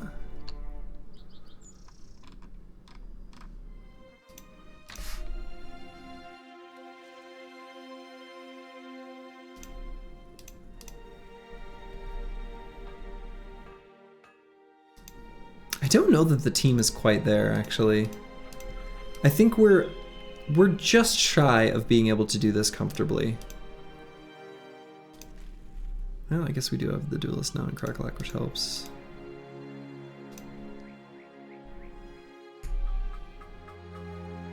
Maybe get some more levels. Yeah. If only we had the second gun online. Yeah, the second gun would also do it. We're so close, though.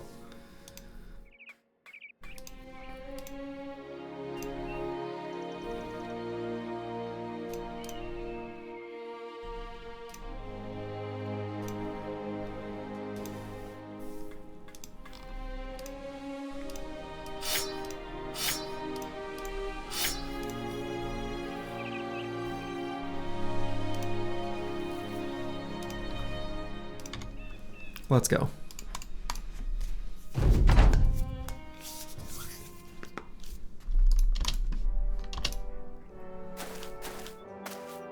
Okay, no Zweihander helmets. Those are just the regular feathered helmets.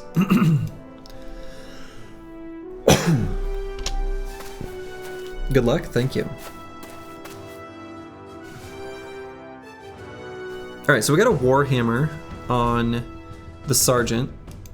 That's actually kind of a big deal. It just got real? It just got real.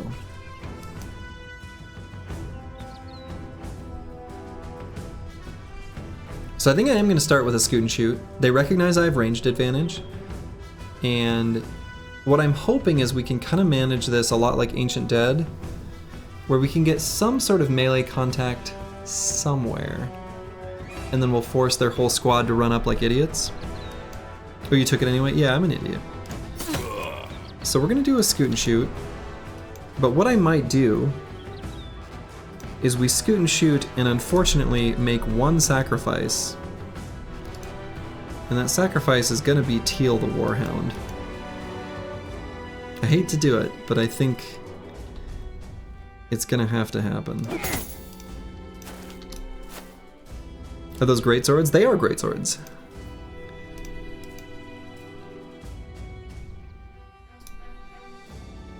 Where's their arbalesters? That's the real question.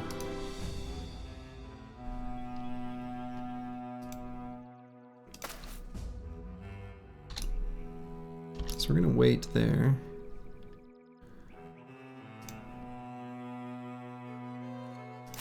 If only you had a fire pot? Yeah. Wait there.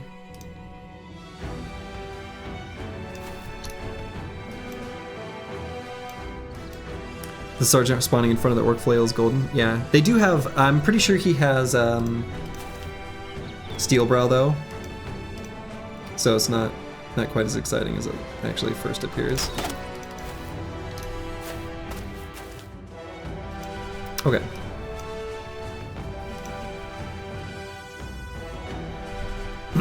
So there's the Arbalesters.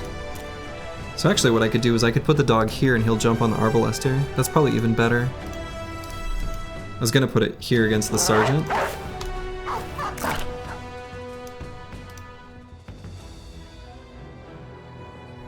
Yeah, one real crossbow. This one's kind of a fake. He has the worst armor for the job, so that's something true. So I'm still gonna put these guys all the way back there. Bit him in the head. God, Teal, you beautiful, beautiful, beautiful dog. But they are still running all the way forward. Now the downside of that dog dying, of course, is making them confident. But this is, I mean, close to as ideal as we can really get. So I think Snoozy's gonna throw here. We do have Duelist now, and so here against this heater shield, that's our best target. Because we want to take out this guy so we can push the tanks forward. That's going to be pretty important.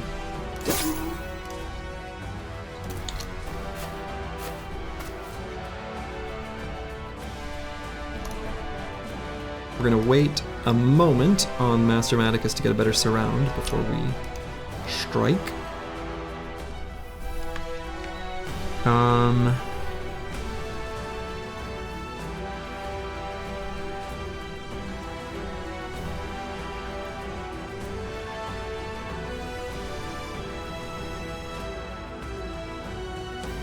Kind of tempted to actually just attack this Billman with the pole mace.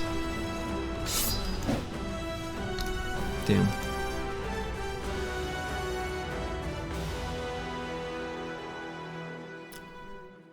Now on Eagledub,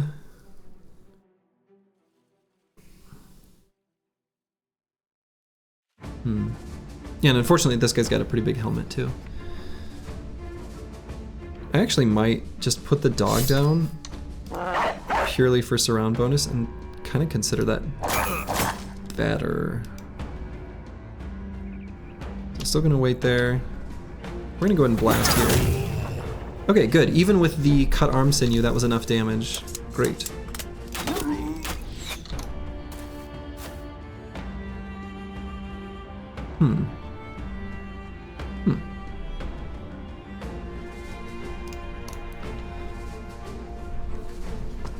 So now with Dat Boy,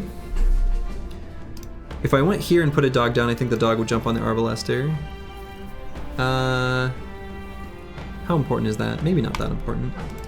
It's just smacking them. So now I want to put Crackalack forward. I don't love, you know, these Zweihanders occupying this, these two hexes. Don't love putting Crackalack here either, but I feel like I should. I want to contribute to this round bonus here, and I want to get some damage in there. So Ball and Stalin I can just easily put here, finish off that guy. So we're going to try to push Roxanne, it's me, forward. We could do this a couple different ways.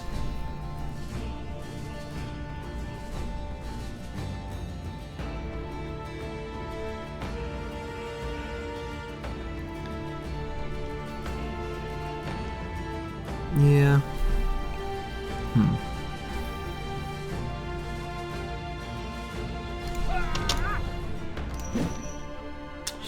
Master Maticus, don't miss those.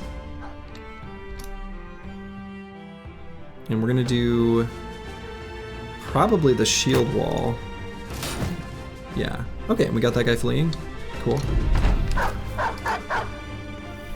So we're shield walled up, so we are going to blast. Do we blast here or do we blast here?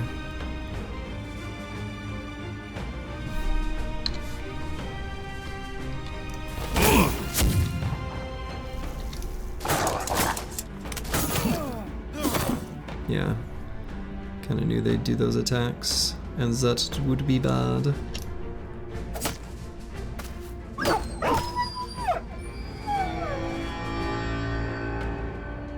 That guy did not rally. Great. So we'll let him flee naturally.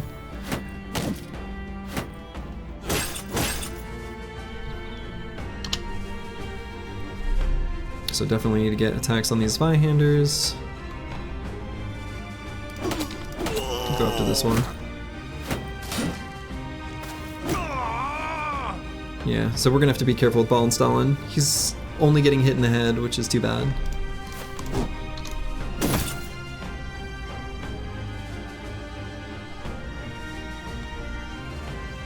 Probably still try to hit this guy with Crackalack. Good. Any follow-up damage? Maybe. If Master Maticus kills this guy, Eagledub can move down, so...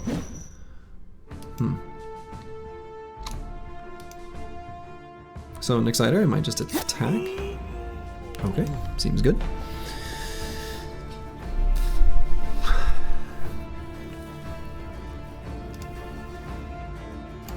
Push forward with him too.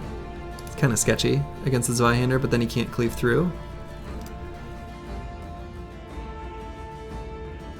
Or maybe I just attack to try to...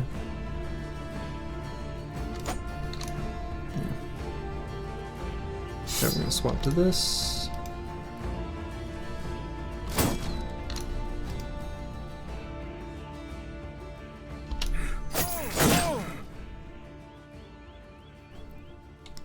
Golemi, we're gonna have shoot the standard bearer. My god.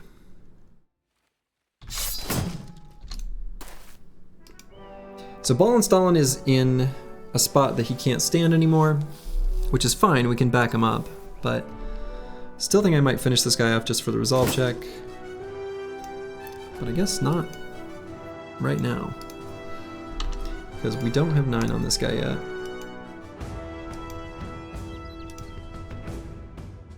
Could put a dog down to maybe finish him. And let him pull out the whip, I guess. Alright, cut arm sinew. That's good, he does less damage. That works for me. Oh, severe concussion. Let's go. We can push forward here. Move through zone of control.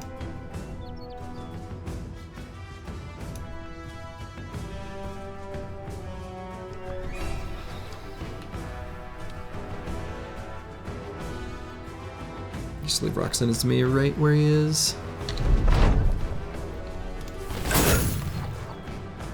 Lovely. Bunch of overwhelm debuffs, make him less likely to hit. Just like that.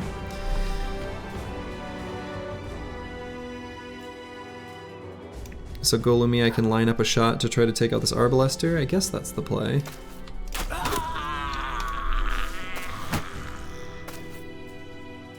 Okay. Sergeant just getting right up in there.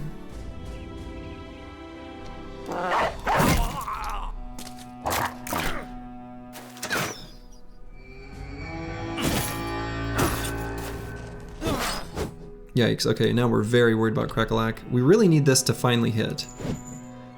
Damn it, Master Maticus, 82% chance! You've missed this one 3 times!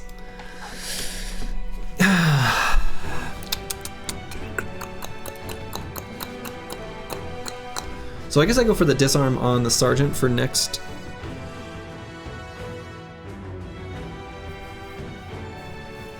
There's no one I can push. I don't know.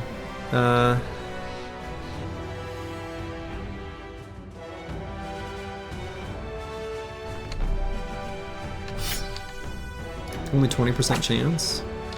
Try to whip him in the head. Also didn't work.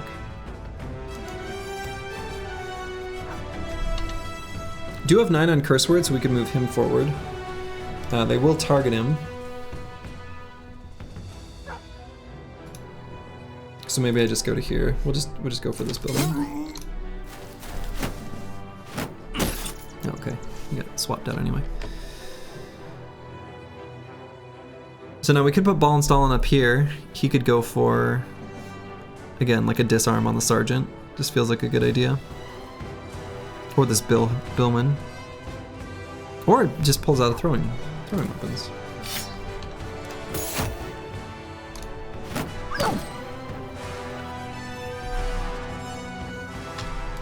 Sucks, I can't push him because there's no free hex behind him. So Crackalack, I guess we're just gonna attack here.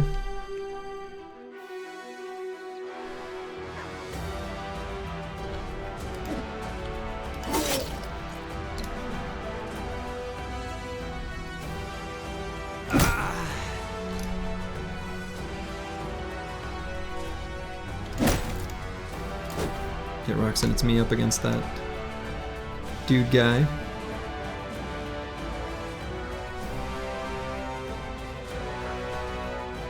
God, I can't believe Master Maticus missed those attacks. That's really the problem.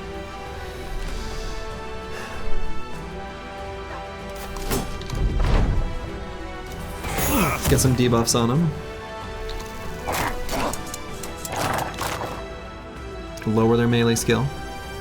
So then here, we really want...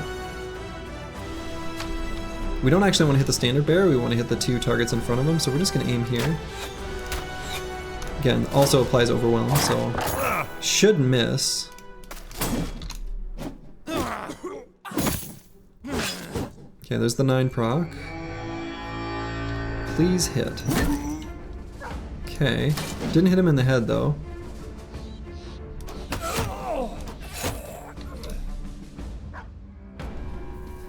So that frees up where Nexiter can do the shield push. And might be able to do this. Okay, then we're gonna fill in the gap.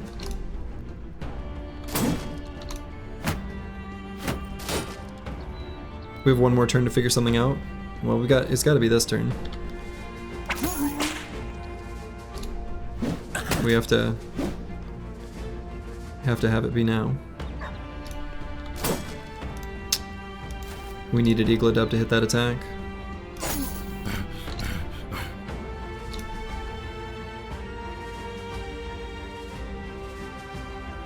Or we try to just walk through zone of control.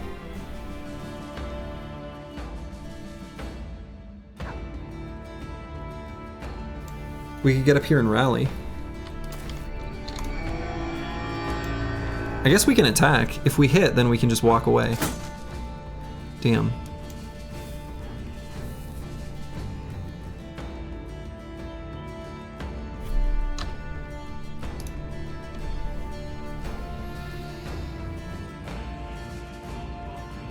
So the dog might finish him off too, and the standard bearer I think is going to be forced to rally, so won't attack. So I think we don't try to exit through zone of control.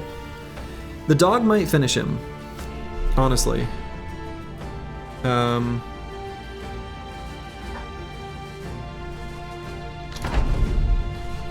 Or the handgun.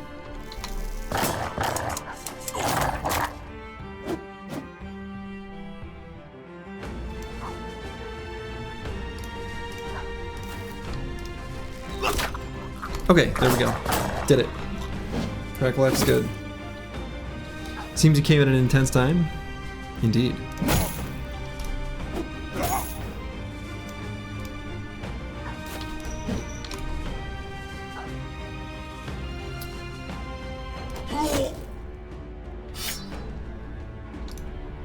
Bow hitters in shambles.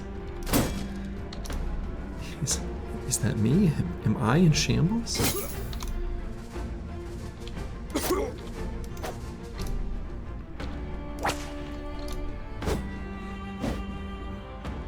So Crackalack can still participate in the fight. Swap to a web. I mean, nothing can hit him.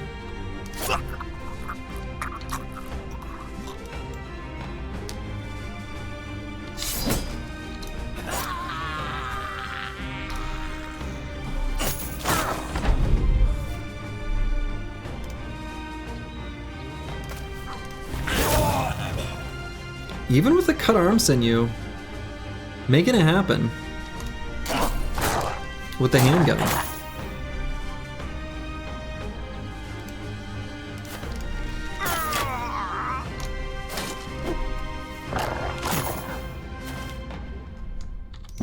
Running away. Well, well, well. Would you look at that? The cowards are running away. Why would cut arm decrease? Well, why would Berserk make it do more? Do you pull the trigger harder?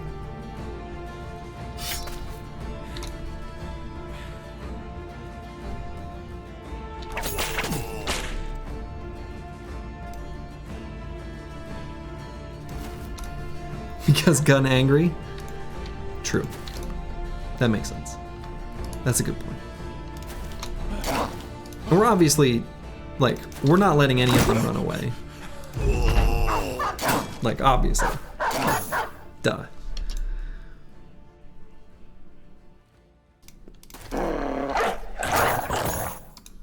Doom guy energy? Yes. This guy gets it. Well, now you hit him, Master Maticus. Come on.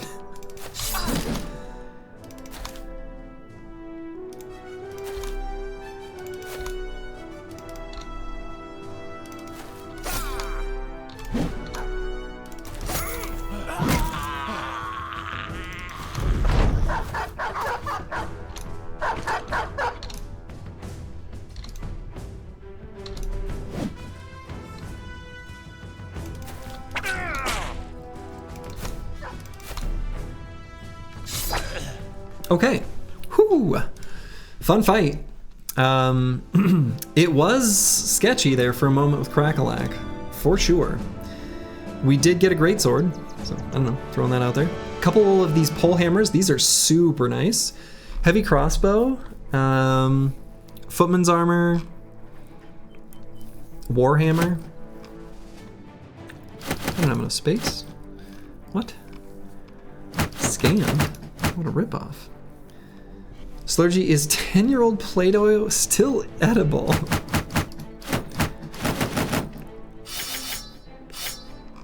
Weirdly enough, I think the answer is probably technically yes, but don't.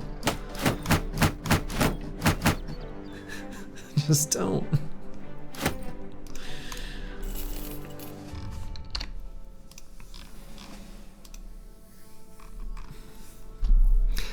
Whew, all right. And only one bro leveled up from that? I feel like that was an experience. We can equip this heavy crossbow before we get our mastery. Pole hammers, these are really nice. They're actually, like, against armored enemies, they're better than the long axes. So they're great. The pole, as far as reach weapons go, if you're looking for damage against armored enemies, and I don't mean like heavy armor, I mean like anyone who just happens to have armor, like just isn't naked, the pole hammer is king. If they're naked, the long axe is gonna do better.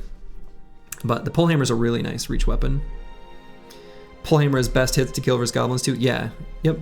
That's why I say, like, not just naked, like yeah.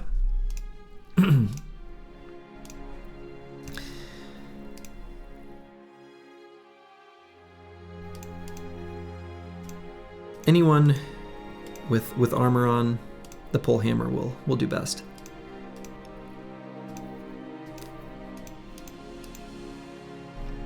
So what I can do on, for example, Dark Paladin 037, when I give him quick hands, he can just hold a greatsword.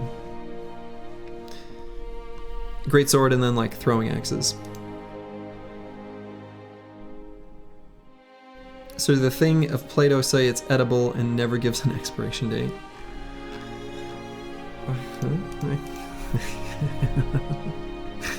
I don't ever respond to that. I guess it's your life. We could give Ball and Stalin a Warhammer.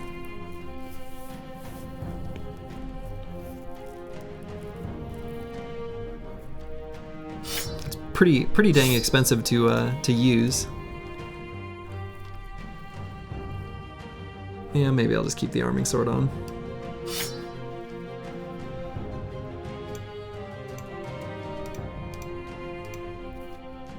I do really enjoy Warhammers.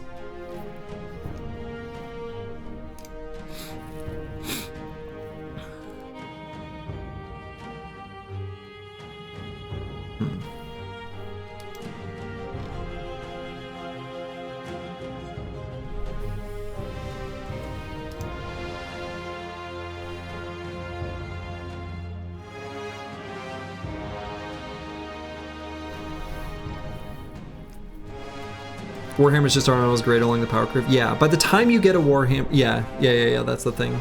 That's a great. That's true. they're good and I like them, but usually, I don't know. Yeah. They're a weird weapon.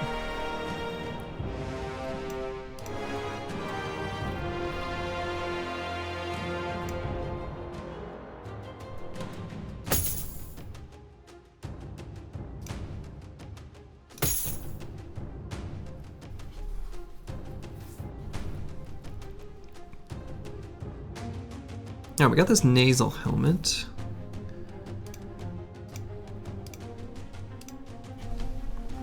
Boy. Huh. We did get some nice gear upgrades from this. Like this fight was really good for us. There's just a lot to sort out here. Alright, what do I do with that boy? Are claymores good? Until what point do you switch from them? Is this the claymore? What the hell's a claymore? Does this game have a claymore? I don't think it has a weapon that's called a claymore. Does it? I don't think so.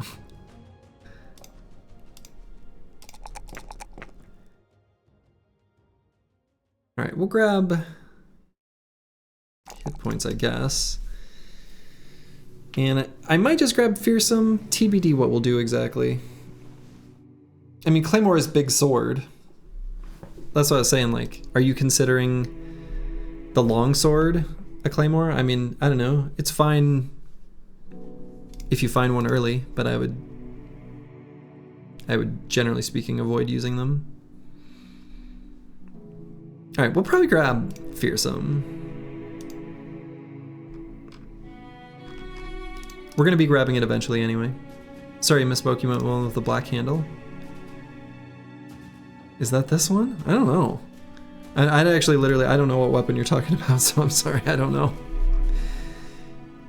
The black handle, that's just the greatsword, right? Yeah, the greatsword? Yeah, greatsword's fine. Yeah, no, this is the greatsword. This is the one I was just talking about. We already had that conversation, yeah.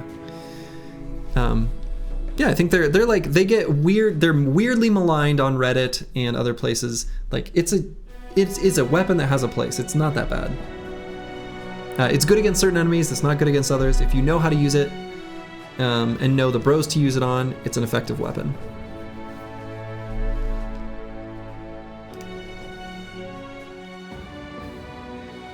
Oh, you missed it, didn't have headphones on? Oh, sorry, shoot, sorry. Yeah, we actually just, someone else was asking about it then. We actually just had a little conversation about it.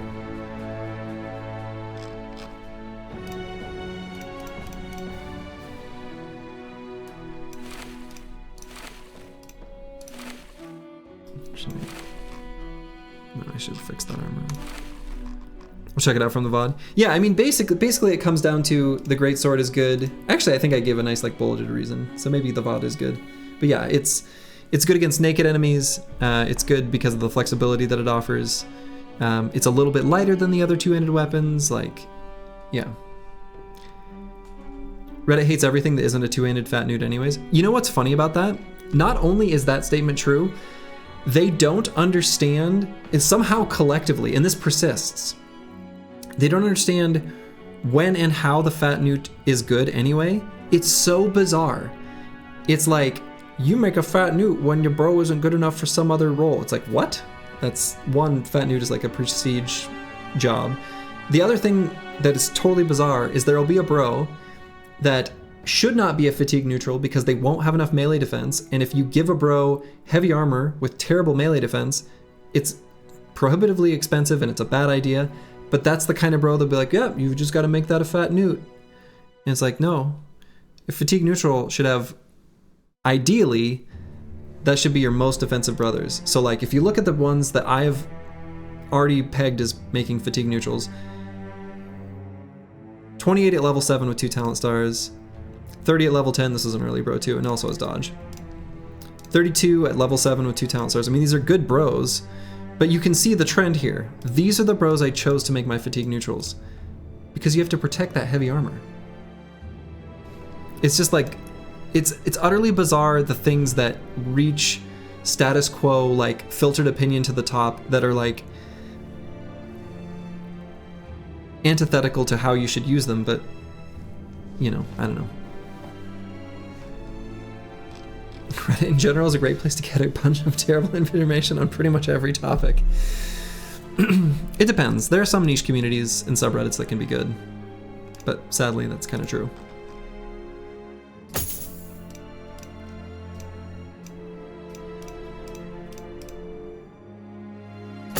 Okay, luckily we got a few replacement nasal helmets. The only time you should go to Reddit is to find a problem some guy had 10 years ago that you need fixed. That's very wise.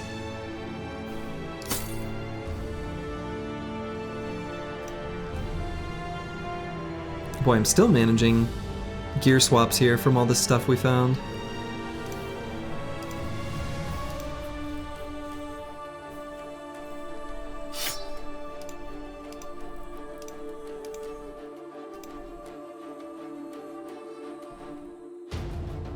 Okay, I think I'm just about there though. Just about there.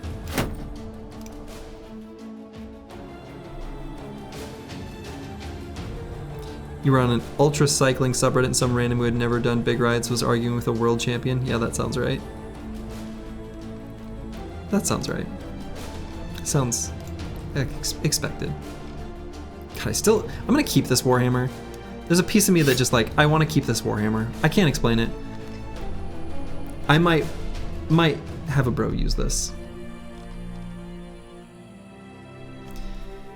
Legit saw a post the other day with a swordmaster that rolled high with pips in melee attack, initiative, and something else, and some chat was like, fencing swords are bad, make him a fat newt. Like, come on, man, have some fun for once in your life.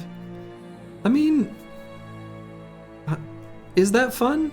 I mean, actually, to be honest, Insane Killer, I agree with the person who said fencing swords are bad, make him a fat newt, because a swordmaster, despite what their name is actually terrible with the fencing sword.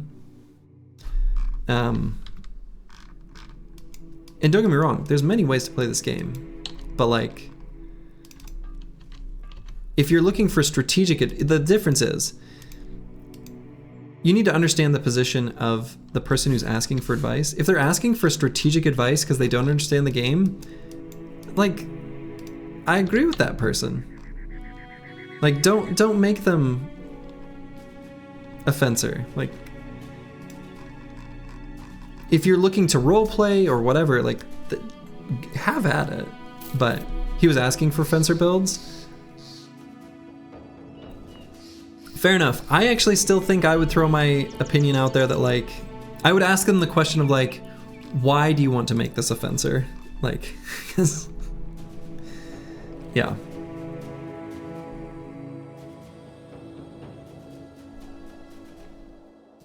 I don't know.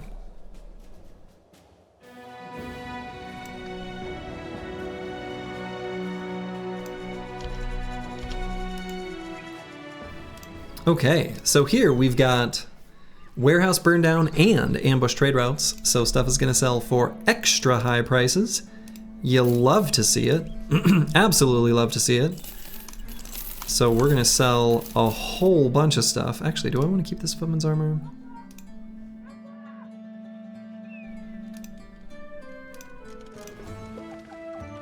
Yes. Put it on the banner for now.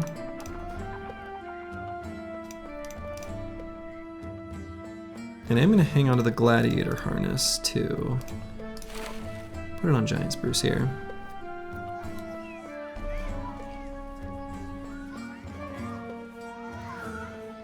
Yeah, I mean, you can make a, like, a fencer is a fun build that you can make and make work. And it'll be fine. Like, it's slow, there's problems with it, whatever. But the swordmaster background makes a bad fencer. So, the best fencers are like oath takers and assassins, especially oath taker.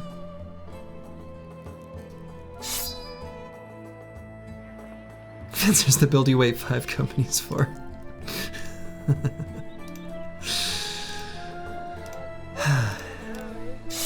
Fair enough. True. So what do you recommend for a fencer build though? See, I think if I do build a fencer, it's gonna be a build that no one expects.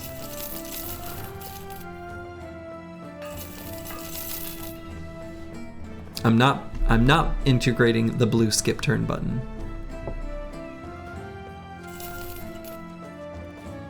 And the bro has to reach certain conditions before I'd want to do it. But also it's one of those things where like, once you've done it, it does kind of lose its luster, right? If you've never made one, make one, like they're fun. But once you've done it, it's just kind of like, they're not that exciting actually. Viper fencer. I think Viper can be a good fencer. Well, no, the Chaucer, you hold on. You had two conditions for bros you wanted. One was fencer and the other was a different weapon.